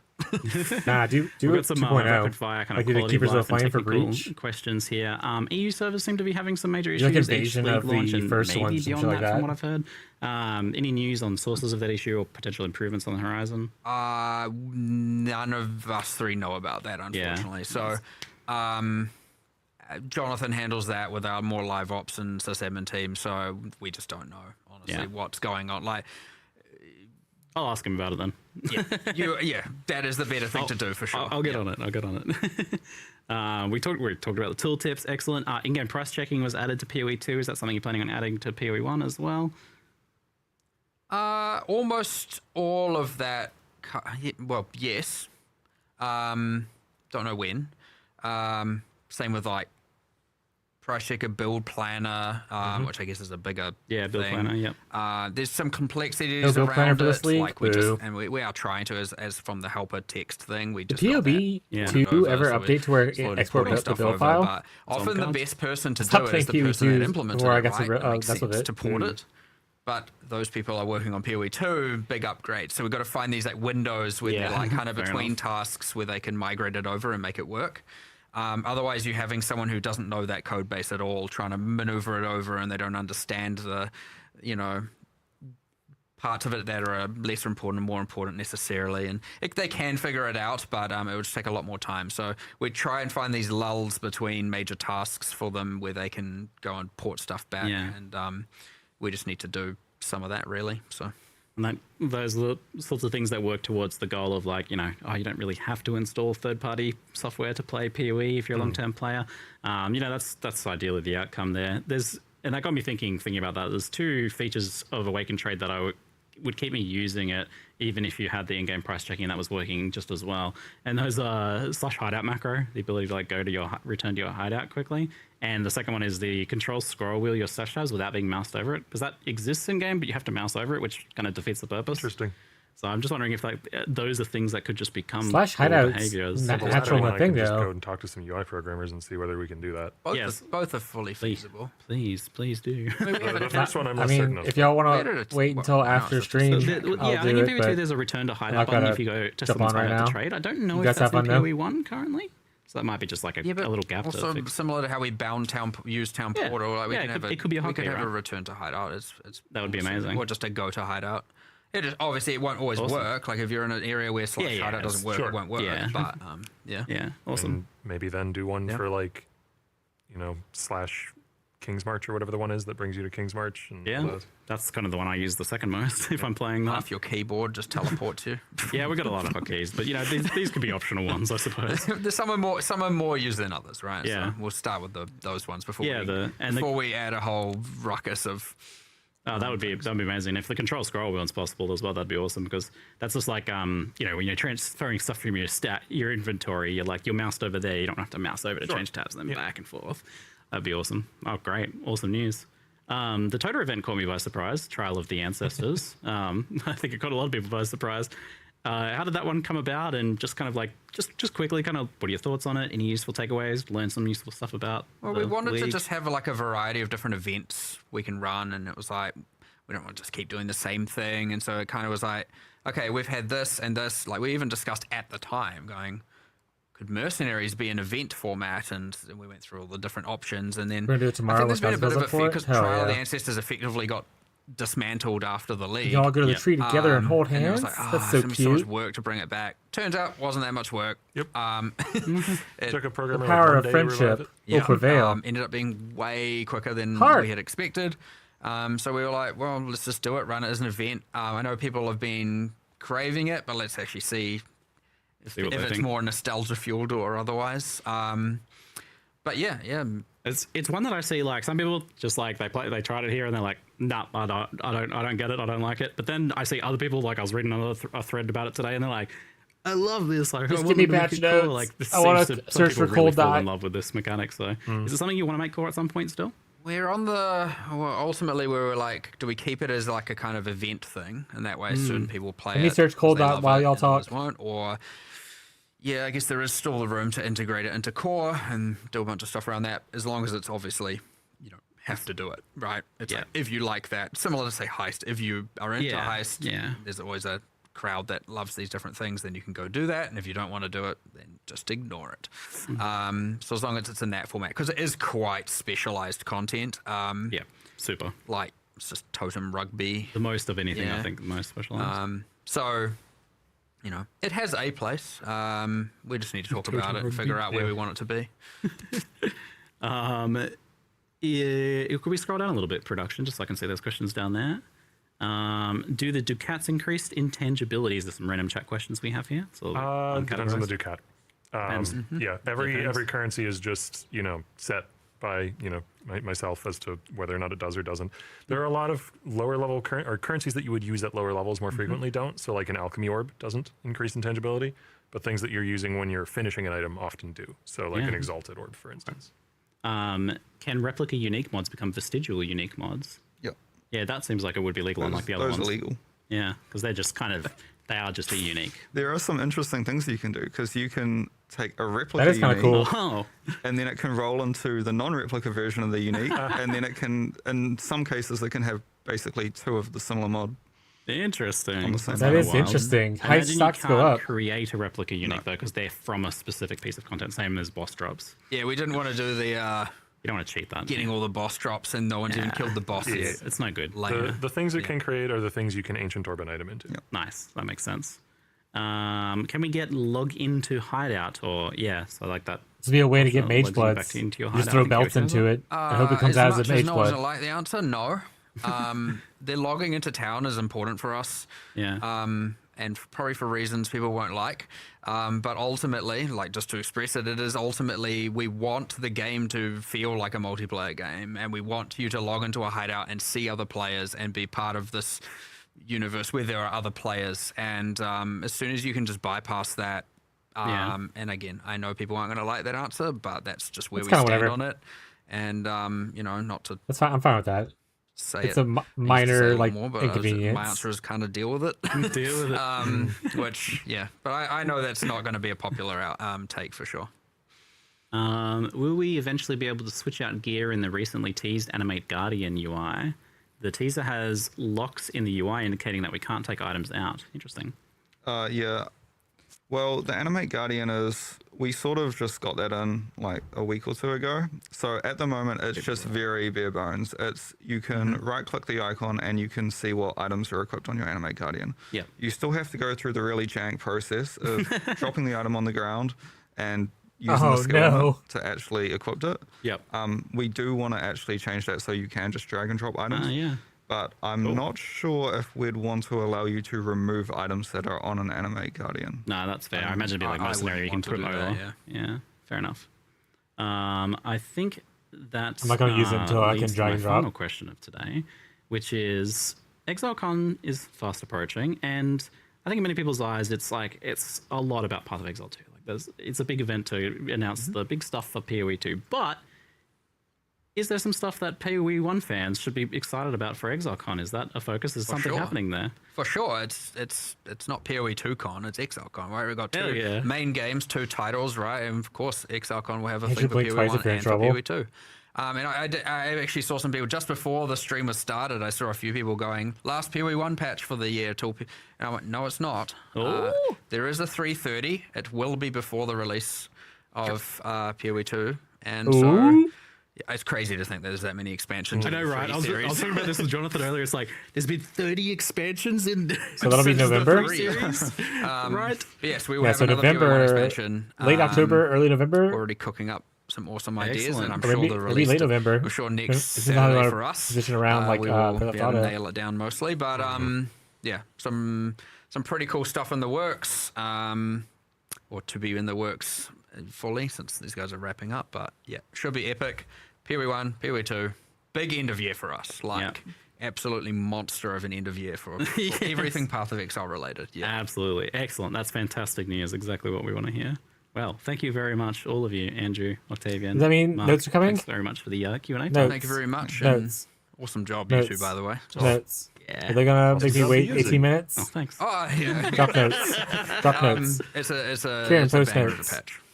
Absolutely. Exciting. All right. See you guys later. Kieran, post notes. Kieran, post notes. Kieran, post notes. Kieran, post the notes. Post the notes. Post the notes. I'm just gonna say refresh the page for the next 18 minutes. Post the notes. Post the notes. Post the maybe I should actually look at stuff. Oh, actually, there's some stuff I want to look at. Post the notes. Beyond, let me know if it goes live. All right, but there's some things on the page, this page, that actually stood out to me real quick to go over with. For instance, here's an item we didn't know about. Looks kind of cool. Don't know what the fuck Savage Barnacle is, but who knows? Could be something neat. They also, this right here gives you, it's a Ducat that gives you a rare belt as trap or mine modifier, and it gives you an example right here where traps, you throw a trap if you're dual wielding. So that's kind of cool. They're trying to buff the dual wield archetype by giving it stuff like that. Because I always talk about how I think dual wielding stuff is really dual wielding like daggers for a caster would be kind of cool. So mines are kind of an extension of that. This is an item that I don't think was teased, that I didn't really see super clearly. But all damage from critical strikes can apply lightning ailments. So I wonder if that means not only shock, but also sapped. So that's kind of sweet. Obviously, it's a reduced deduction and that kind of stuff, but it's okay. Refresh for notes. Nothing there yet. This is just talking about the warrant. Stuff like that. Here's the ascendancy, I think. This is the permanent mercenary. This is where you have to start, it looks like. So mercenary and their minions deal increased damage, and you get increased light radius. And then you have, obviously, all the different unique things that you can select. 1, 2, 3, 4, 5, 6, 7, 8. So you can't technically get them all. You would lose one of them and get this one, which this buffs gives you weapons, quivers, and then also buffs them up per you got them equipped. The side things I didn't look at yet, but light radius, link skill, cast speed. If the linked mercenary dies, you don't die. Also, infinite attach duration, less cost of skills. Refresh notes? No. Increased reductions to light radius apply to your link buffs of your mercenaries. So just light radius stacker. So they're going here. You're a luminary, you're illuminating, so kind of cool. Old trap build used 2 cold point daggers. Oh, that's true, yeah. Uses the that's like blade trap or whatever, right? Back in the olden days. Sure notes. Thank you, Renee on the YouTubers. I appreciate the subscription. Hope you enjoyed the vibe. Still refreshing notes. Nothing yet. Nothing yet. All right. This right here, mercenary's life is higher than your own. 20% of the damage from hits is taken from your mercenary's life before you. So if you want them to be able to tank for you a little bit, they're lower than your own. They get recoup, which is cool. Hope it's not before your wedding. I hope it's not before your wedding either, but that'd be unfortunate. And then taunt on hit, and then increased air effect of non-curse things. So like, some pretty sweet stuff here. I mean, I could see 1, 2, 3, 4, 5, 6, and then just going here for 7, 8, or going to a bloodline if you don't even want like any of this stuff, but you might want one of these, or like 2 of these kind of things. So who knows? But I think this is really good, especially if you're playing like an Orabot and you are trying to like have them taunt for you and tank for you and all that kind of stuff. So very, very, very cool. I do not think I will play a Luminary off rip, mostly because they talked a lot about cold dot or like dots in general, and big Wintertide enjoyer, big cold dot enjoyer. So I'm probably playing that. I'm really excited for what happens in the notes and what might happen in the next week because he said he's still working on stuff. But yeah, so Luminary looks really cool though. Here's another unique item that they had shared. The Spine Snatch has 6 abyssal sockets. It gets increased attack speed for searching eye jewels, gets increased crit chance for hypnotic jewels, biz damage for murderous jewels, and then minions have a chance to impale for ghastly jewels. So kind of a weird item, but I'm sure something really cool probably happens from this. I just do not know enough about abyssal stuff to know if like 66 increased attack speed is something you would want to do. Like, what would that be useful for on a 2-handed axe that has like a low base damage kind of thing? So maybe something cool work with that. Well, who knows? See how rare it is. This gives you an example of the enshrouding crystal. So it gave you the power charge on critical strike on this example. And there in the background, you can kind of see that there's no other one. Refresh your notes, so nothing. The anomalies, I mean, I think their idea of getting rid of unique maps eventually and maybe focusing on anomalies is probably good. Second build, I have 3 mercs, do some kind of bow build, then frontline. Well, from what they said in the thing, you could have 1 permanent merc, and then you can get a temporary merc. So it's only 2, unless you can have multiple temporary mercs. I can't remember. But I like the anomaly thing. I think it's cool. I already saw some comments about people not liking this. I'm 100% okay with this. I think it's nice that it starts with white sockets, but if you end up being able to color match your stuff, then it's just a benefit of your build. Like, that's just a buff. Getting a blue socket somewhere and putting Wintertide in it is just a cool increase of damage through the campaign.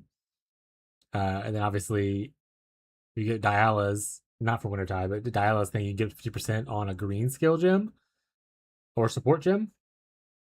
So kind of interesting to see kind of what comes from that.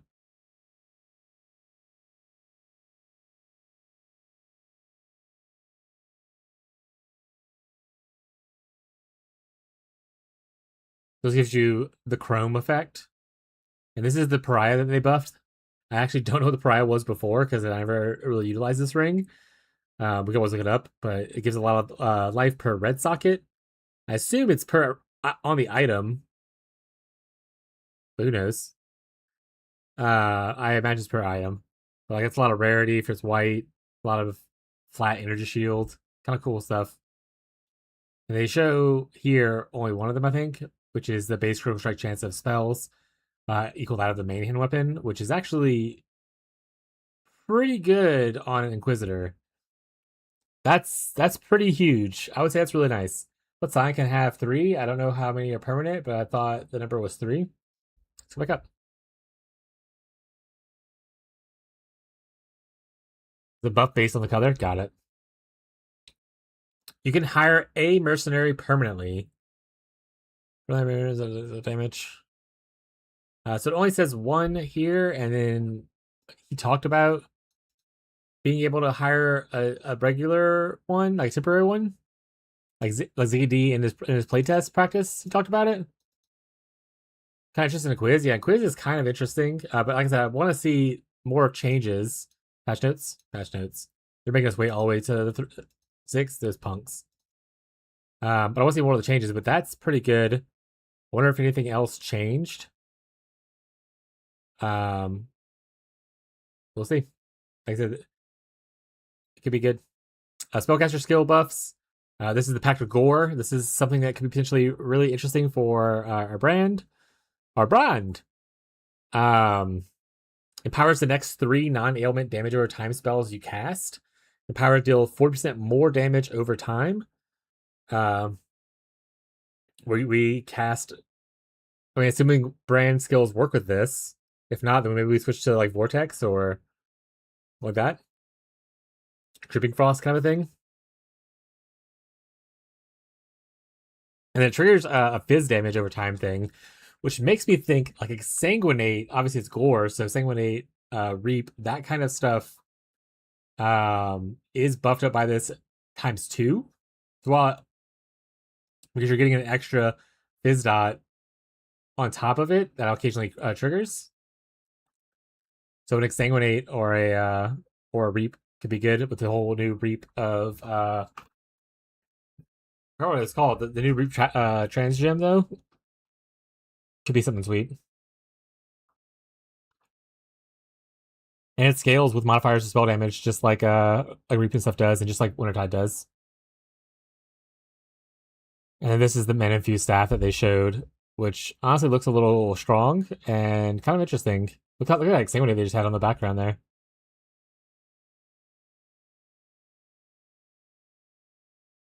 But this is more, by the way, it's buff grants 20% more chance to block, attack, and spell damage. It was not increased, it's more. So it makes it a lot easier to like, capture stuff. That being said, the buff duration is low. Oh, but it's a reservation thing. And it's always 35%, 30%. So you can't You can't like no mana or cost reduction kind of stuff. So 30% of your mana to get essentially more damage and less cost of skills. Honestly, not bad. Would this make me ever want to do a staff for Cold Dot?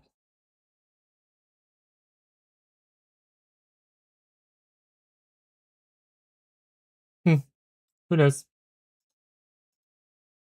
No, give me notes. Give me notes. That's the last of it. Other than that, it's just play at the time.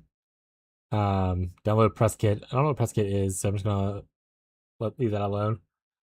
But very very cool. What did you guys like about the reveal? What stuff didn't you like? What or were you excited for?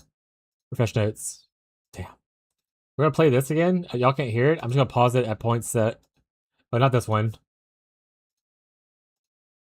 Content reveal, I think.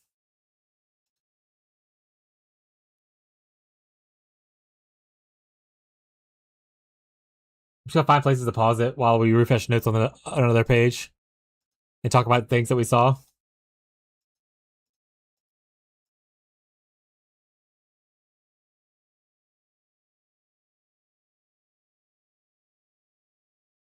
So to start on like a lot of this stuff, I'm not familiar with some of these icons. So like this right here, like what skill is this? This looks like a new skill. But maybe I just don't play enough of the skills to know.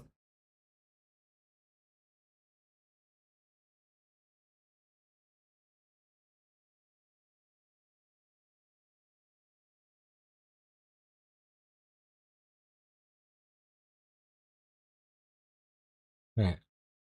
Skip ahead a little bit. Is there any kind of thing that stands out as cool mod? I mean, I really do like this. Makes it feel like your craft. It's not just a full YOLO slam on exalts. You can get like up to 3 choices and hopefully hit something like somewhat decent. Obviously, you could hit just a bunch of stun block recovery or regenerate life or whatever, right? But it's more chance than you had originally, which I like.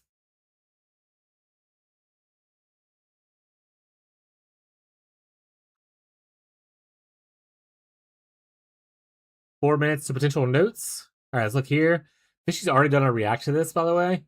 But yeah, this is 70% physical taken as an elemental. And it's physical damage. It's not. Oh, okay. So 50% of it's only from hits, so dot will still hurt because it's lightning coil. But yeah, it's 7% physical taken as an elemental, which is kind of huge for lightning coil. I wonder if that's pulling from Cloak of Flame and they just nerfed it down so it wasn't like 90%. I think Doriani's touch on face breakers, kind of cool. TBH. One abyssal socket on an alpha howl. Why would I want that? Is there a new abyssal socket thing that interacts with +2 auras or something like that?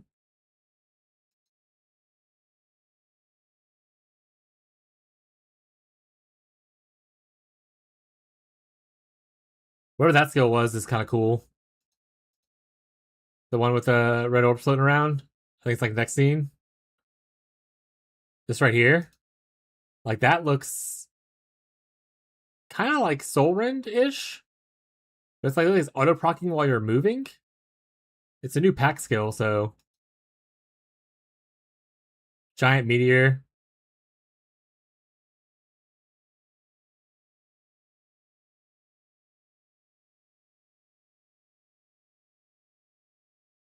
Luminary reveal was fucking hilarious and cool. I was not expecting another Scion Ascendancy like a league after they already released the second one.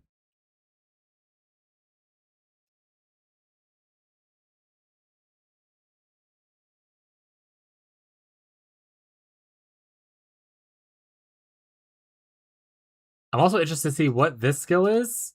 I don't know what that symbol is. Is that one that's in the game currently? Because the skill looks kind of like Shield Crushy, but not Shield Crushy. It's like more of a Force Wave.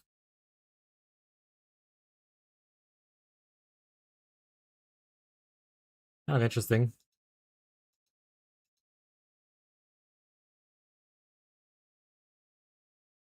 I love the mechanic. It looks so cool. I wonder if the drowned icon on items, if it's just like kind of how Heist has on items.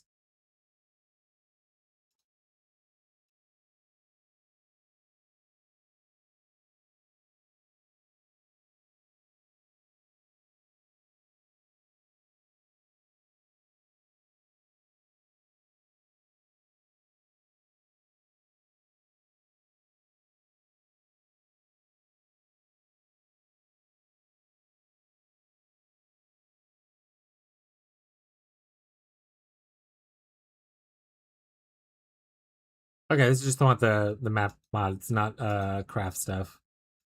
I'm sure the map mod stuff is cool. I'm mostly interested in seeing if there's any like cool modifiers for like crafted items that stand out or anything like that. This guy's using a Binos and Blade Vortex. Chad, refresh. We have like a minute left.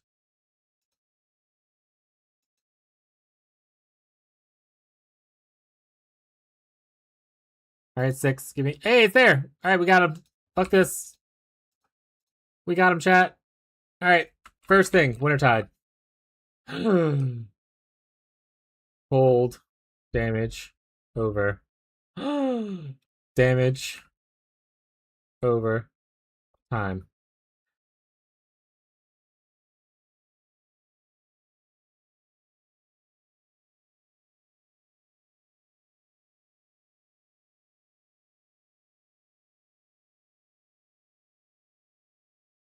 All right. I'm not gonna. So this is a very large patch note, chat. I'm not going over this today. We're gonna go briefly over some of the key points that I want to focus on, and then tomorrow, for tomorrow's stream, we're gonna go over a full reading of the patch notes at the start of the stream, all kind of stuff. So if there's something you want me to look at, talk about, feel free to ask me to search for something. But let's see. So Badat, fire projectiles apply an area around the target, fire chaining beams. We already know about the damage over time one. Damaging Vol skills, but burdens you with a new affliction. Have less soul gain prevention duration and refund souls on use. That's actually really cool. I was thinking about doing a Vol build with the new Reliquarian. So, depending on how it actually looks, this could be good. Lycia empowers channeling attacks. So if you want to play Kamehameha build, Tyler, the Lycia thing looks pretty sweet. Oh, there's a lot more exceptional gems. Look, there's 2 more. There's 4 from they talked about. There's 2 new bloodline classes. One which is unique to the thing, but one's not. All right, let's see. Coursing currents, supported skills and enemies, increase area effect, chill and shock of supported skills. It's going to be chilled as if they were shocked from your hits, and shocked as if they were chilled from your hits. And then Crystal Fall will trigger Crystal Fall on hit, causing a giant crystal of Abyssal Soul Stone to call from above, slam down on the target location. Support slam skills. Interesting. Transfigured Gem, Divine Blast of Radiance. I don't really care. Flammable Spiral, we know. Holy Sweep of Hammerfalls, I don't really care. This is one I like a little bit. The unique items, wordings. Alright, let's look at the Ascendancy stuff. Ascendancy changes. Assassin, Deathmark, no longer has marked enemies cannot evade attacks. It now has 10% increased effect of your marks per maximum power charge and 3% of leech life instant per power charge. Kind of interesting. I haven't played Assassin. Cold Snap buff. Chance to freeze, crit chance. Not dot buff, but yeah. Vortex now has a cast time reduction. It's not instant still, so boo. Still nothing to do with like the dot version, but it's all the other stuff. Ellie got a nerf.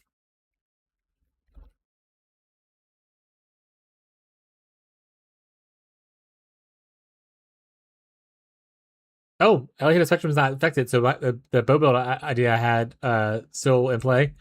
Kinetic Fusillade. Yeah, so it lost a lot of attack speed. Has a lower base duration. I'm not sure how that impacts it. So I was just going to have to do the math on there. And now it costs more mana.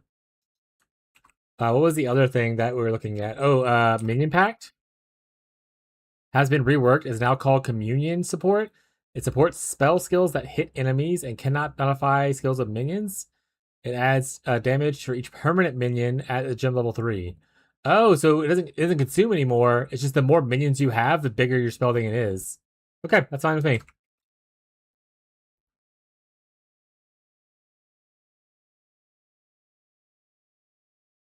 And Blade Vortex got minor nerfs, but it got a crit buff, 10% crit instead of 6.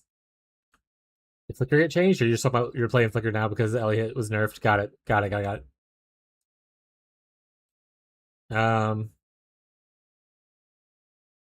Yeah. So the cold dot skills technically got changes, but it's only to like the crit and stuff.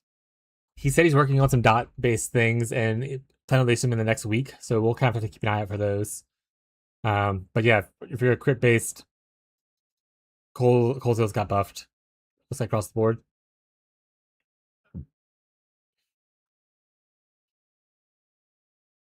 Mystic Infusion notable. No longer grants base critical strike chance equal to that of the main hand. It now grants spell critical chance of crits and less spell critical chance. I mean, to be fair, this is broken, so yeah, it rolls twice. Did they kill KB? Kinetic blast or bolt? Clustering got nerfed, looks like. Whatever arcane might is lowered. And then the added damage effectiveness also got lowered at the top end.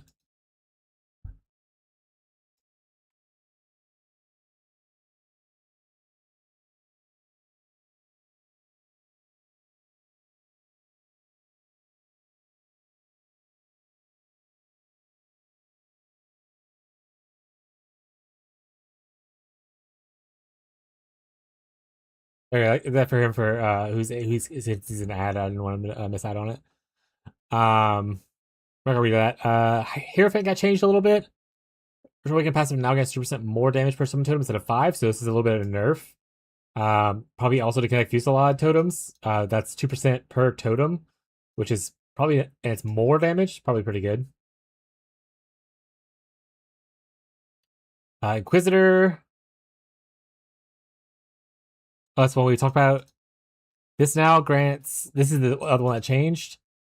Maximum frantic charges instead of +4. Last longer. And now it's less cost of spells instead of reduced cost of spells. Ooh, in town? That's pretty good. Occultist requires either Vile Bastion or Forbidden Power.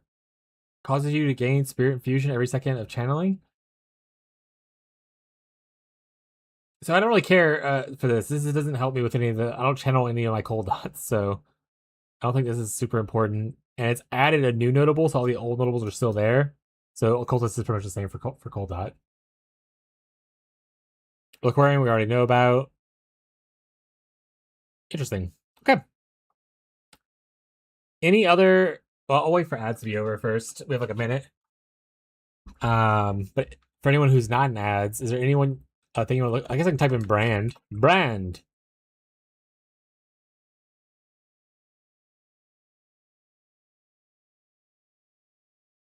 Armageddon brand of volatility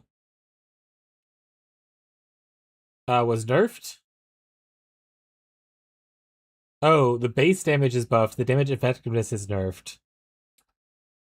That's the only brand that got affected. So, Penance brand's still fine for people who came here for Penance brand last league. Penance brand looks like it's just okay. Nothing was changed so far with it. So, Wintertide into Penance brand is going to be just okay. Sparks I also I like a lot, so. Less proj. Like less number of projectiles. I assume to compensate for the extra quality. Lower cast time. And increased mana cost. Ooh, turbulence. A buff to damage effectiveness added. And a buff to the flat damage. So Eliturb could be pretty good. We might do some Eliturb stuff as a second build. I was already thinking about doing an Eliturb build with the New Reliquarian.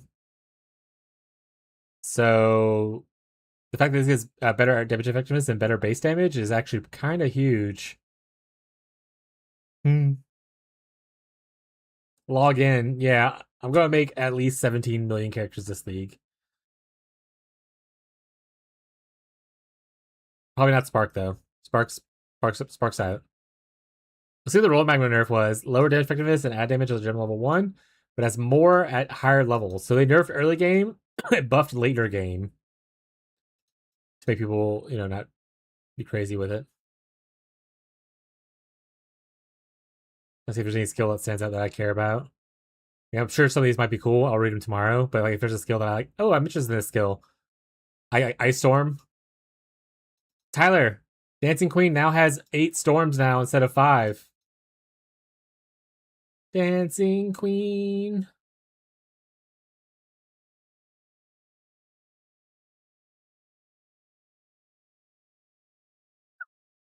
Lightning Arrow? Did I miss Lightning Arrow? Let's see.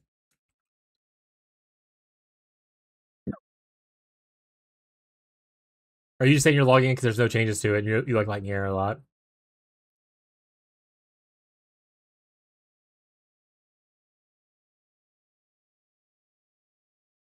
No changes so far, chat. So far. I lost where I was, chat, because I tried to do something and now I made a mistake. I've made a mistake, chat. Where are gem changes? Okay.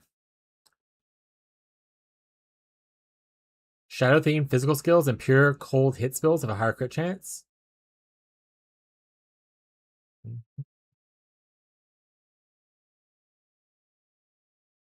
Wave blast stuff. I don't see anything about like animate weapon of anything, so poison range and weapon seems like it's still probably fine. Assuming like some kind of weird unique interaction didn't get changed. I didn't play the skill myself. So I don't know what all stuff it requires. Thero Knives is something I wanted to play. They have more proj, higher crit, more added damage effectiveness, and so it's just buffed. And now this, instead of getting more proj, it gets more projectile speed. So Ethereal Knives actually got just buffed. Play EK Ignite Elementalist.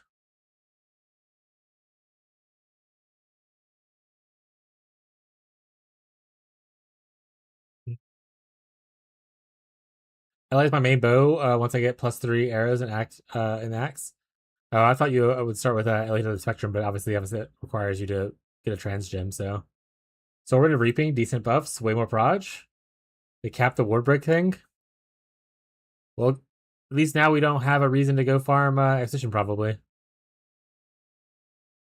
Thank you for the nerf. We're saved.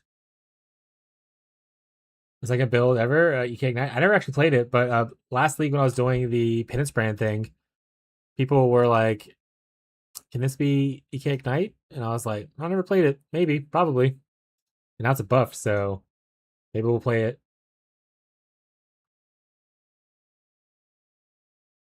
Oh yeah, Spectrum's late game? Oh, weird. That's not you're the bow guy, so I'll believe you. That's not what I understood it to. Hey, they're putting Hex Blast slowly back. We're down to 1 cooldown time now instead of 2. And woo! They also just flat up buffed the Havoc one. This one doesn't have cooldown on it. It's bigger AoE. It doesn't get the ailment thing, if I remember correctly. But bigger AoE, better scaling on quality with AoE, better crit.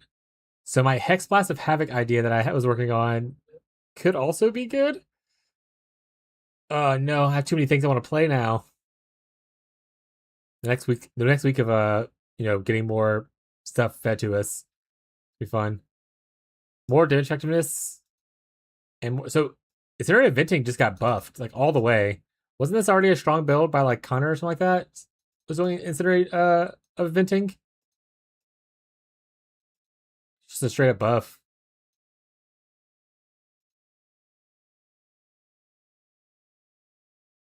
I'm not gonna read tangles and stuff like that. I'm gonna read everything. I'm just looking for skills that I care about. And then we'll read some stuff. Penance. Oh, that's Penance Mark, not Brand. Procession was buffed. You have to higher mana cost now, but more damage. People who like that one. This is the thing that guys talk about. Oh, you get 3 of 5 instead of only 1 projectile? That seems pretty huge.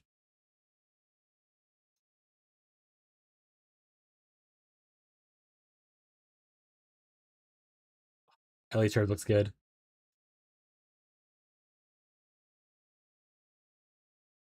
Oh, even Warp got extra projectile.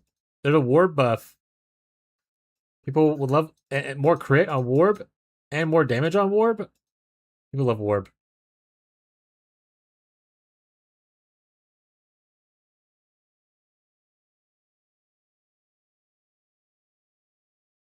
Ball Cold Snap. Crit, okay, it's just crit chance stuff.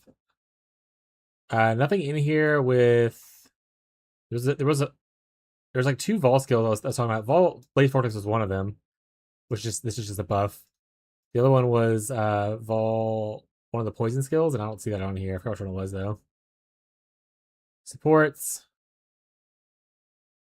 Archmage got nerfed a little bit. Gold got a decent nerf. Good.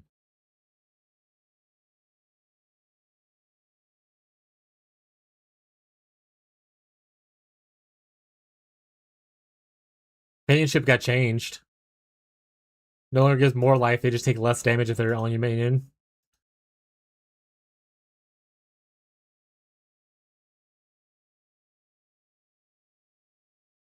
Greater Unleash is got as a buff. Alright, anything in here for uniques that I care about? Ghost Strike got a nerf, you said? 35%? It's fine. Grey Wind, did it get nerfed? Grey Wind got nerfed a little bit, so person in Fishy's chat's gonna be probably a little upset by that, but it's okay.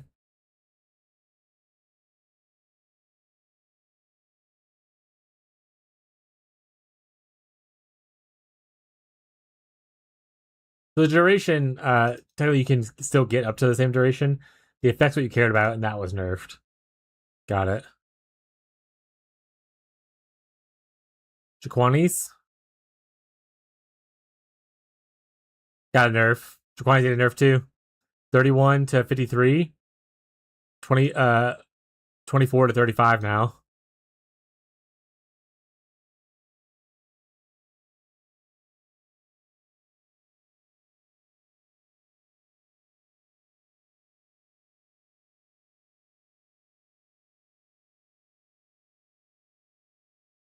Wrathpith.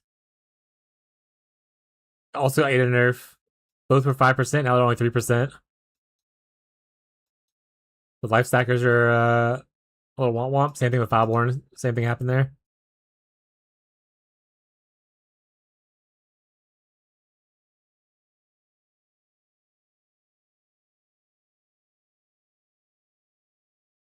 Okay. I'm not gonna look at the rest of the stuff. We'll look to see. We're gonna ref someone. Those that, if you're watching on YouTube, by the way, I see there's a couple people on YouTube for once. Thank you guys for hanging out. I do appreciate it. We do stream. Normally we'll be streaming some more POE content where we read through the whole patch notes, the full thing tomorrow. Same thing for people on Twitch and everything that stuff. But thank you guys for hanging out with me. We are gonna try to raid off the YouTubers over to someone else. Catfish has 72 viewers right now, so we'll go send him a couple extras. But yeah, that's gonna be it for us today. I have to go eat food and all that kinds of stuff. So if you enjoy the stream, please make sure to follow on Twitch or YouTube, depending on where you watch. Go on the Discord, all that kinds of things. We can talk more about changes on the Discord, and then we'll be streaming it tomorrow, 10 a.m. Central U.S. time, where we'll be doing reading the patch notes, and then probably just either cooking up some stuff or doing some campaign practice. depending on what we want to do. But that'll be it for us tonight. Hope you guys have a good rest of your day, your night, your evening, no matter where you are in the world. And I'll catch you guys next time.